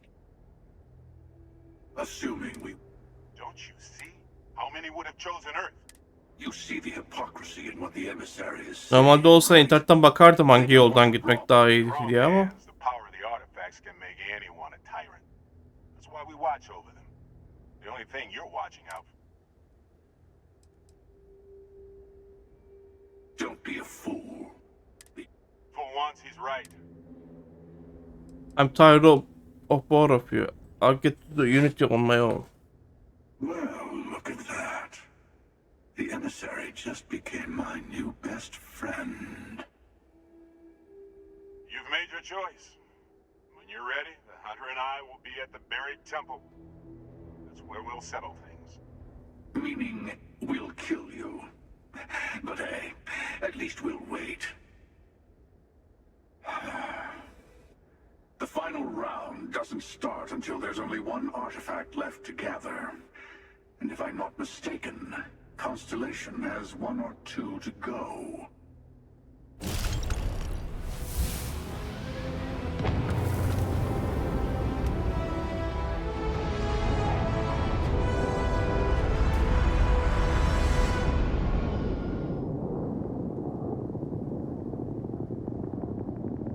Hızlara karışıyorlar bak şimdi.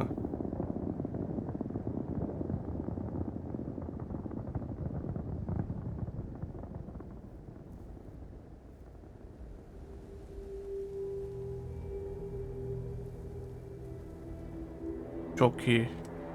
Harika.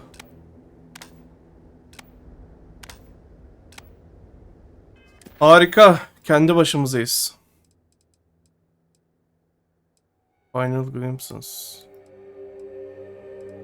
2 tane artifaktimiz var. Onları alacağız. Ondan sonra oyunun sonuna geliyoruz galiba. Bu şeye gidelim ya. Ne onun adı?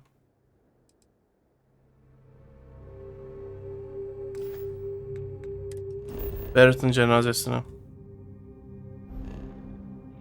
Nerede? Jüpiter'de mi diye zaman hızlı geçiyordu.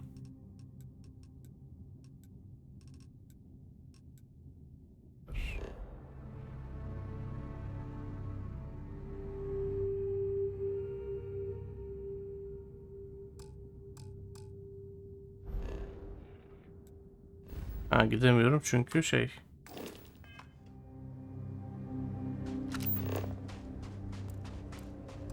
Gidemiyorum, evet, harika. Hayvan gibi eşya var çünkü üstümde.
Ben ne attım ya? Elders katını attım ha.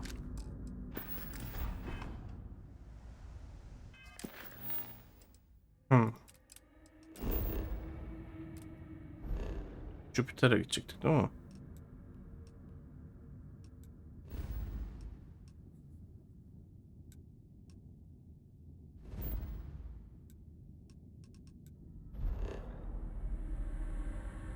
Nasıl gideceğiz buraya? Ha.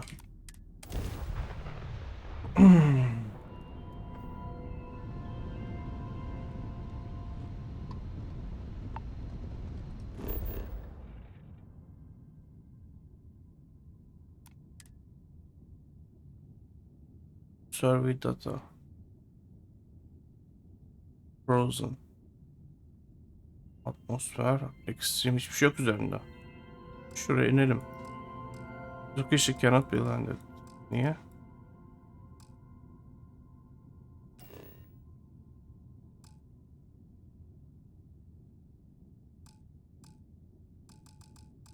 İnemiyoruz. Çünkü gaz mı bu? Okay. Europa.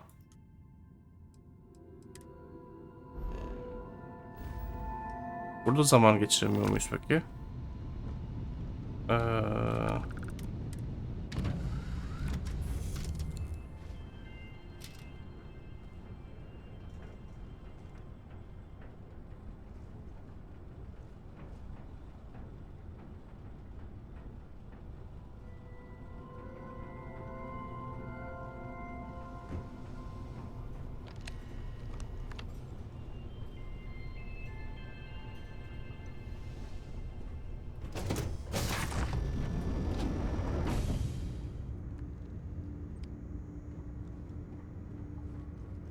Cargo hold.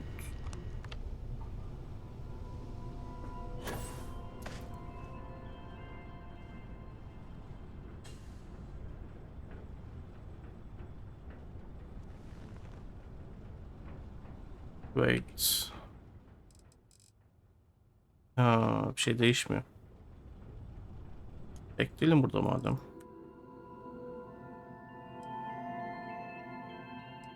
Oha bu ne lan? Niye bu kadar yavaş sürüyor? Beklemek.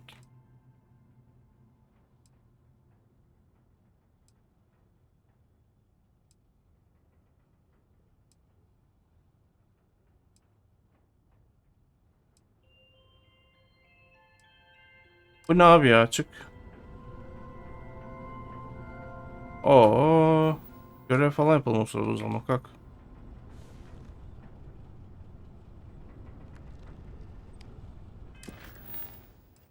Onu geç sal. Ana görev oradan devam edeceğiz. O sırada. Biz ama temple'ların hepsini bulmadık ya. Temple bakıyorduk abi. Ha. Ha okey okey. Temple'lar devam edecek şeyi bulduktan sonra.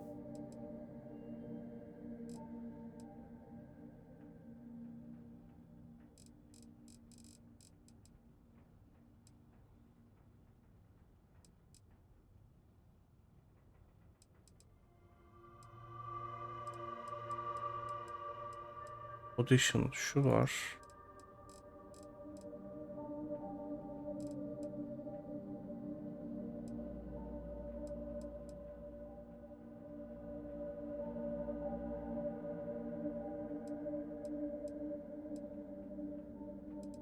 Found the company agent at the abandoned mine.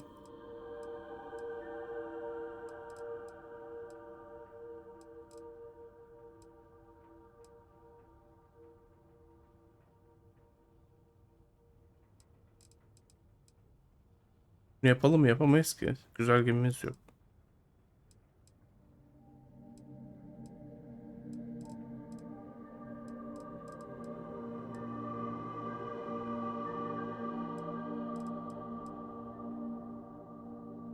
Look for opportunity rover on Mars. Şunu yapalım hadi. Aynen.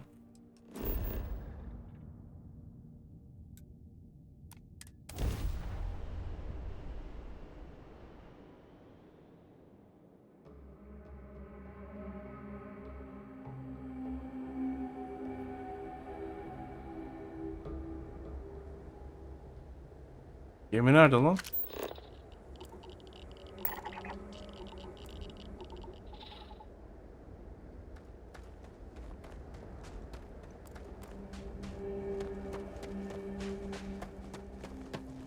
Oha.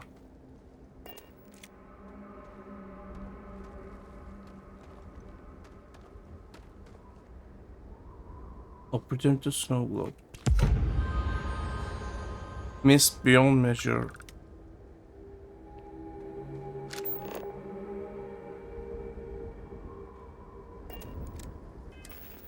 Ne aldım ben misk?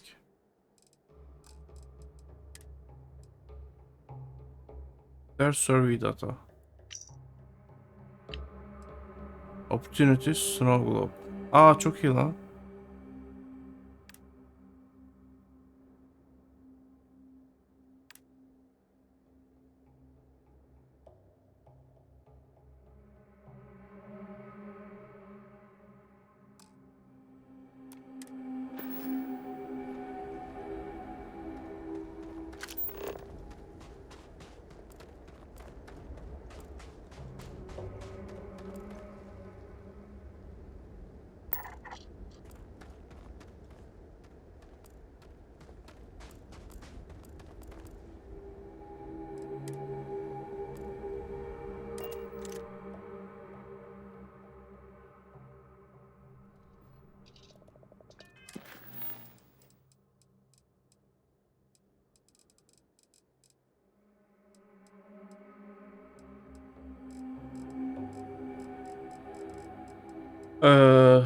Şunları var, şunları yapabiliriz.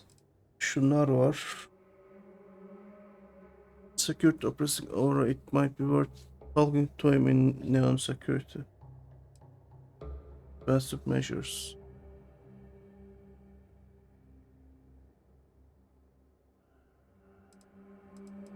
Şunu bitirelim mi ya? Hadi buna geçelim. Şu işte. Bu değil de. Şu. Hadi şunu yapalım.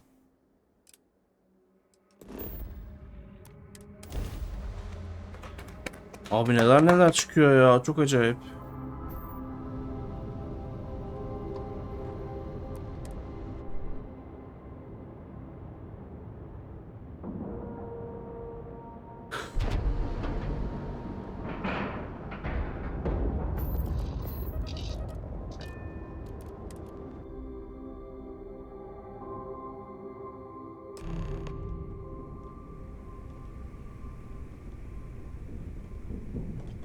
Merhaba. Merhaba. All hell's breaking loose, Rook. Delgado needs you in the repair bay with Jazz as soon as possible. Hop itse someone overcook a potato in microwave. Oh, that's hilarious. You're a real comedian, you know that? Evet biliyorum. Now get your ass to the repair bay. Go! Aa 14.000 çok iyi.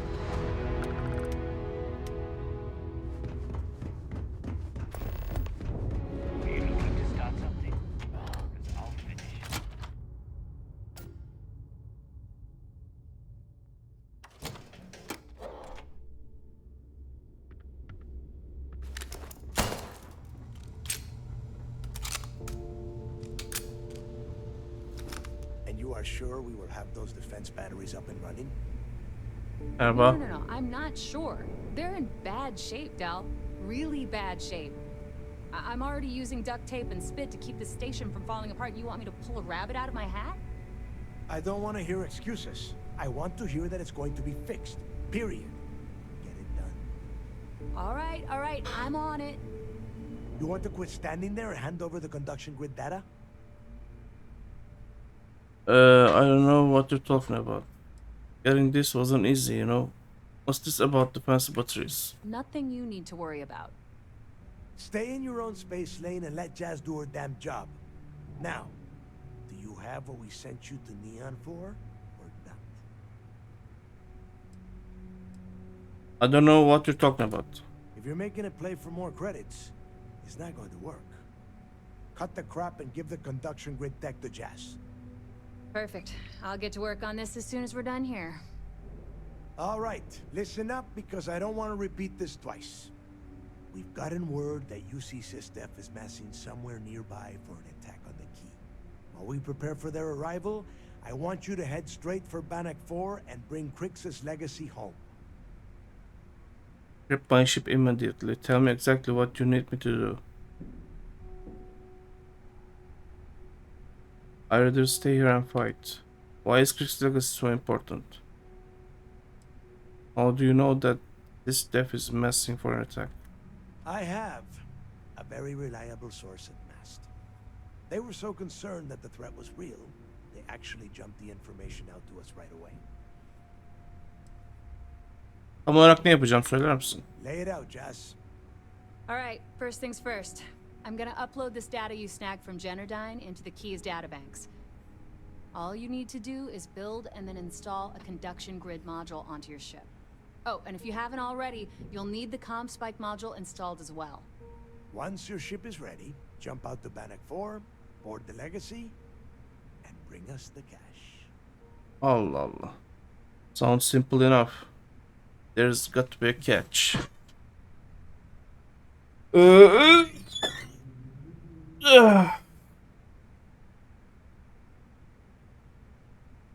There's got to be a catch. Nothing if... What if nothing's there when I get to the Bannock 4? Where the build ship modules I need.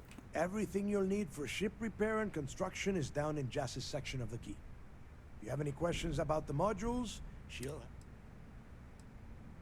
You better pray that isn't the case, because that means we are done.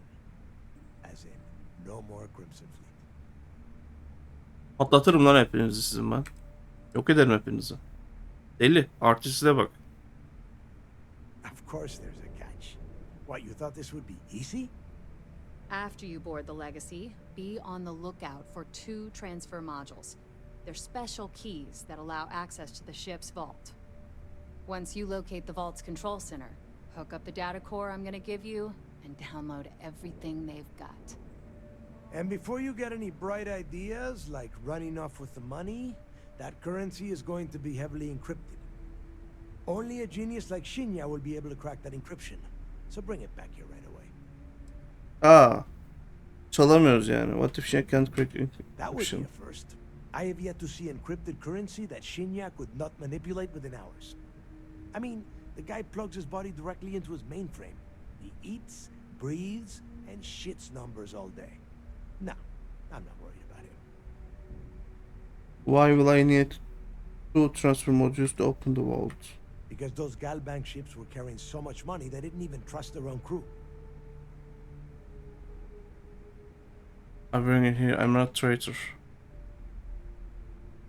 Are you kidding? Everyone around here is a traitor. Look, I'm gonna make this real simple for you. If that money ends up anywhere but the key, I will hunt you down and pry it out of your dead hands myself. Now get moving. Available any ship services tech. What's your biggest worry regarding the upcoming attack? Who are these captains you keep mentioning? You've met some of them already. Matis Castillo, Yevgeny Rokov, Juan Dayu, Estelle Vincent, and Adler Kemp. They might feel like independents to you, but each one of them has a stake in the Crimson Fleet, and each one of them wants a cut of the wealth. I am sending word out to every able-bodied captain that they are needed. We'll see how many answer the call. Is there more to Kristagas than just money? The Crimson Fleet isn't really a fleet. It's an ideal. A principle that Krix sought to set up so that pirates didn't infight over scraps. Over time, that notion has been lost. Captains have been turning their backs on the fleet, doing jobs on the side, killing each other. Bringing Krix's legacy back to the fleet would be like validating everything Jasper Krix believed in. And I'm certain it would unify us once again. Of course, it wouldn't exactly hurt to have all that extra money at our disposal. But I think you catch my meaning. Okay, hadi gidelim. Now get your ass to Bannock 4. Okay. Jasmine. I need to get those defensive batteries online, so make this fast. Ha. This is it. Don't screw this up. Nerede şey yapacağım? Oğlum. Boss kompanisi. Tamam, nasıl yapacağım? Tamam, Jasmine'den yapacağım değil mi? I need to get those defensive batteries Mind online, helping with so my ship, huh? Not a problem.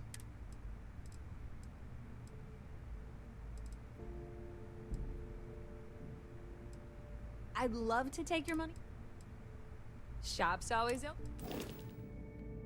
Böyle bakalım tekrar şunlara ya.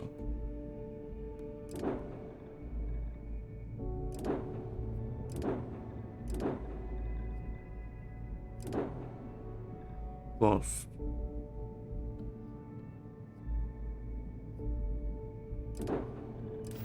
I'm busy. Make I it need to quick. get those defensive batteries online, so not a problem. All right, let.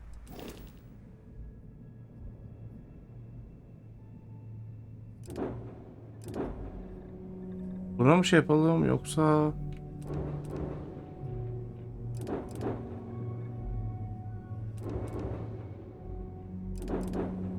Shielded capacity ne ya? Ha 160 diyor şey.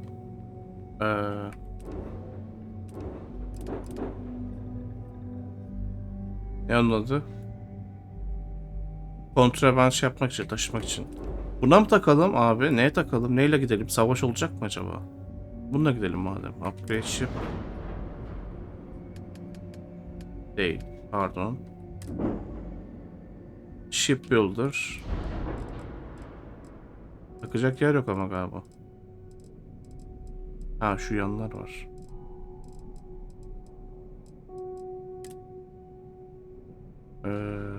Reaktör, subscribers, engine stockers, cargo base, structural.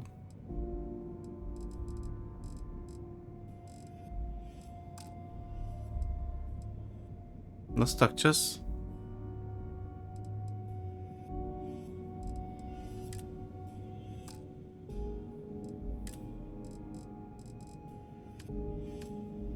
Base, cargo değil tabii ki. Cockpit, dockers, engine,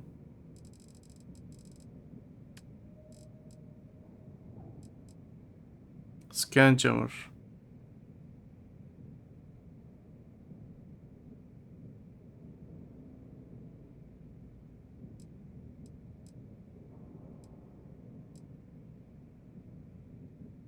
Your chance of evasion during the ship scan if you're using shielded cargo module and carrying contraband. Üf %50 veriyormuş bak. Conduction grid. Bomb spike. Heh bulduk burada. Reduces EM damage by %50 and increases shield generation. Time to lock onto enemy ships is reduced 25. Rim cost less to use in targeting mode. Okay.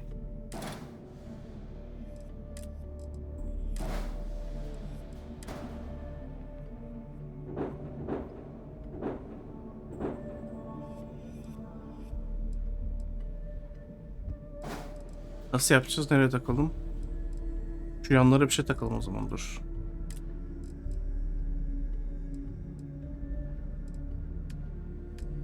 Rise, Habs, Structural,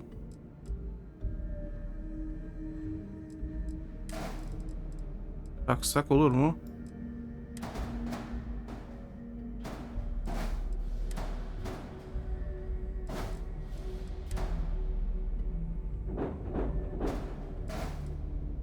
Oldu mu? Yeter mi?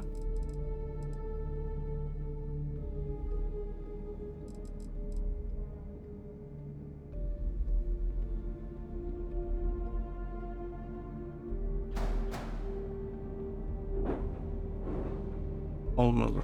Çık. Tamam galiba. Enter.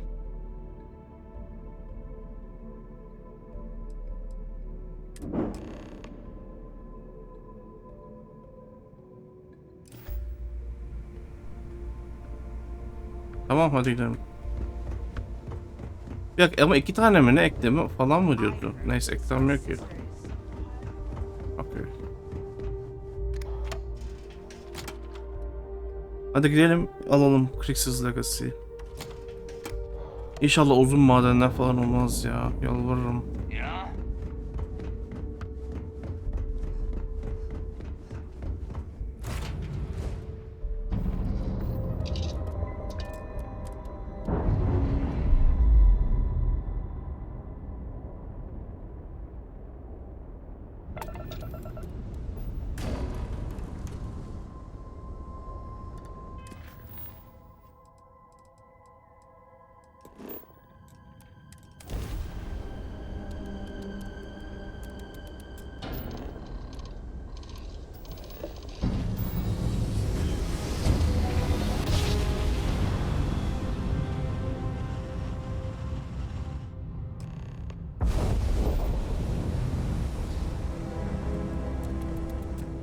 Aa bunlar kim? OC Vigilance. Oha. Nereden bulmuşlar? Vessel ID acknowledged. Port 1 cleared for docking. Welcome home to the Vigilance. Yok. Oğlum Crimson Legacy'yi alıp gideceğim ya. Bunlar da almayacak. Crimson Fleet de almayacak. Kimse almayacak. Ben alacağım.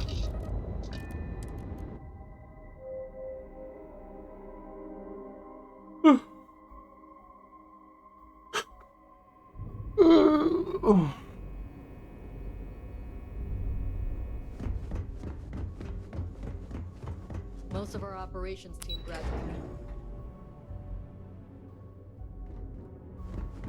Pardon. All support ships have arrived, Commander. Good. After we're done here, arrange a briefing.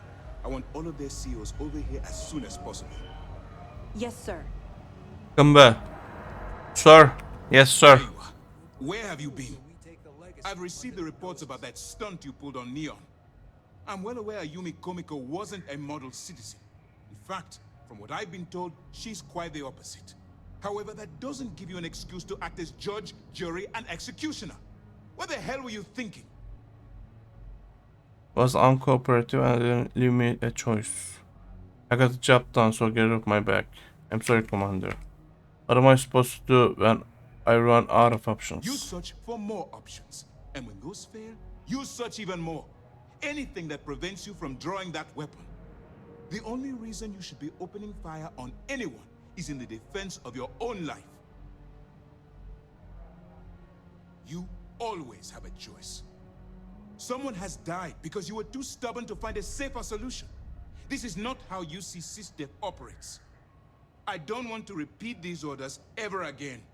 All right. I think we're both in agreement here. Ne oldu? Geçti ama. It's time to put all the cards on the table and prepare to attack the key. Backing your play. They are in quite the panic over there.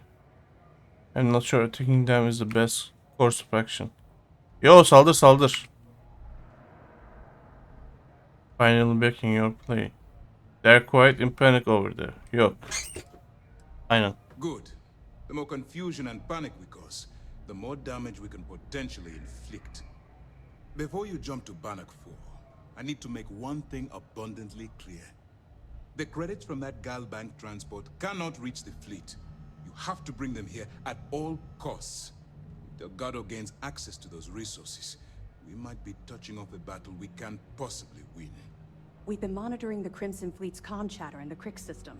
They're gathering allies by making promises based on your success. As much as I hate to admit it, UC SysDef won't stand a chance. The fleet will become stronger and more unified than ever. Bring cares back to the Vigilance. I'm not going to let you down, so no pressure then. I suppose running off with the money and keeping it for myself is out of the question. I'm pretty sure you're joking, but just in case you're fishing for what I'd say, I can tell you this. That money doesn't belong to you, or the Crimson Fleet, or even UC SysDef. It was for war reparations and belongs to the people. Allowing Delgado to get Crix's legacy or keeping it for yourself would have extremely serious repercussions. Back to the Vigilance. I'm not going to... So no pressure then. Hey, don't worry about it. You've come this far. We know you've got what it takes to bring the prize home. Well said, Lieutenant. All right. Allah. Yes, this is it. Do whatever prep you need to do aboard the Vigilance, and then head out to Bannock 4. When you return here with Crix's legacy, we'll begin the attack. Good luck. Bannock 4. What will happen after being to Colonists use it to authorize an attack? Can you tell me more about expected behavior as an agent? While you're running with the Crimson Fleet, you're undoubtedly going to be faced. It's going to be difficult for you to weigh the consequence. Do what you have to do, but remember why you're out there in the first place.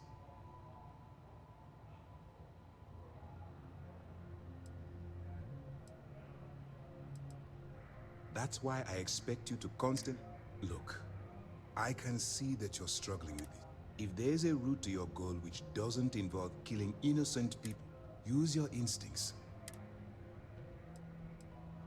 During the end of the Narian War, the money was destined to bolster the Freestar Collective's coffers. Even though we were rivals at the time, and I suppose we still are to some extent, the credits still rightfully belong to their people. After the money is turned over to Master, I'm certain arrangements will be made to return the money to the proper authorities in Aquila City. Okay. It's time to dig deep and get the job done. Alright, Captain.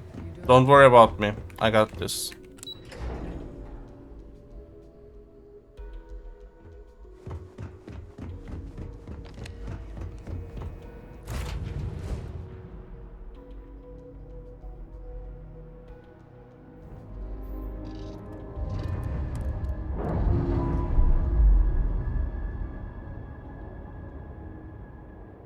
I got you, bro. Siktirin gidin ya. Alacağım parayı, kaçacağım onu koyayım.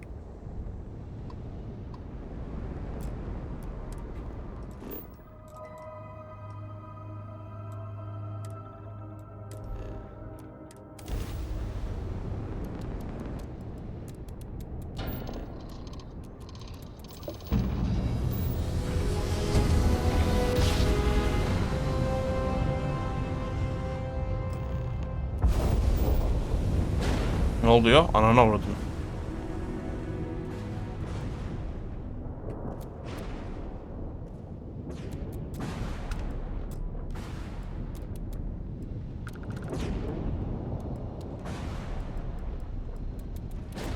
Nereye gidiyoruz lan?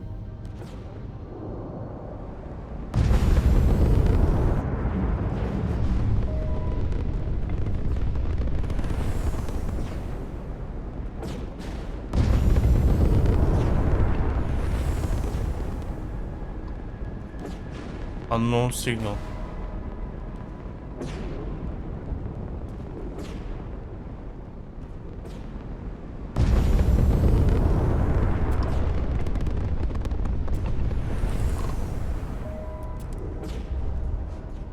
Gemi hasar görmeyecek mi abi zaten şeyde? Ben içeri gezerken.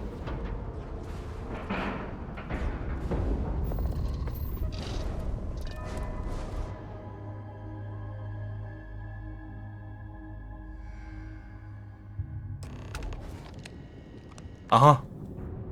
Vallahi geldik ha.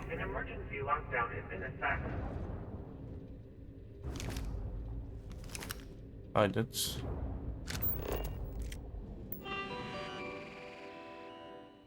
Oha.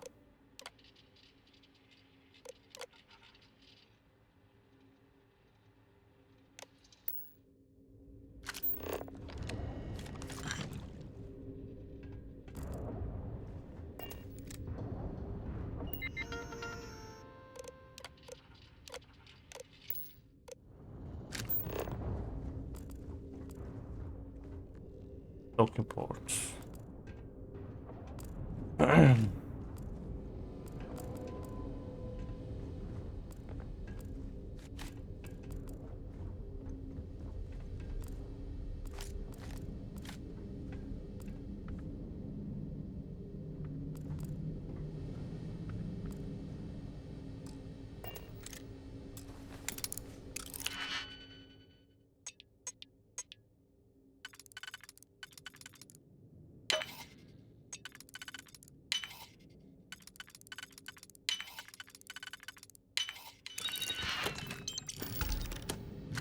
Bu alacağım ve aldığım kredilerin küçük bir başlangıcıdır.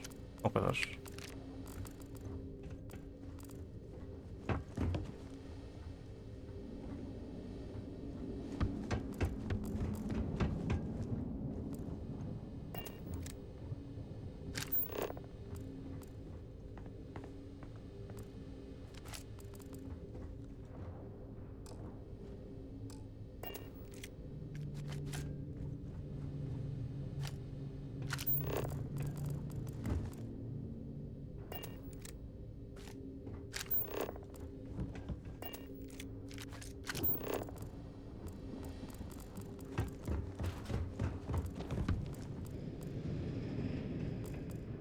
Crew recording initiated.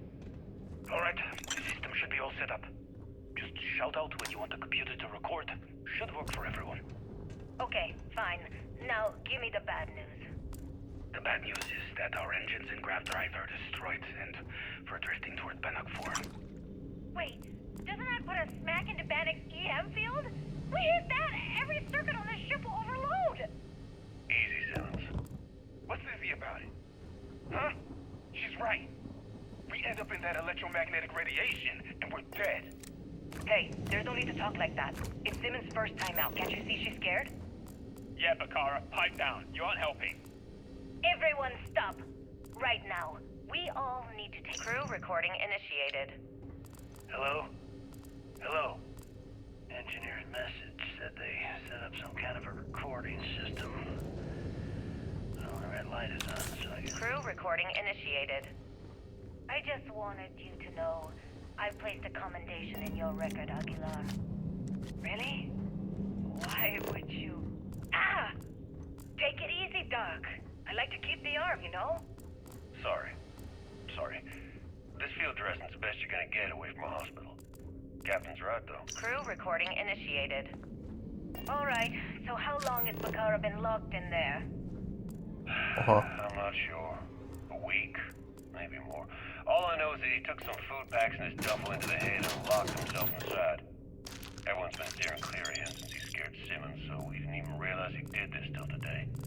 Bakara, can you hear me? You need to open this door and let us in. The hell with it. I'm going to use the override. I already tried that. He's rewired the doors. Crew recording initiated. It's... day... 20 since supplies dried up.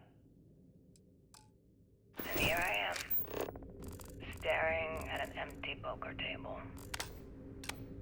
Our last game.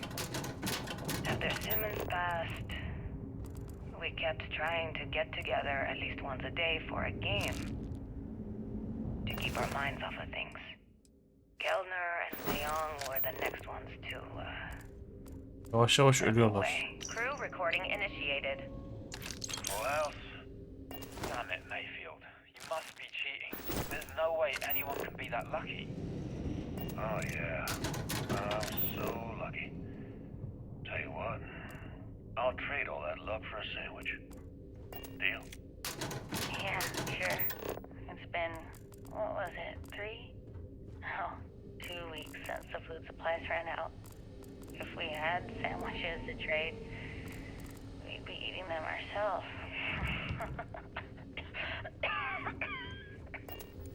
Simmons, go get some rest. You sound awful.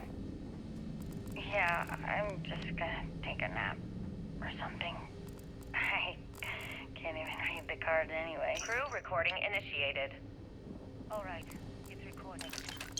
So like you were saying, that's all we have left. If we stretch things out and cut our rations in half, I'd say we'll be out of food in a week, maybe 9 days. How do I do it, Kellner? How do I tell everyone we're all going to die? You don't have to. Everyone knows. They're all making peace with it. Bakara and Osterholt knew. They simply chose to handle it by giving up early and taking their own lives. Look at all that money down there. Millions of credits. Completely worthless. With all of that, I could buy another ship. Fly us all out of here. I wonder if... Mission brief. Captain X-Ray transport credits. You are hereby ordered to proceed. Return to the location coordinates. Will be met by the receiver. Adını kaldırmışlar. Provide Alpha Cyber for clearance. Confirmation once clearance is confirmed. Data transfer may begin under construction.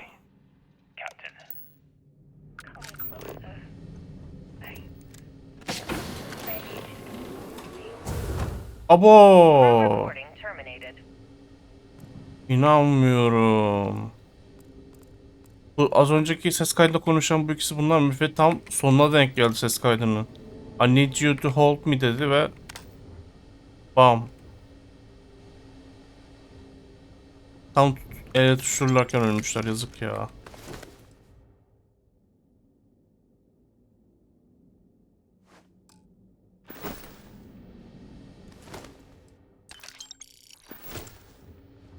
Allah Allah.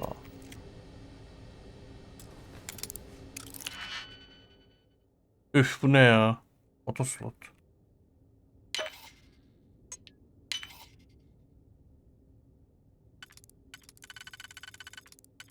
Ne çıkacak merak ediyorum.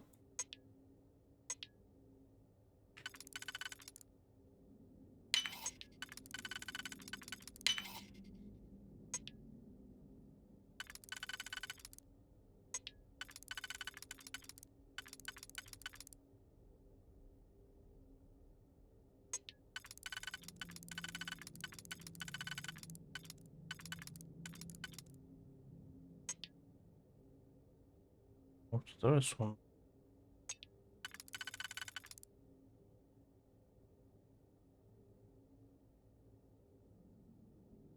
Dur bakayım bir dakika.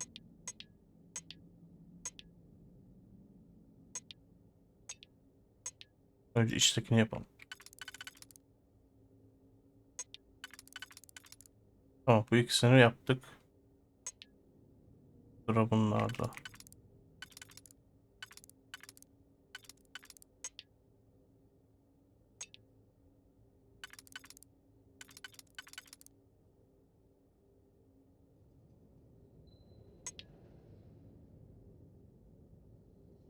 Ha, oluyor, tamam. Ha, olmuyor. Ananı sikim, ne yaptım? Ha. Ha, bu oluyor, tamam. Ha, oldu. Hiçbir şey çıkmadı. Aa, ben de Master Lock falan deyince dedim güzel bir şey çıkacak herhalde. Uğraştığıma değmedi, yemin ederim. Hikayelerini öğrenmiş olduk. Başlarına neler gelmiş falan filan.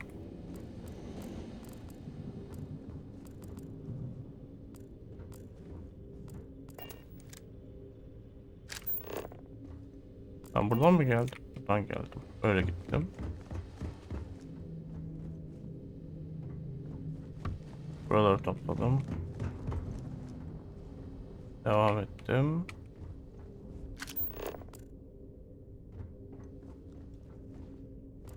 Buraları aldım.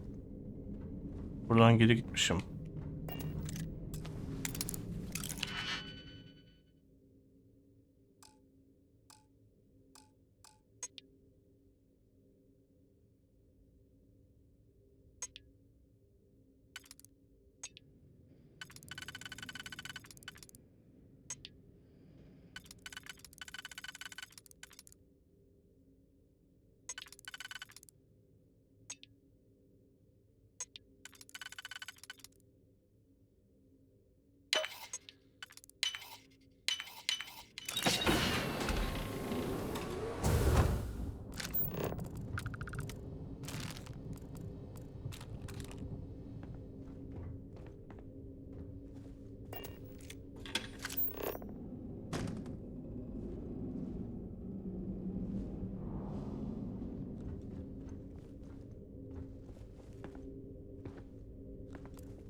Aha, abo. Müzik de çok güzel gidiyor ha. Ay ay ay ay, her şey kullanmış adam. Ha, kullanmamış burada her şey.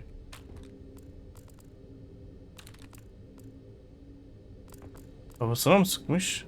Yo.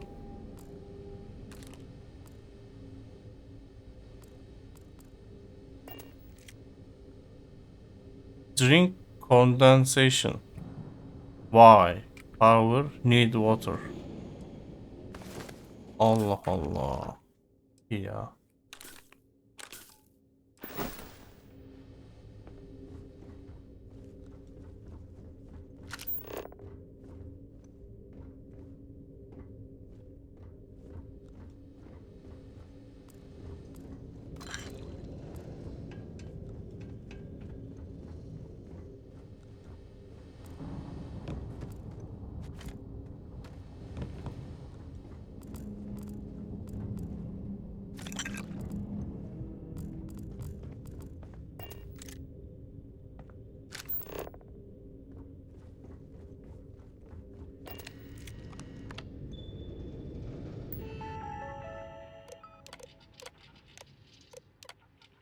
Occupy derken.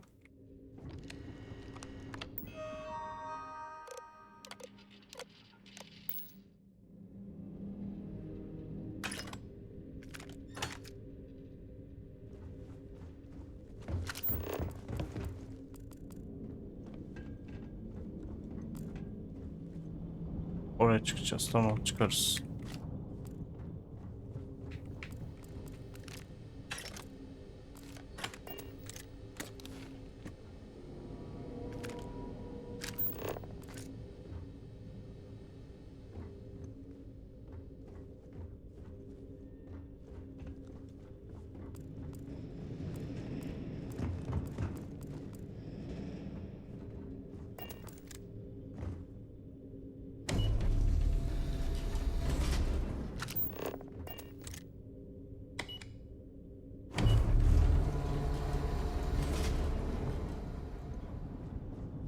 Buradan geldik değil mi biz buraya?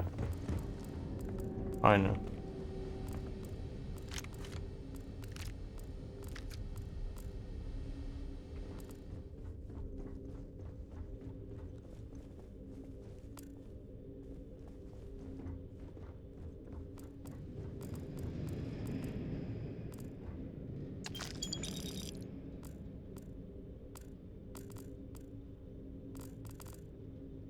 Gel bak, transfer modül mü? Oha.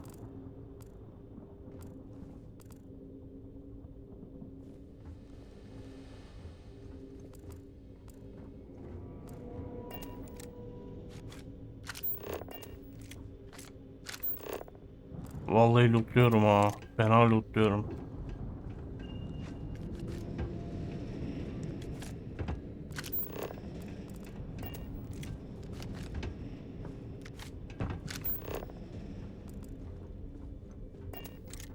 Hazır mıyız gençler? Save alıyorum. Ne çıkacak acaba?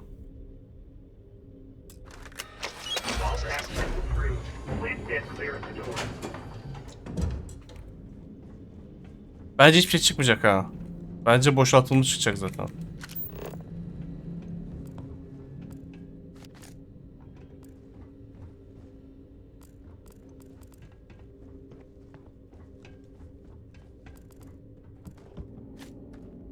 O da uzun ya. Ne kadar kocaman gemiymiş bu da. Anlamadım gitti vallahi.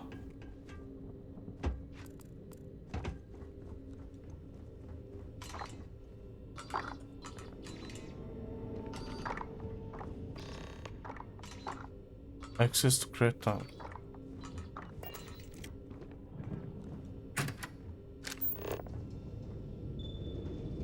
Depository. Okay.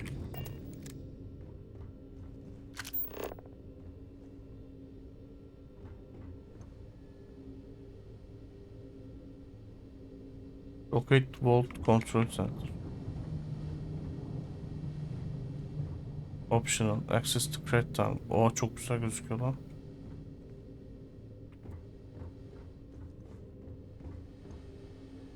Depository Vault Control Quarters. Aha. 5675. Çok bir şey çıkmadı ya. Bu mu harbiden? Değil. Optional'da bu. Ya optional bu kadarsa orijinali kaç? 25.000 mi? Allah aşkına nedir ya? Bence çok dandik bir şey çıkacak ama dur bakalım.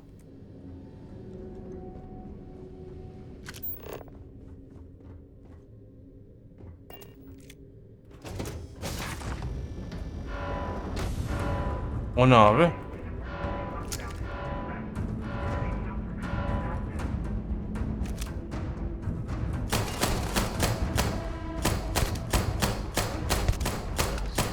Onu patlattık.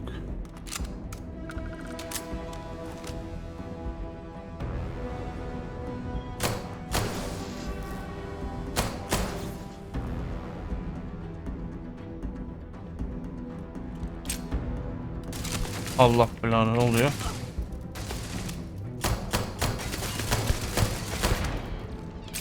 Okay.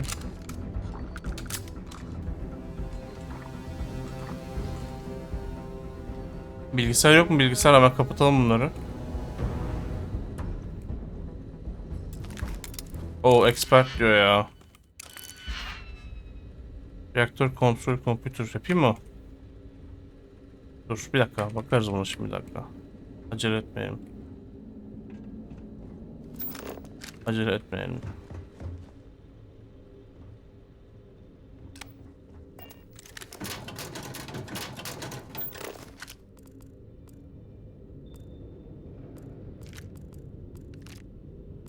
Big Bang ne ya? Şunu al bakalım. Big Bang diye silah isim koymuşlar.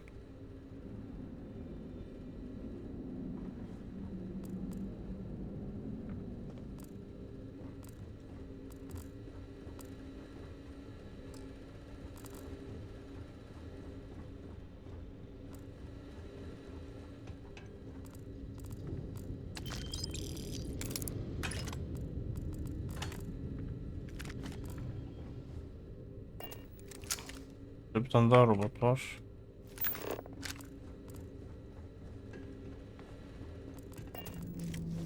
Advance diyor. Orası açılacak galiba.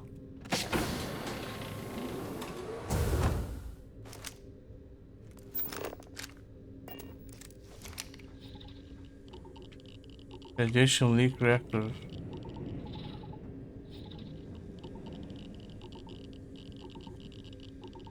Beni görüyor ama. Ha gördü. Okey. Kamera görünce saldırıyorlar. Kamera görmezse sıkıntı yok.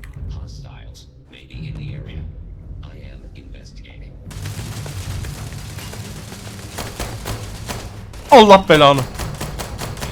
Ölüm koptu lan. Bir anda karşıma çıktı.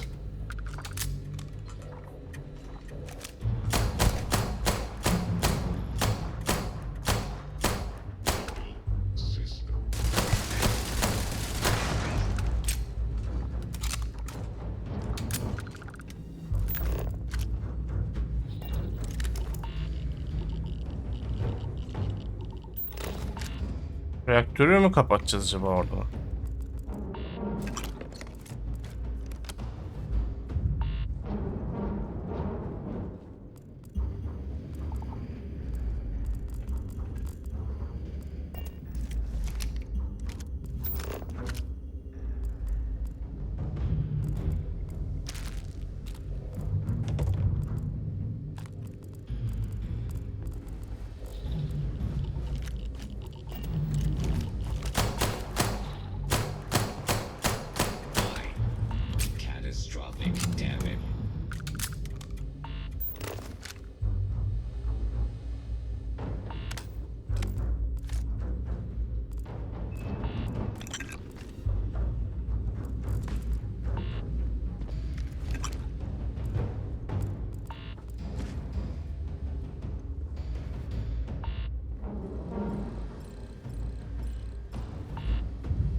Advance diyor. Yapıverelim ya. Ne olacak Allah aşkına?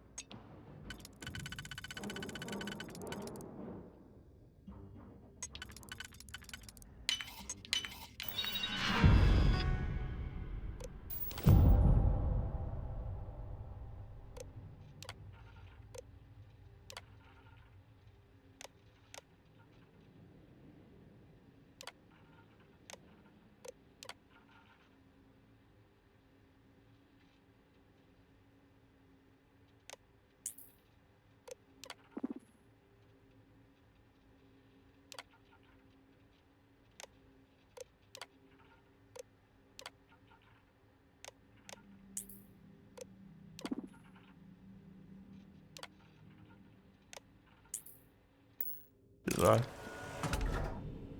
Merhaba gençler. Gençler selam. Hoş geldiniz.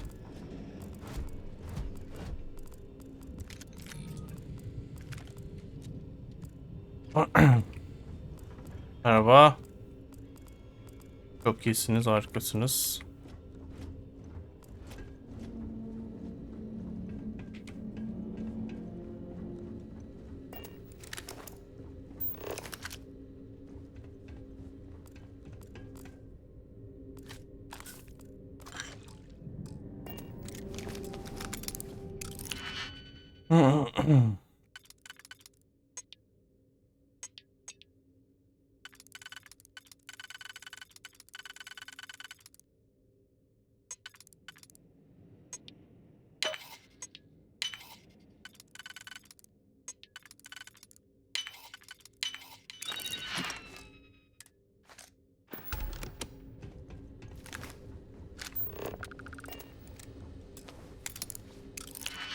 Advance diyor. Hemen aç verelim.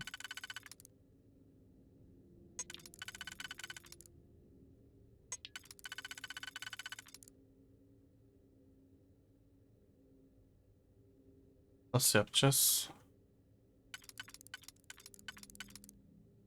Böyle bir şey yok burada.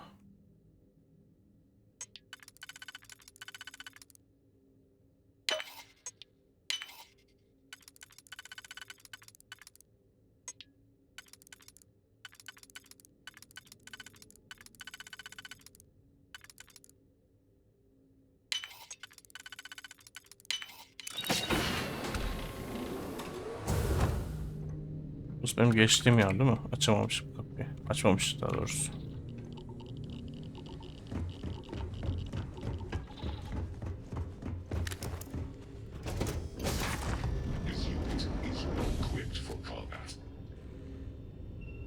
Ne demek istiyorsun yani?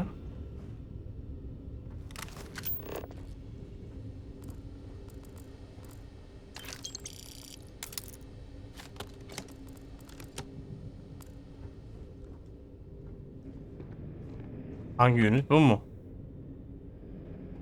Bu niye çıkmıyor şeyinden? Take clear one opening. Kaydet daha.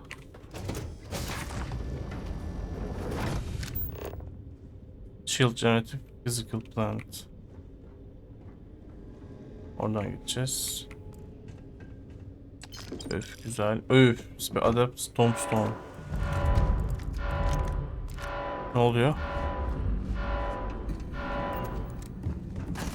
Allah belanı vermesin. Gel. Şş, yardım etsene. Gelsene. Gelsene. Şş, sana diyorum. Sen de gel. Allah belanı. Hiç kurşun harcasım yok. Şunu öldürün. Lan nereye kaçıyorsun? Robotsun sen. Kaçma. Dal. Lan nereye kaçıyorsun?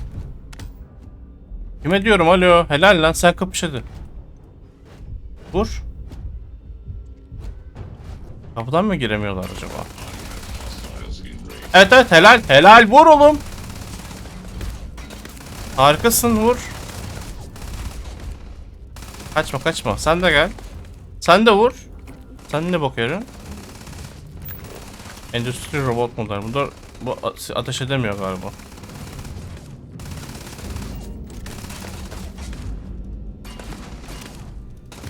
Yarı canına getirmiş. Ama bir sike yaramıyor.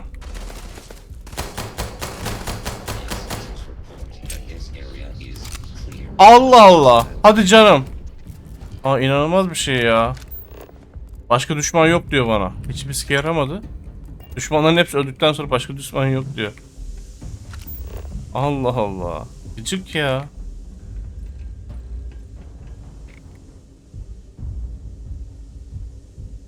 Skill plant diyor. Ha. Bu kapı nereye gösteriyordu?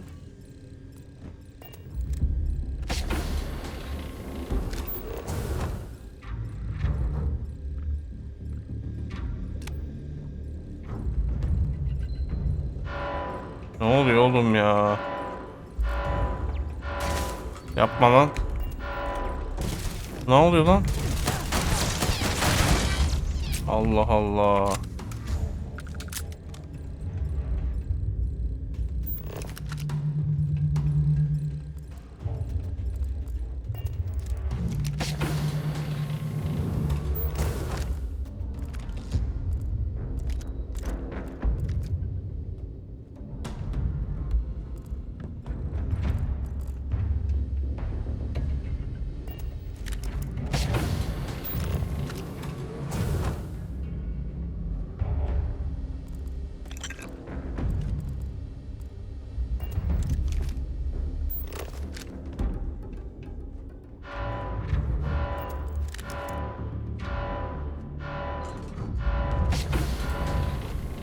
Allah belanı.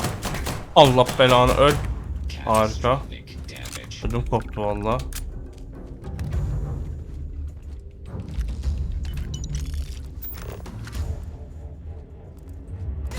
Allah belanı vermesin senin.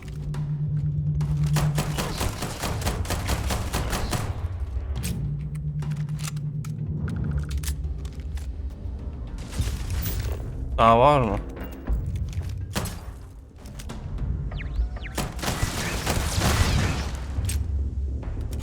Çok iyi.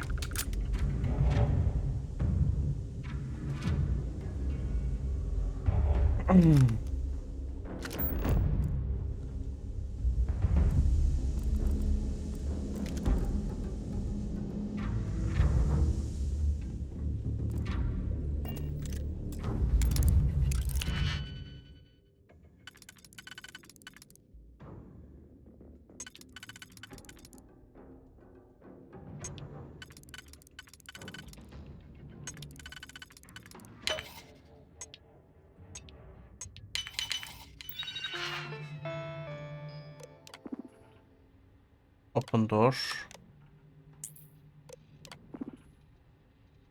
Activate units.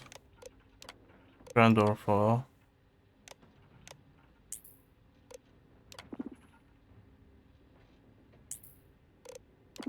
Remote alarm control disarm. Güzel.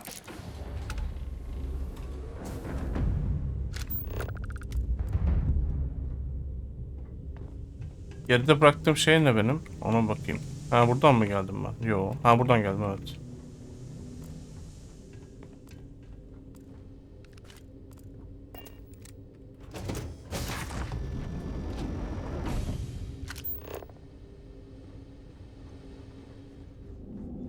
Oğlum bir gemi ne kadar büyük olabilir ya? Hadi artık.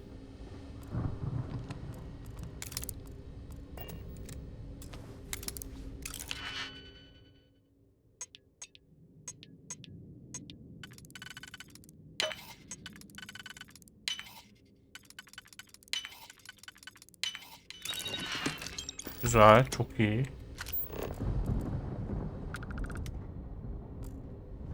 Bayağı bir word yani. Ne oluyor? Yine mi savaş? Sıkmayın lan.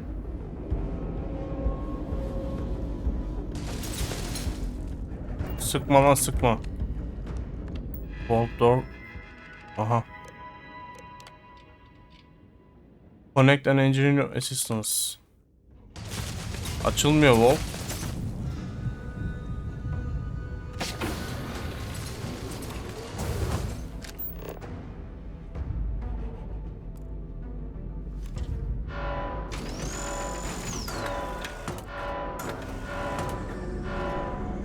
Ne oluyor ya? Hemen ne gördünüz?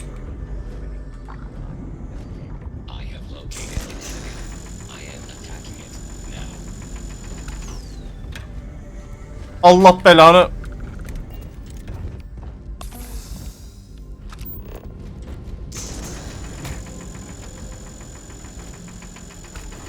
Düş lan. Allah Allah, tipe bak ya.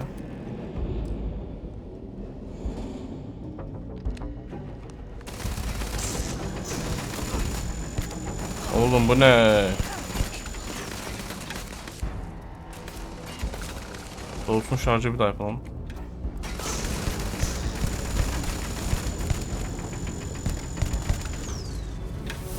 Üf, 2 levelim oldu mu benim?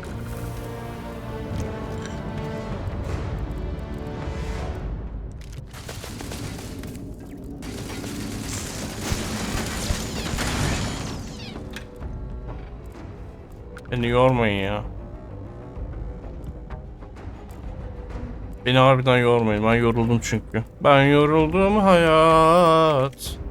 Gelme üstüme.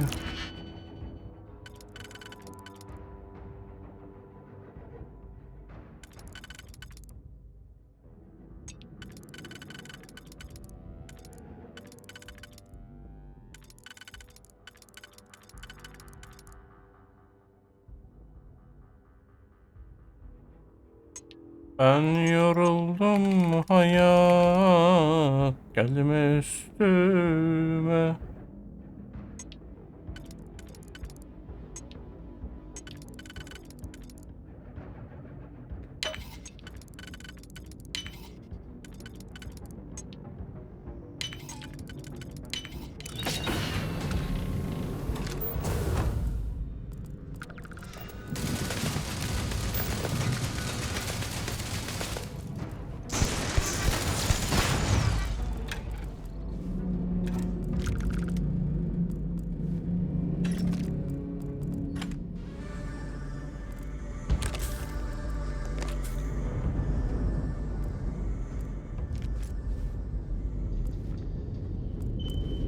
Ben yoruldum hayat, gelme... Ne oluyor lan? Ses geliyor bir yerlerden.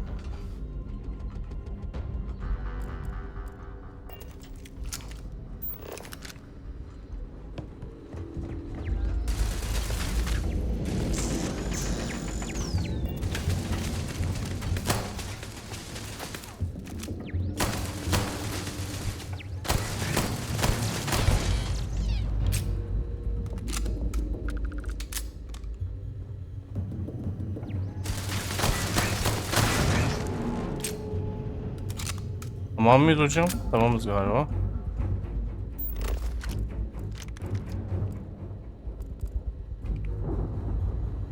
Oğlum bu gemi ne kadar büyük ya. Gemi alt tarafı. Allah Allah. Hala geminin içindeyiz. Sanki dungeon'a girmiş gibiyiz ha. Çok acayip bir şey.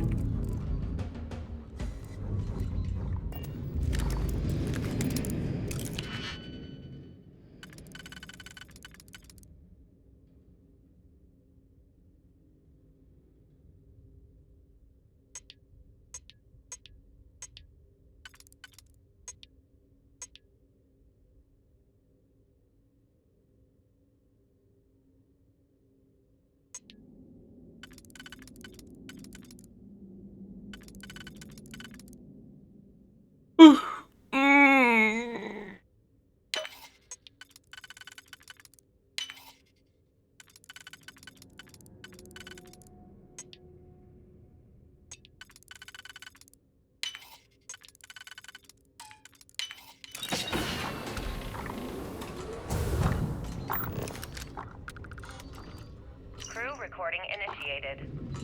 I think it's recording. You can start now. Yeah, sure. Damage report. Bulkhead A01 is damaged. Junctions A01 through C02 are offline. Hell with this. What's the point? Half the ship's torn to shreds. We're just wasting time. Wasting time? What are you talking about? If we don't assess the damage, how are we going to get out of here? You still don't get it, do you? We aren't getting out of here. Captain Leong's just giving us busy work to keep our minds off the inevitable. No way. Captain Leong's one of the best transport captains in the fleet. She'll get us out of this mess. Yeah, but Leong isn't a magician.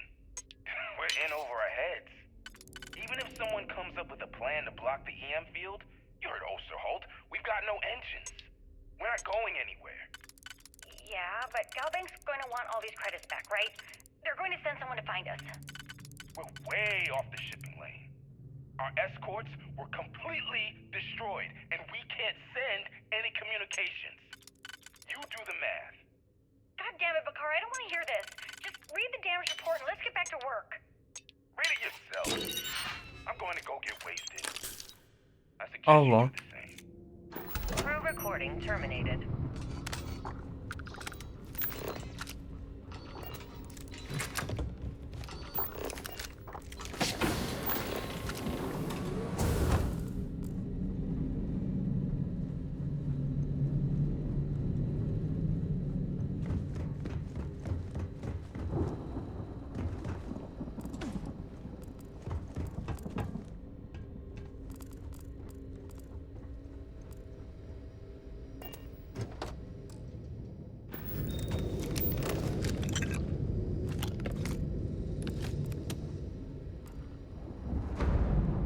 Ne oluyor?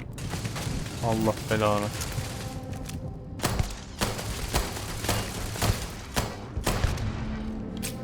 Okey.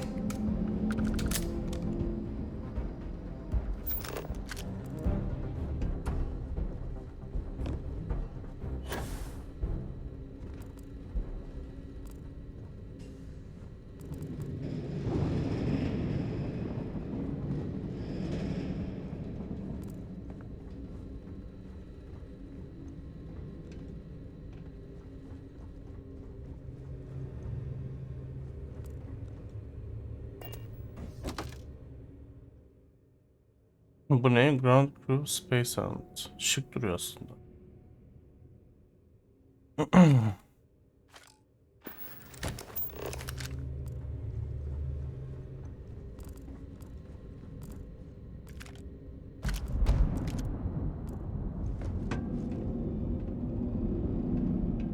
Hani orada bir şey var ya.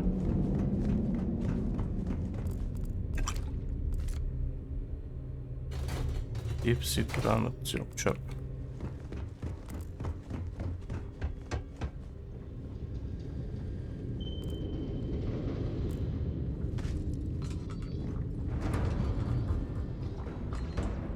Ne oluyor lan?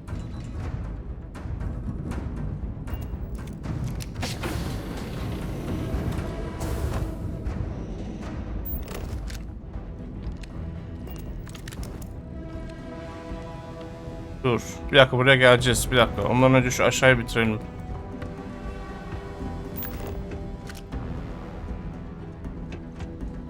Ha, bitirmişiz zaten burayı biz. Tamam. Başka bir şey yok değil mi? Tamam, yok ya. Bitirdik burayı.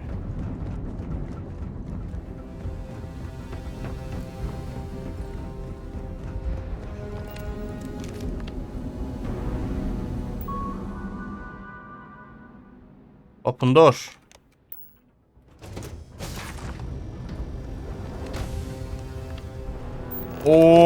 Oha! Oha! Çok güzel.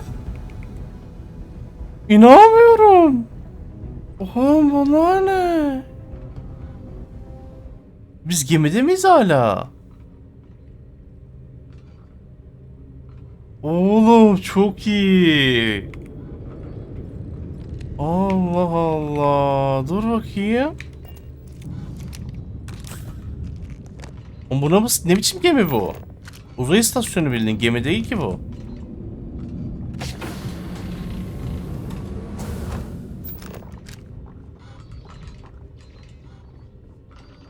Sesler nereden geliyor ya?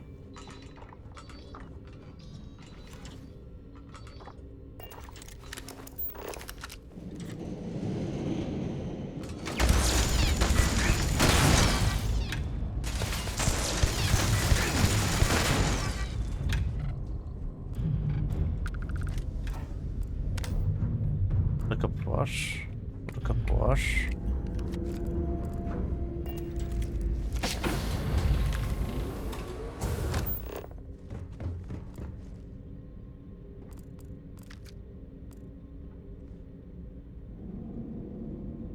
Çok acayip ya. Oğlum, bunların hepsi kredi lan. Ama açamıyoruz.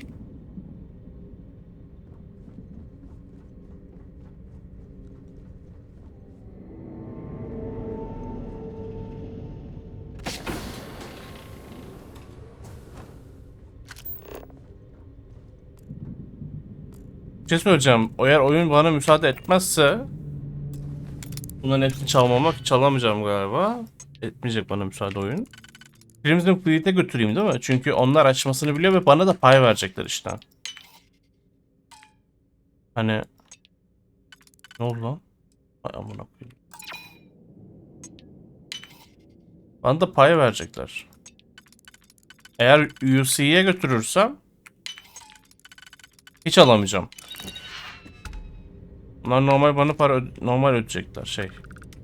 Uğraştığım şeyler için sadece. Star Roamer Space Suite bu ne ya? Al bakalım. Merak ettim.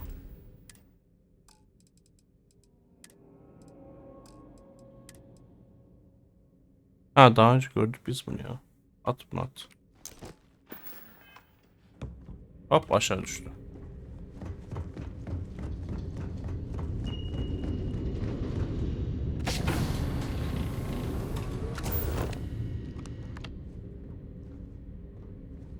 Engine room. Dur buraya bakacağız, şu engine room'a bakalım.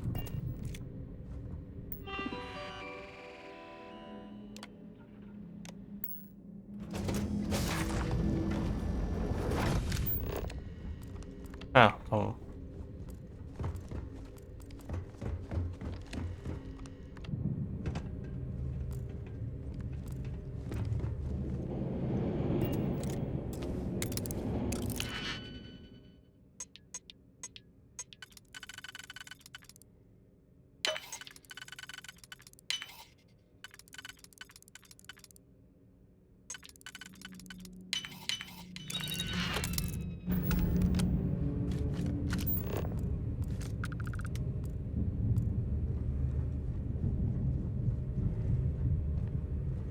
Çok iyi lan. Daha ne ya?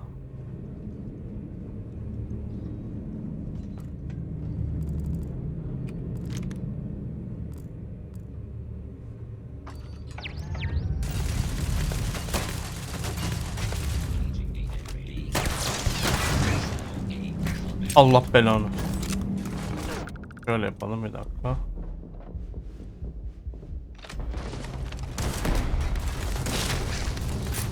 Bunları şey yapmanın yolu yok mu ya?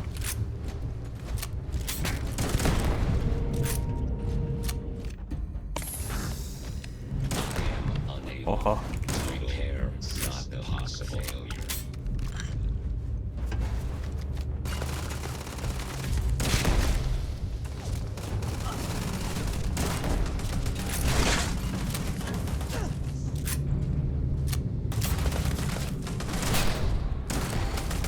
Allah belanı. Dur.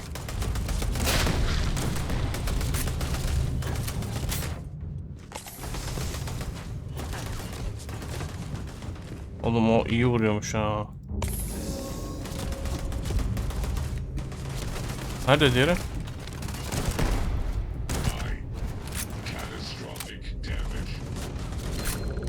Hah. Üf, bam.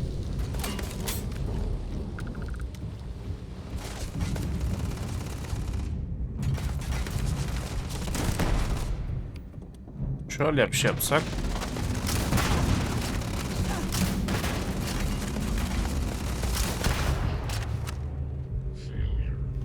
Okay.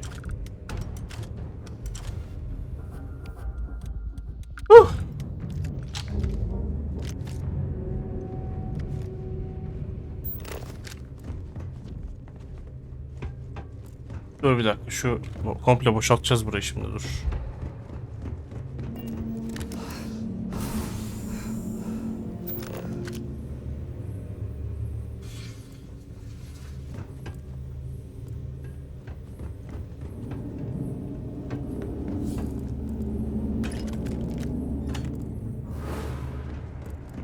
Onu aldık, tamam.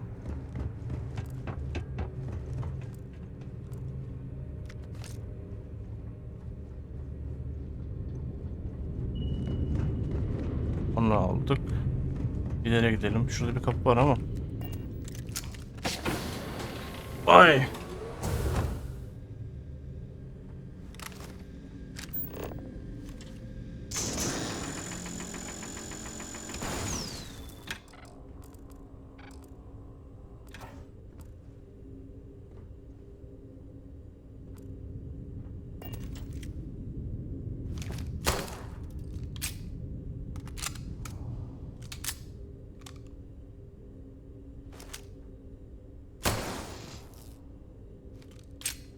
Bunlar açılmıyor galiba. Böyle bir şey var mı? Yok galiba. Var ama. Nasıl açacağız?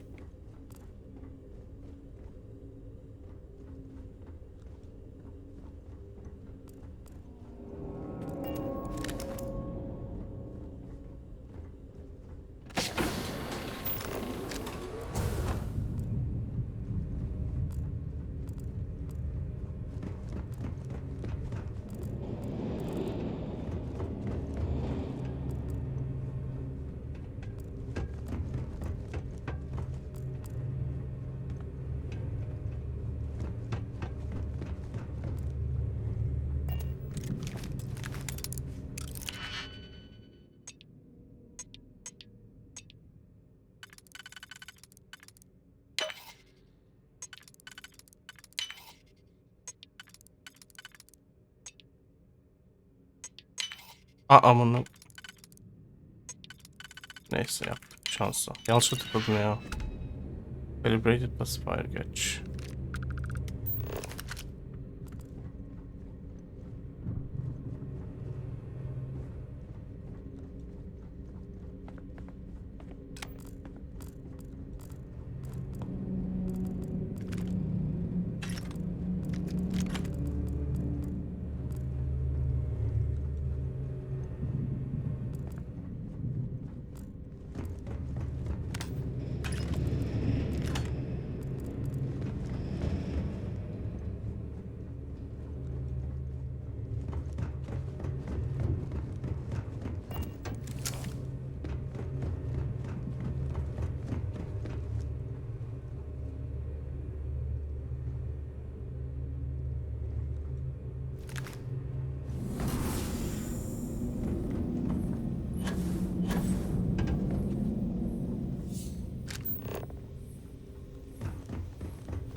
Allah belanı.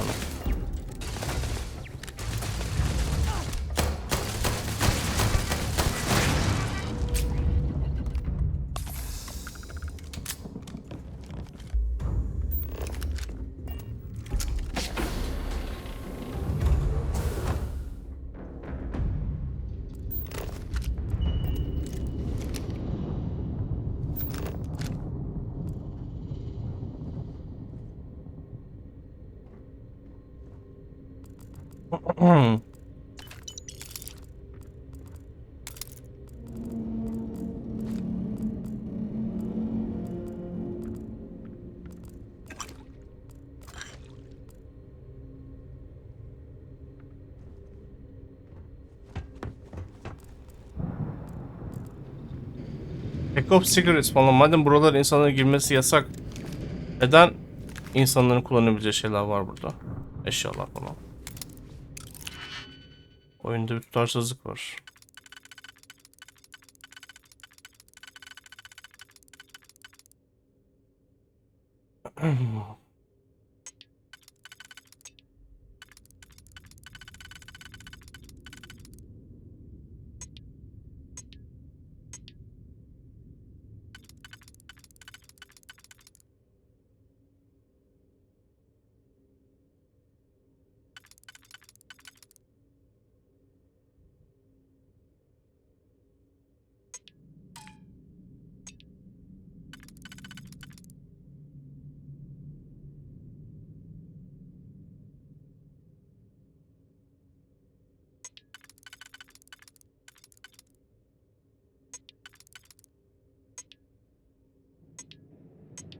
O olmuyor. Şu belki olur. Bu hiçbirinin olmuyor. Bu.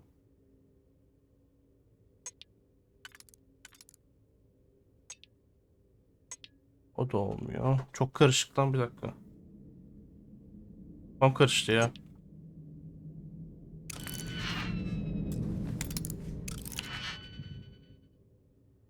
Yenisini ver ha.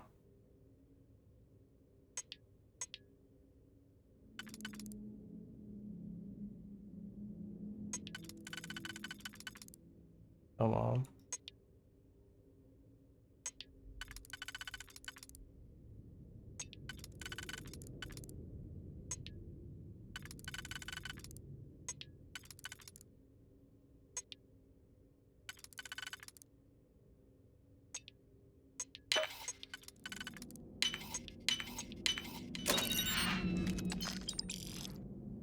Calibrated Razorback. Al tamam peki. Burada uğraştık kalmasın.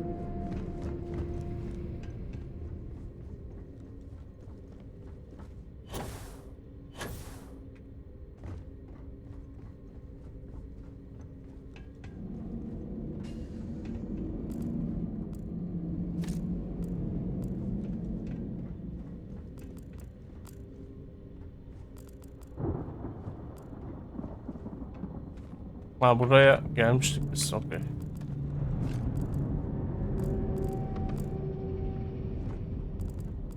Ah. Ne bulduk? Poison Barrow Knife. Oo, çok güzel bir şey bulduk.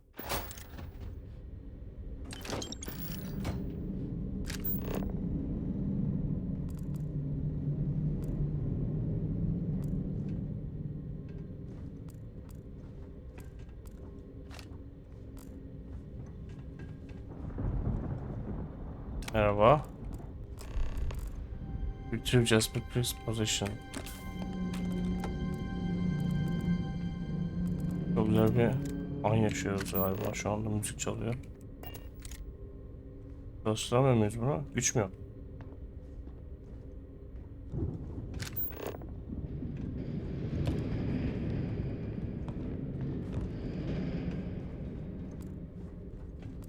Oha, Jasper Creek's.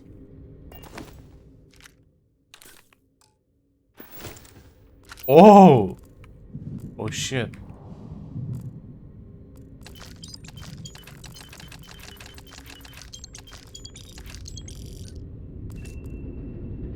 Anlamıyor muyum? Ha, evet. Crew recording initiated. Well, now, let's see. Another day's gone by. What's it been now? Yok, kıyafetini alamıyoruz mu ya? Kıyafeti güzelmiş. Who the hell knows? Jasper Creeks. So it looks like the clock's running down for me, and Issa wins. What a clever woman. I never saw it coming. I mean, I can't blame her. I was stupid enough to hand her the opportunity. Now the fleet's resting on her shoulders. I only hope she doesn't run the whole operation right into the ground. External communication detected. Automated recording system activated. Legacy, come in. This is Issa Melante. Are you there, Legacy? Holy shit. Issa, is that you? Issa, I'm here. Yes, I can read you. Jasper Creeks. Öf, Legendary Rifle. Extend Magazine Doubles Basement Magazine Capacity. O 150 meg diyor. Randomly applies a bleed effect to targets. Premium build materials make this weapon light as a feather. Oğlum bu ne? Çok güzel silah bulduk. I think broadcasting from outside the EM field is interfering with my comms. Crew recording initiated. Son of a bitch. Nothing. Complete waste of time. I've tried everything I can possibly think of, and I end up right where I started. Oh, here I thought I was so clever. Thought I had it all figured out. First, fix my ship and get the prototype shielding back online. Second, shunt the power from the cred tank array back to the system to drain the credits. And then third, haul ass back to my ship before the EM field rips apart the legacy. 3 easy steps, right? Only problem is, I'm stuck at step 1. Every system on my ship is dead, and there's nothing aboard this ship to use for repairs. I can't believe I came all this way, just to end up stuck here like the poor bastards who ran this ship. Actually, wait a second. Issa will figure it out. I told her where I was going for a reason. She's smart. She'll know something's up when I miss the rendezvous. After all, we're supposed to split the loot. All I have to do is sit tight and wait until she figures out that something's gone wrong. Then she'll come here looking for me. In the meantime, I should start rationing my food. I could be waiting for a while. Crew recording terminated. Vay be. Oğlum efsaneye bak, çok güzel. Şey gibi lan. Ne onun adı? Galaksinin koruyucuları gibi ya. Ama ciddi. Data Corport. Warning, power reserves insufficient for requested action. Warning, power reserves insufficient for requested action. Warning, power reserves insufficient for requested action. Ne lazım? Reroute Ships Power'a.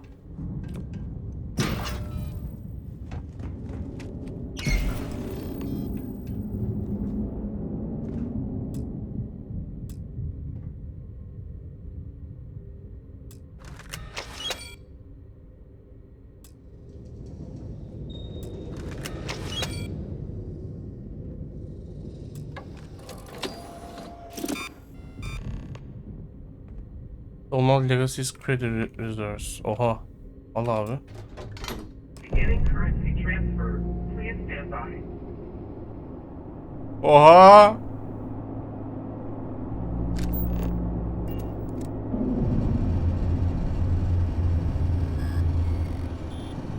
Bütün gemideki her şey buraya mı aktarıyor şu anda? Oğlum. Kaç para? Kaç para? Locked in place diyor. Ha, bunları alacağım önce. Bir anda canlanmasın Jasper. Allah Allah, ne oluyor?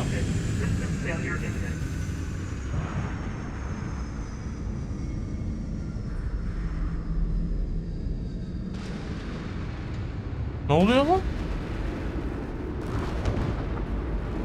Oha!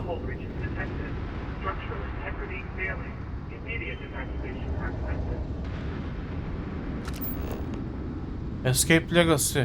Let's go. Nereden gideceğim? Aa! Çok güzel. Çok heyecanlı.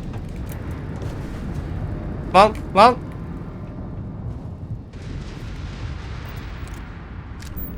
Nereden gideceğim ha? Allah belanı. Uzaya fırlayacağız lan.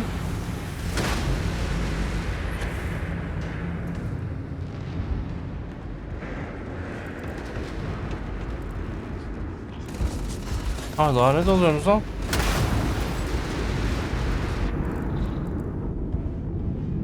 Oğlum neler oluyor? Dur. Nereden gideceğim? Nereden gideceğim? Yolu göster.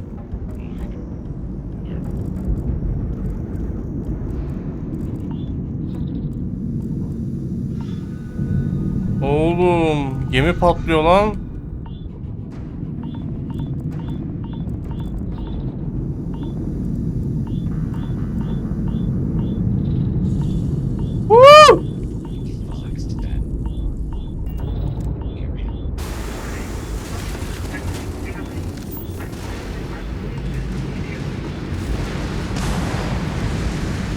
Çok güzel. Kaçıl. Dur silah şeyine bakayım. Oha! Oha rastgele denk geldi bir şeye bak.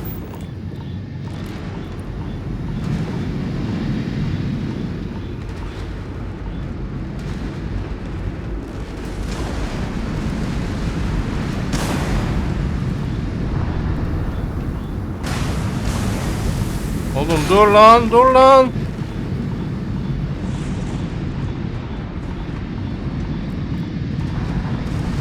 Oğlum nasıl ben bulacağım yolumu? Nereye geldim? Yolu göster, yolu göster.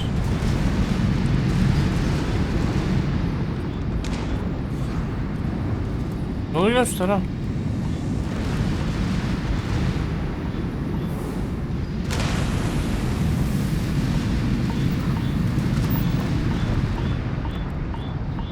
Oğlum imkansız var ya, şu F olmasa, scanner olmasa. Ah. Your choice of jump destination will determine your final allegiance with either USB side stick or Crimson Fleet. Ne yapalım? Ne yapalım? Ne yapalım?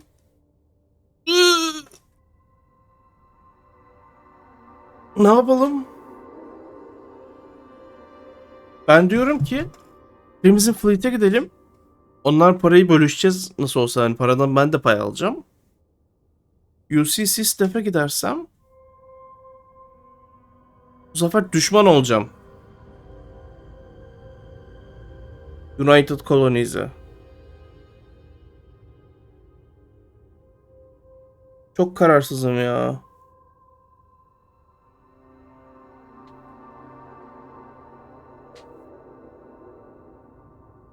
Crimson Fleet'e gidiyorum ya. Kötü adam değil miyiz abi? Para lazım, para. Hadi bakalım.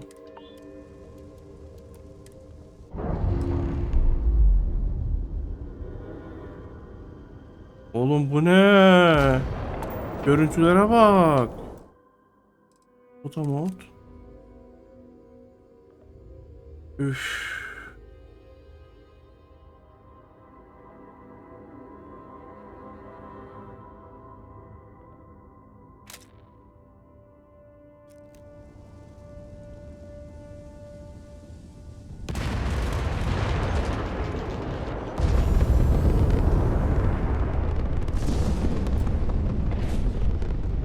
Nereye? Clicks'e mi gidiyoruz? O. Buradan çıkamıyor muyuz abi? Nereye gidelim? Nereye? Clicks. Sagan. Clicks hangisiydi lan? Şey miydi? Tabii Clicks'e gideceğiz ya. Lock.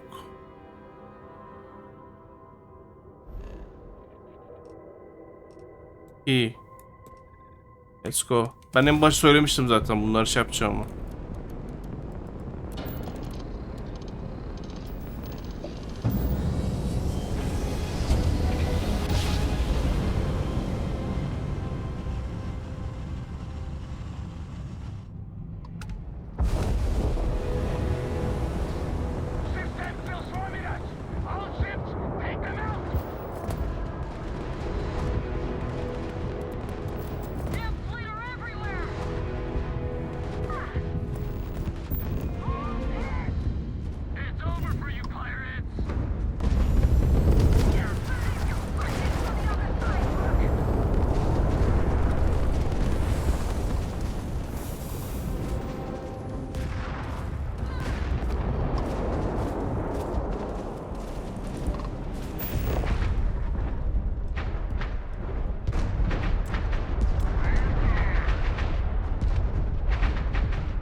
Yok.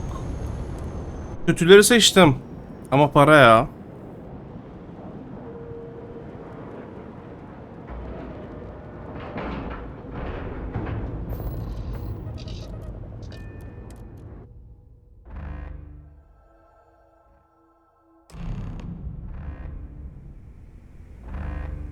All right, don't stand there looking stupid.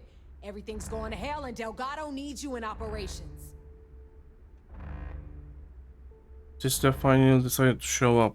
Calm down, I took care of all the ships. I have Chris legacy. Has the key taken any damage?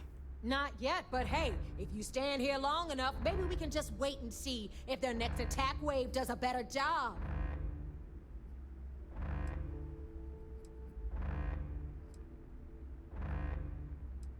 Please don't tell me you actually believe that was everything SysDef had.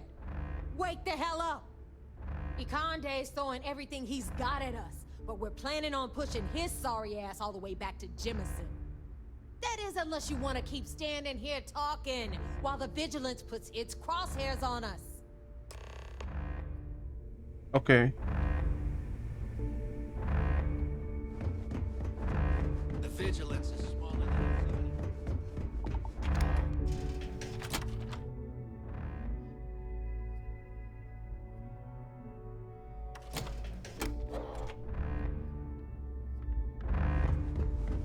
I don't know if you've heard, but SysDef's decided to pay us a little visit. Sharks don't scare me. Hell yeah. We took out that first Did you get the wave, legacy? No problem. I sure hope all this heat is worth it. SysDef made a well, big it ain't just mistake coming SysDef. here. They came with some backup. SysDef There's just about a had to million show great up whites and on the these fires, and they're all fools smelling ever fruit. learn? So we leave out there with guns strapped to the hood. Bring them on.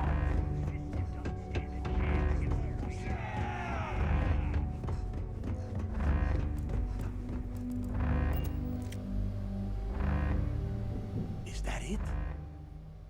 That is Grix's legacy? Dios mío. I can't believe it's right here. Jazz, fire up the analyzer. Can you confirm? It's true. You were right all along, Del.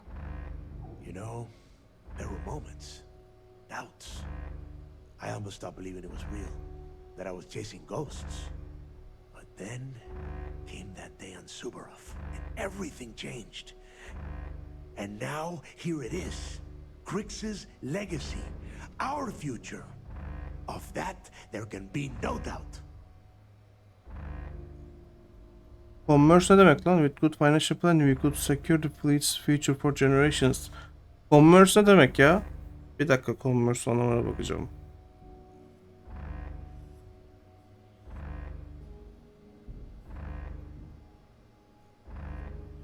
Ticaret derken?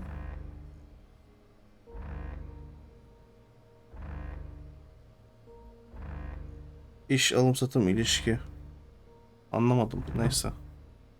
With good financial planning, we could secure fleet's future for generations. You finally have it. This has been a long time coming. We can buy a lot of drinks with that money. We are not out of the good woods quite yet. Are you trying to waste my time? Commerce hadi. I get what you're saying, but we're not gonna be bankers. These funds will go to weapons, ships, and boots on the ground. Now, only one thing stands in our way. The Vigilance. Speak of the devil. Jazz, what is the situation? Looks like Ikande is starting to move. Typical SysDef. The sharks are so bloodthirsty, they won't even give us time to bask in the moment. Command can't destroy, he destroys Greek legacy. No need to worry, I already wiped out the first wave. Forget SysDef, we are the legacy now. Attacking us now. They're afraid of us. With Grix's legacy in hand, Ikande knows we're unstoppable. It's a desperate move that's going to end with UC SysDef losing ever. I saw that. Hell of a job. But this is just the beginning. Those first few SysDef ships were only scouts, trying to confuse us and probe our defenses. Which means they're playing it smart. They're gonna try to take out our defensive batteries before bringing in their big guns. The batteries are the only thing we have with enough electromagnetic firepower to punch through the Vigilance's hardened shielding. We lose those batteries, we lose everything. With the amount of power those defense batteries close to you, I'm guessing you only get one shot. Then there's little time to waste. I bet my ship has enough firepower to take out Vigilance. Sounds like SysDef is getting desperate. What do you mean incremental firepower? Standard weapons don't stand a chance against the Vigilance's shields. The batteries are massive versions of the EM weapons you'd mount on your ship. You know, designed to overload enemy shield generators. A direct hit from all three is guaranteed to bring that beast's shields down so you can take out its engines. Precisely. So we can't afford to screw this up. Jazz, lay the plan out for us. We're gonna hold the fort here while you hop back into your bird and head for those defensive batteries. For optimal firing coverage, we're keeping them far from the key and each other. So you'll have to jump to each one individually. You see any SysDef ships get within pissing distance of the batteries? You take them out. In the meantime, we'll secure Crix's legacy here and have Shinya begin cracking the encryption right away. Crix's legacy will be safer with me. Better be here when I get back. Sure, Sam to get killed, I don't get my coin. Then go to encryption. He'd better. Or we're screwed. Don't worry, Shinya's the best. Ever since you started getting close to Crix's legacy, we've been refining his decryption algorithms. Buy him some time and he'll get the credits flowing. Oğlum bütün işi ben yaptım. Savaşta da beni mi savaştıracaksınız abi? Ne biçim bir kafa ya bu? Harbiden şu üçüncü seçenek çok doğru. Crix'in legacy bence benimle daha güvenli olur. I don't care what you think. Now that the legacy is here, I'm not letting it slip through my fingers. Bütün işi ben yaptım ya. Those credits is the only thing that is convincing the fleet's captains that it's worth risking their own lives to defend the key. Hey, if it's any help, you can count on one hell of a party when you get back. Amen, Jazz. Once the batteries are online, we will start our attack of the Vigilance. We'll tear apart the shields, board the ship, and bring Ikande to his knees. I have my doubts for this plan. Why not regroup after getting the batteries online? No, we might not get another chance. The Vigilance will only be in range because they think we are defenseless. We need to strike quickly and then board the ship the moment their shields are down. If we wait too long, they'll have time to recharge. There's no room for doubt now. When you found the legacy, you erased all of it. Oh, and one last thing before you go. In preparation for the attack, Ikande arrested some of our people. While you're aboard the Vigilance, you might want to spring them from the brig. All right, that's it. If you have any questions, now's the time. Otherwise, good luck. Secure defensive battery gamma beta alpha.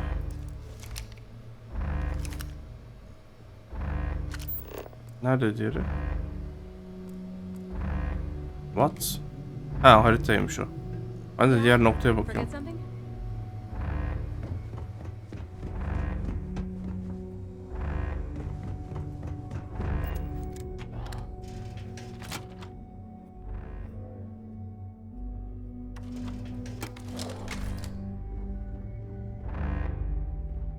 Let's go guys, let's go, go.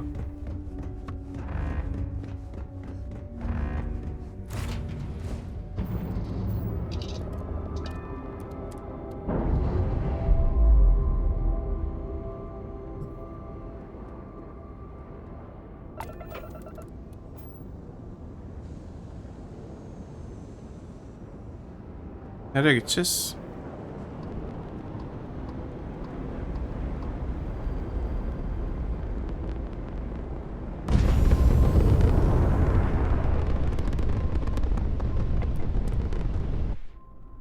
Ben nereye gidiyorum ya?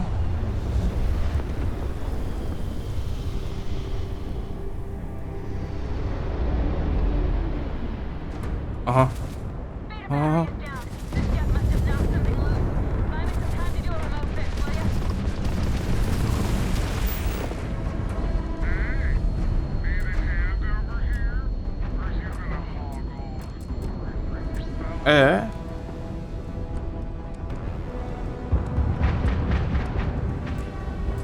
Neden ateş edemiyorum ben? Ateş niye edemiyorum lan? Locking olunca.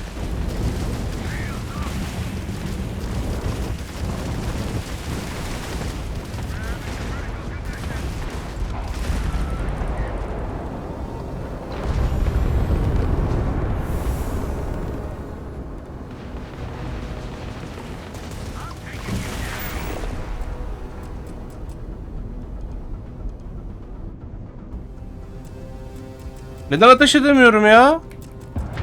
Anlamadım ki. Niye böyle bir şey oluyor şu an?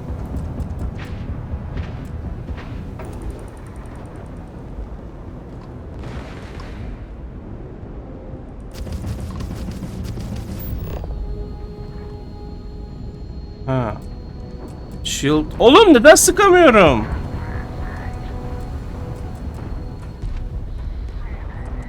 Anlamıyorum ki.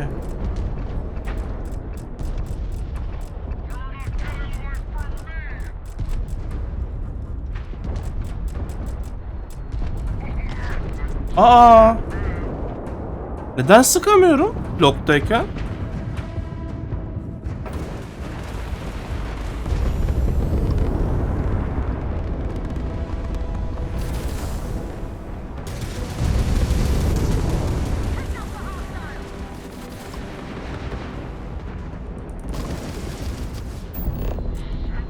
Neden sıkamıyorum lokta, anlamıyorum.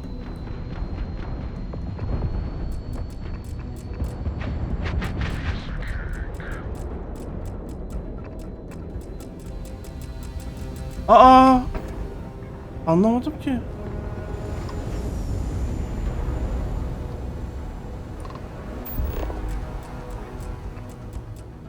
Abi neden sıkamıyorum? Kafayı yiyeceğim şimdi.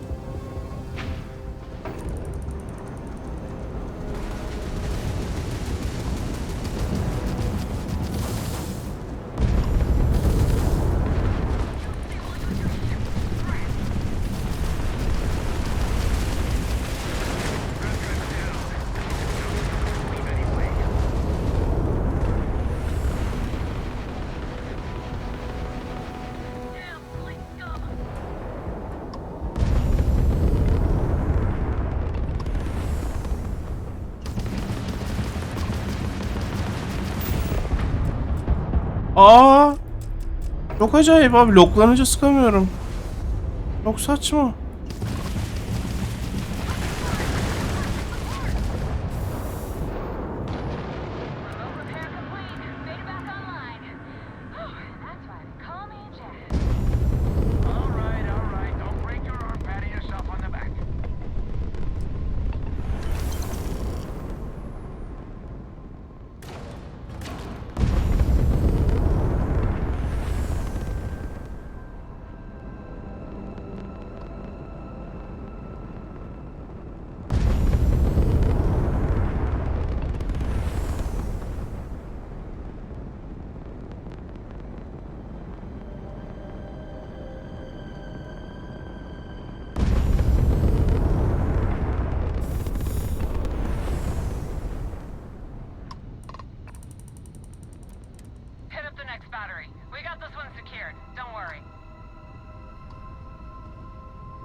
Ben bir silah sistemiyle alakalı bir şey galiba anlamadım ki.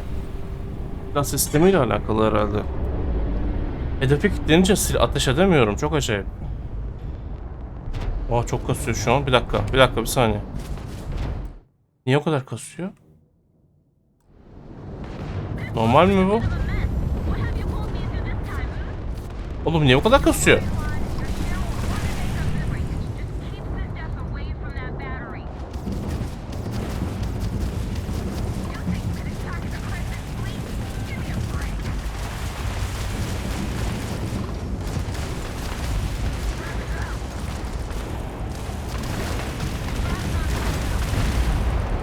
Ha? Çok kasıyordu az önce.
Tamam mıyız?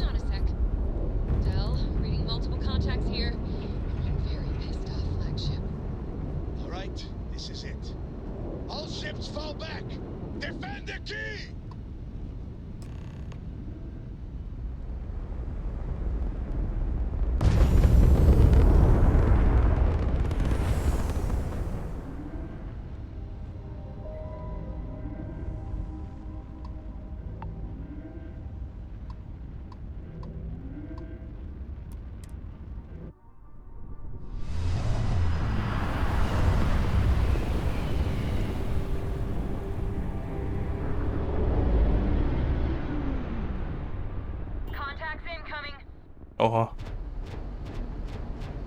Oho. Crimson Fleet. This is Commander Ikande of the UC Vigilance. You heard him. SysDef's here for a visit. All ships, show them how we do things around here. Abi.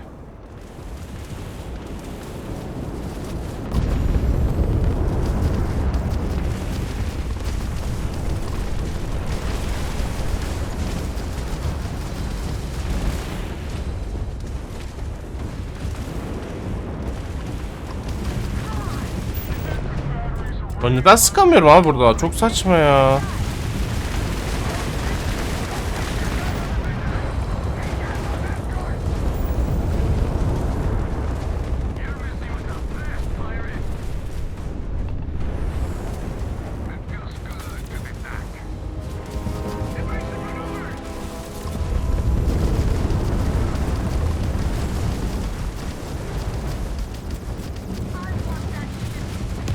Oha patladım. Nereden başlayacak?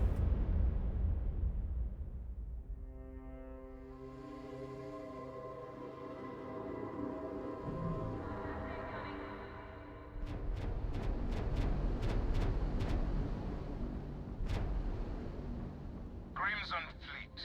This is Commander Ikande of the UC Vigilance. Surrender and prepare to be boarded. You heard him. SysDef's here for a visit. All ships, show them how we do things around here.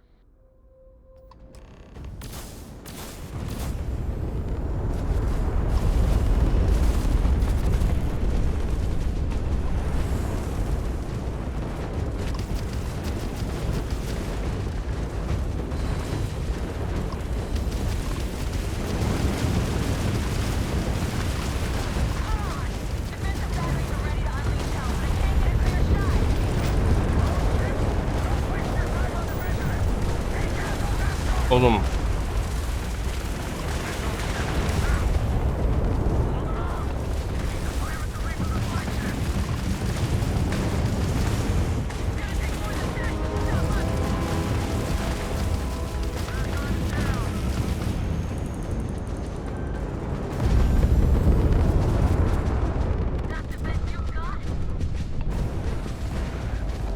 Bir tek ben mi kaldım lan?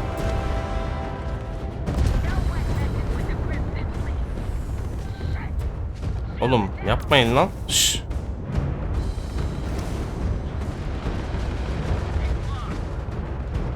Oğlum bu gemi nerede?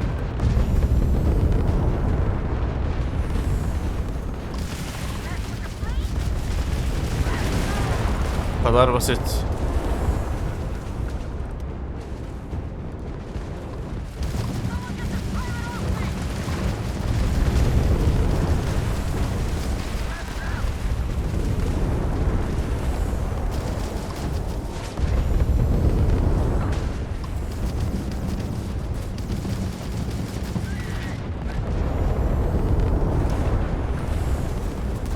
Oğlum çok vuruyor lan, bu ne?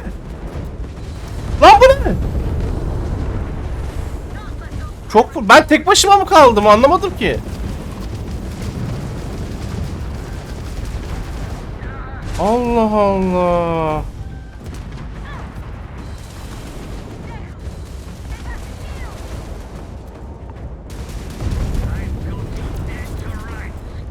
Oğlum. Oğlum ben tek başıma mı savaşıyorum bu savaşta? Bu ne? Amına koyayım ya. Kafayı yiyeceğim şimdi. Tek başıma savaşıyorum, anasını satayım, bu ne? Ne kadar saçma. Ne kadar salakça. Bu diğer gemiler ne bakıyor? Patlıyor mu onlar?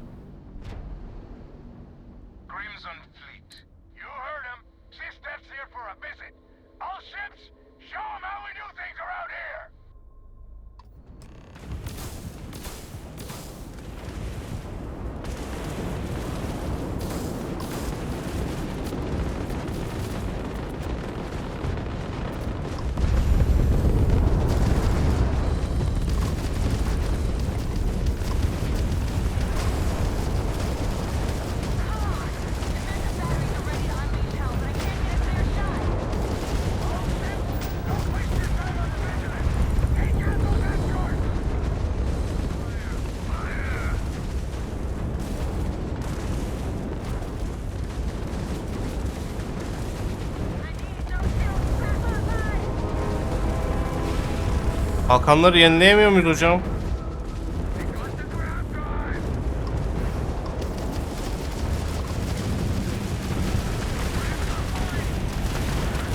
Ha şöyle ya. Güzel.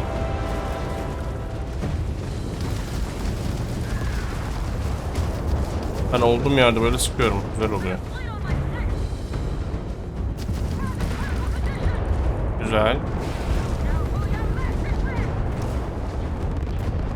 Ben tek başıma mı kaldım yine? Abi sikeceğim belanızı ya. Hiç kimse yok mu yanımda? Abi çok saçma. Çok saçma. Bizim bütün gemiler patlıyor. Nasıl ya? Anlamadım ki. Kaçabiliyor muyum ben buradan? Oğlum bizim bütün gemiler patlıyor, bana mı dönüyor bunlar?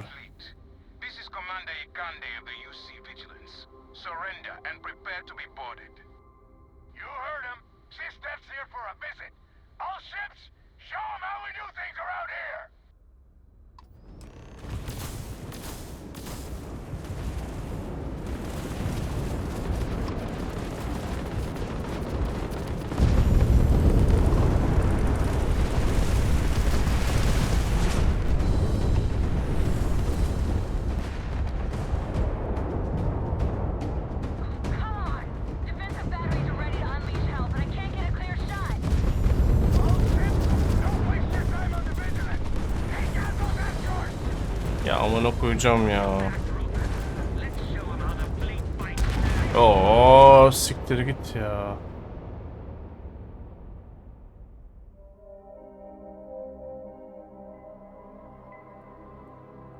O zaman şeyi azaltalım çok.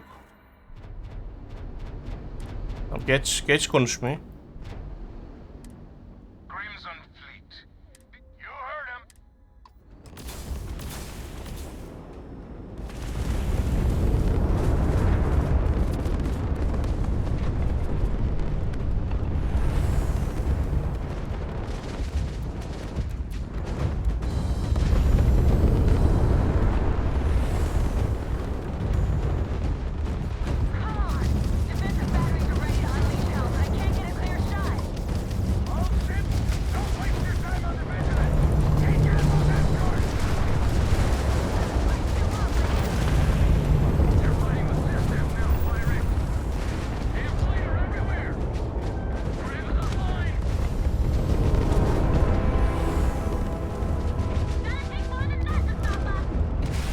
Oğlum herkes benim arkamda mı?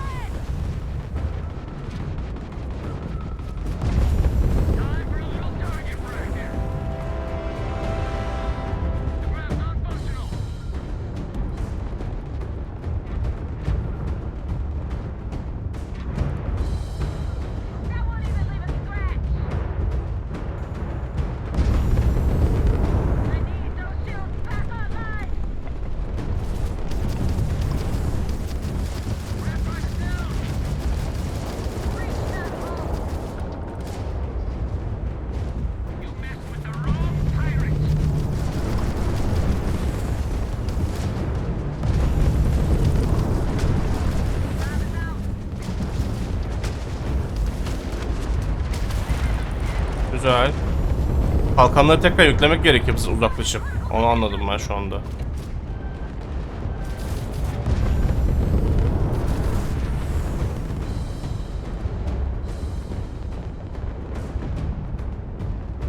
Kalkan biraz yüklensin. Heh. Yükleniyor şu anda. Güzel böyle. Vurkaç yapacağız yani. Geri gel şimdi.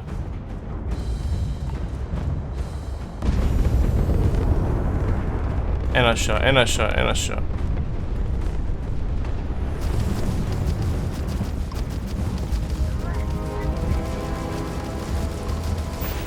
Ya. Heh.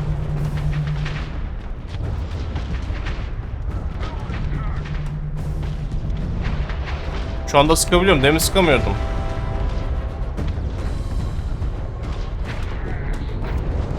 Allah! Lan! Lan arada kaldım lan. Ne olur patlama, ne olur patlama, ne olur patlama, ne olur patlama. Ne olur patlama, ne olur patlama, ne olur patlama, ne olur patlama. Allah belanı versin senin ya. Orospunun çocuğu.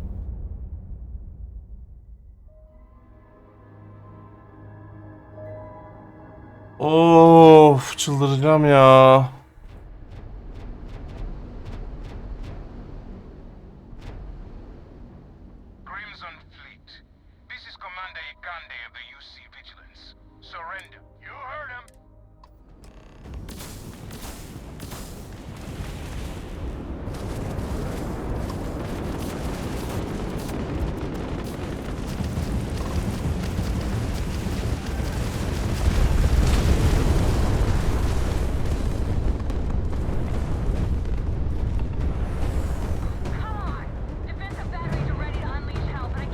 Kalkanları biraz yükleyelim.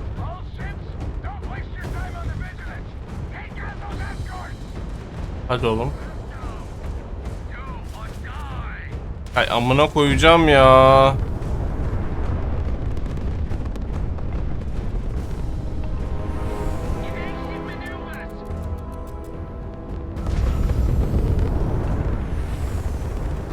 Hadi kalkan. Ha?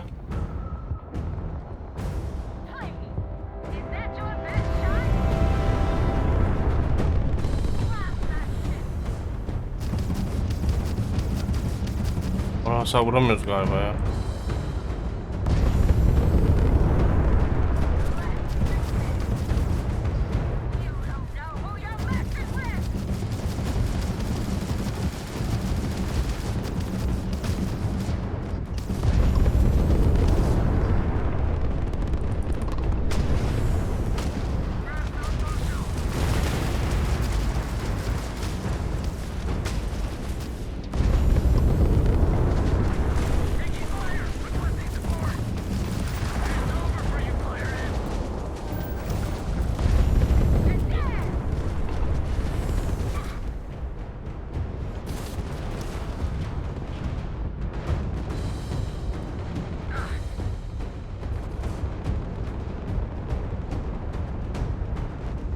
Doldur abi, doldur. Geri dön şimdi.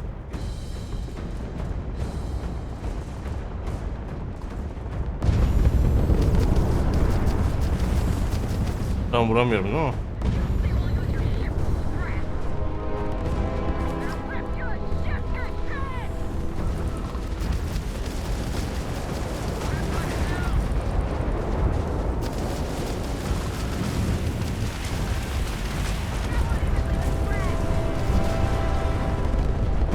Şu an daha iyiyiz. Daha iyiyiz şu anda. Silah sistemleri biraz yüklensin.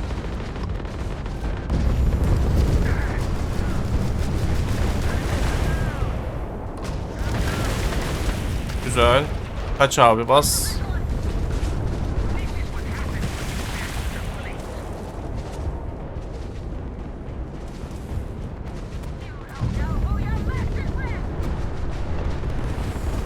Kaç oğlum, kaç oğlum.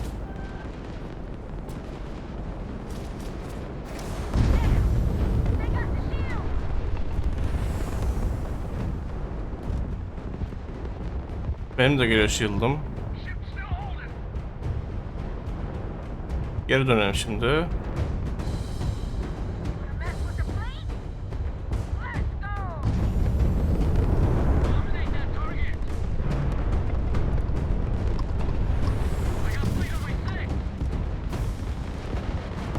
Ya çok vuruyor ya.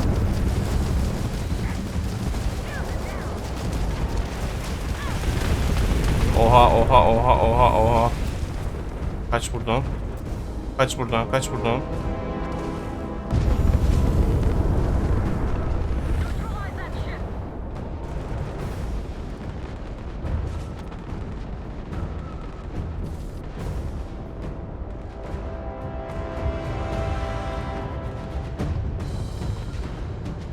Oğlum daha bir sürü var ya.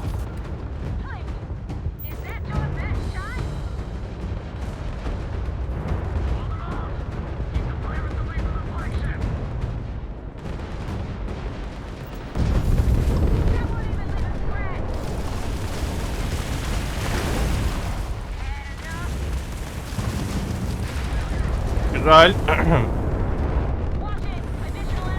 Oğlum yeter lan.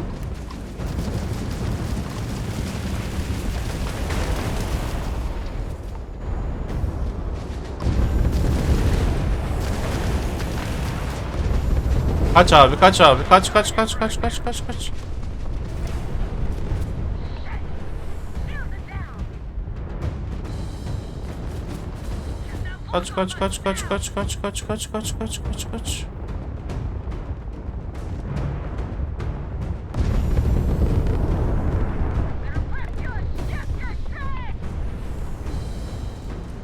Hemen geri dönelim. Kim var şimdi? Olmaz.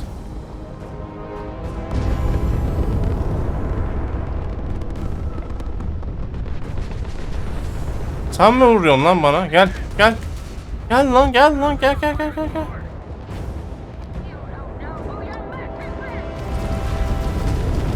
Oğlum, bize de geliyor destek.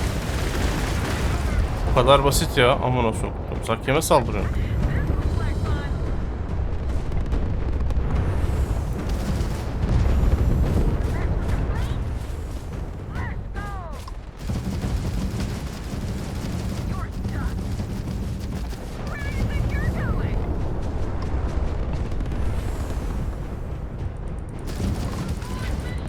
Bu kadar basit. Devam.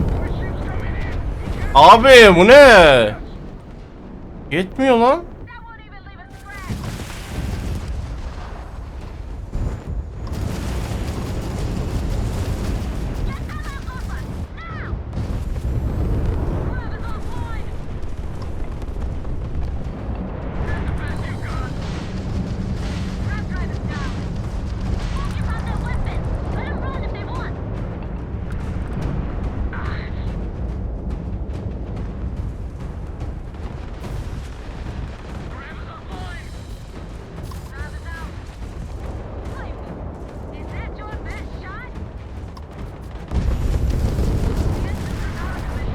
Çok iyi.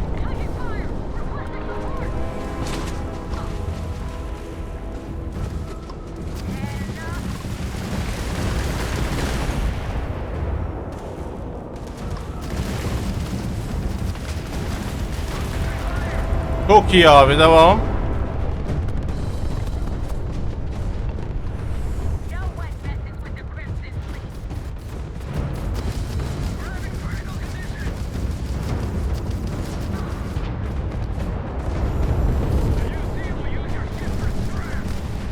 Harika. Bitti mi? Bitti galiba.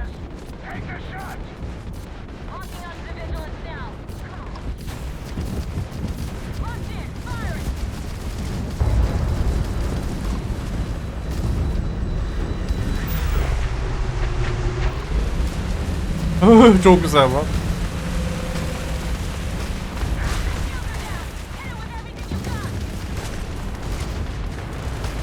Bitti bende bu kadar. Bunları alalım abi.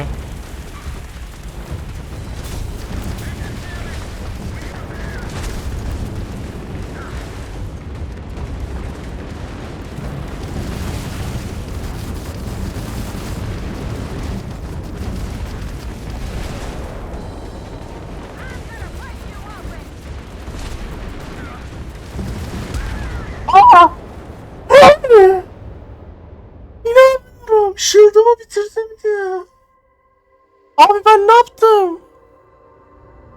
Baştan mı? Hayır. Hayır, sen şaka yapıyorsun. Yok hocam. Hocam ben bunu şöyle yapalım. 6 saat olmuş bu oyun. Bir saniye geç. Kapat. Şimdi şöyle bir saniye. Kapat oyunu. Şimdi şöyle. Ben buna kaç? Yarım saat mi harcadım? Yarım saattir falan savaşıyorum galiba. En son ne zaman kaydettim? 6.40 diyor değil. 6.20. Legacy 5.10. Bir saat mi harcıyorum ben bu görevde şu anda? Şöyle diyelim. Ben bunu asla bir daha uğraşmam. Ben sikeyim böyle oyunu. Affedersiniz. Çok sinirim bozuldu şu anda. O yüzden ne yapıyorum? Grave Jump atabiliyor muyum ben buradan? Bırakabiliyor muyum yarıda bu savaşı? Sen beni abi götür. Sen başka görev yapacağım ben. Ben başka görev yapmak istiyorum.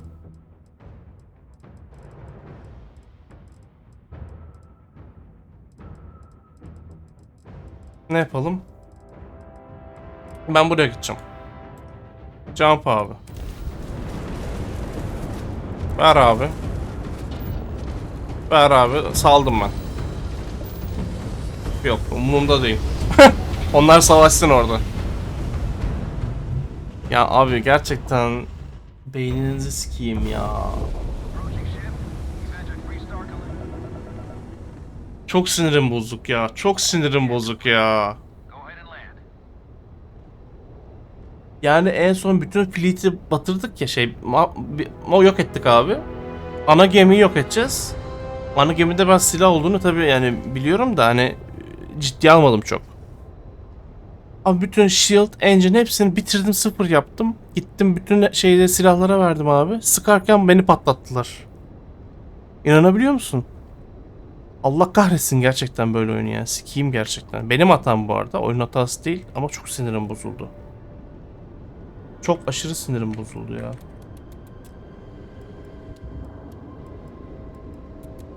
Allah kahretsin gerçekten var ya böyle işi.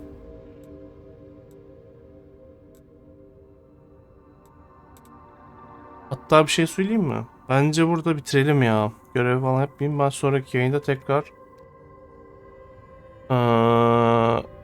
oraya geleyim. Ya da ana görev yapalım, bilmiyorum ya. Ben bilmiyorum. Mola verelim. Mola verelim hakikaten. Baydım bir tık. Belki tekrar sonra açarım. Sonraki bölümde o zaman görüşelim ya. Dur. Böyle bir selam verelim oyununa. Çok aşırı sinirim bozuldu. Aşırı öyle böyle tilt oldum. Tilt hani. Tilt kelimesinin karşılığı.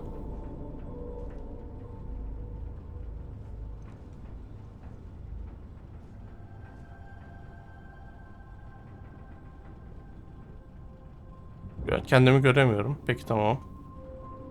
O zaman bu sonsuz yıldız tarlasında size hoşça kalın diyorum. Sonraki şeyde görüşelim. Sonraki bölümde. Aha biri geldi. Gitti. Hoşça kalın.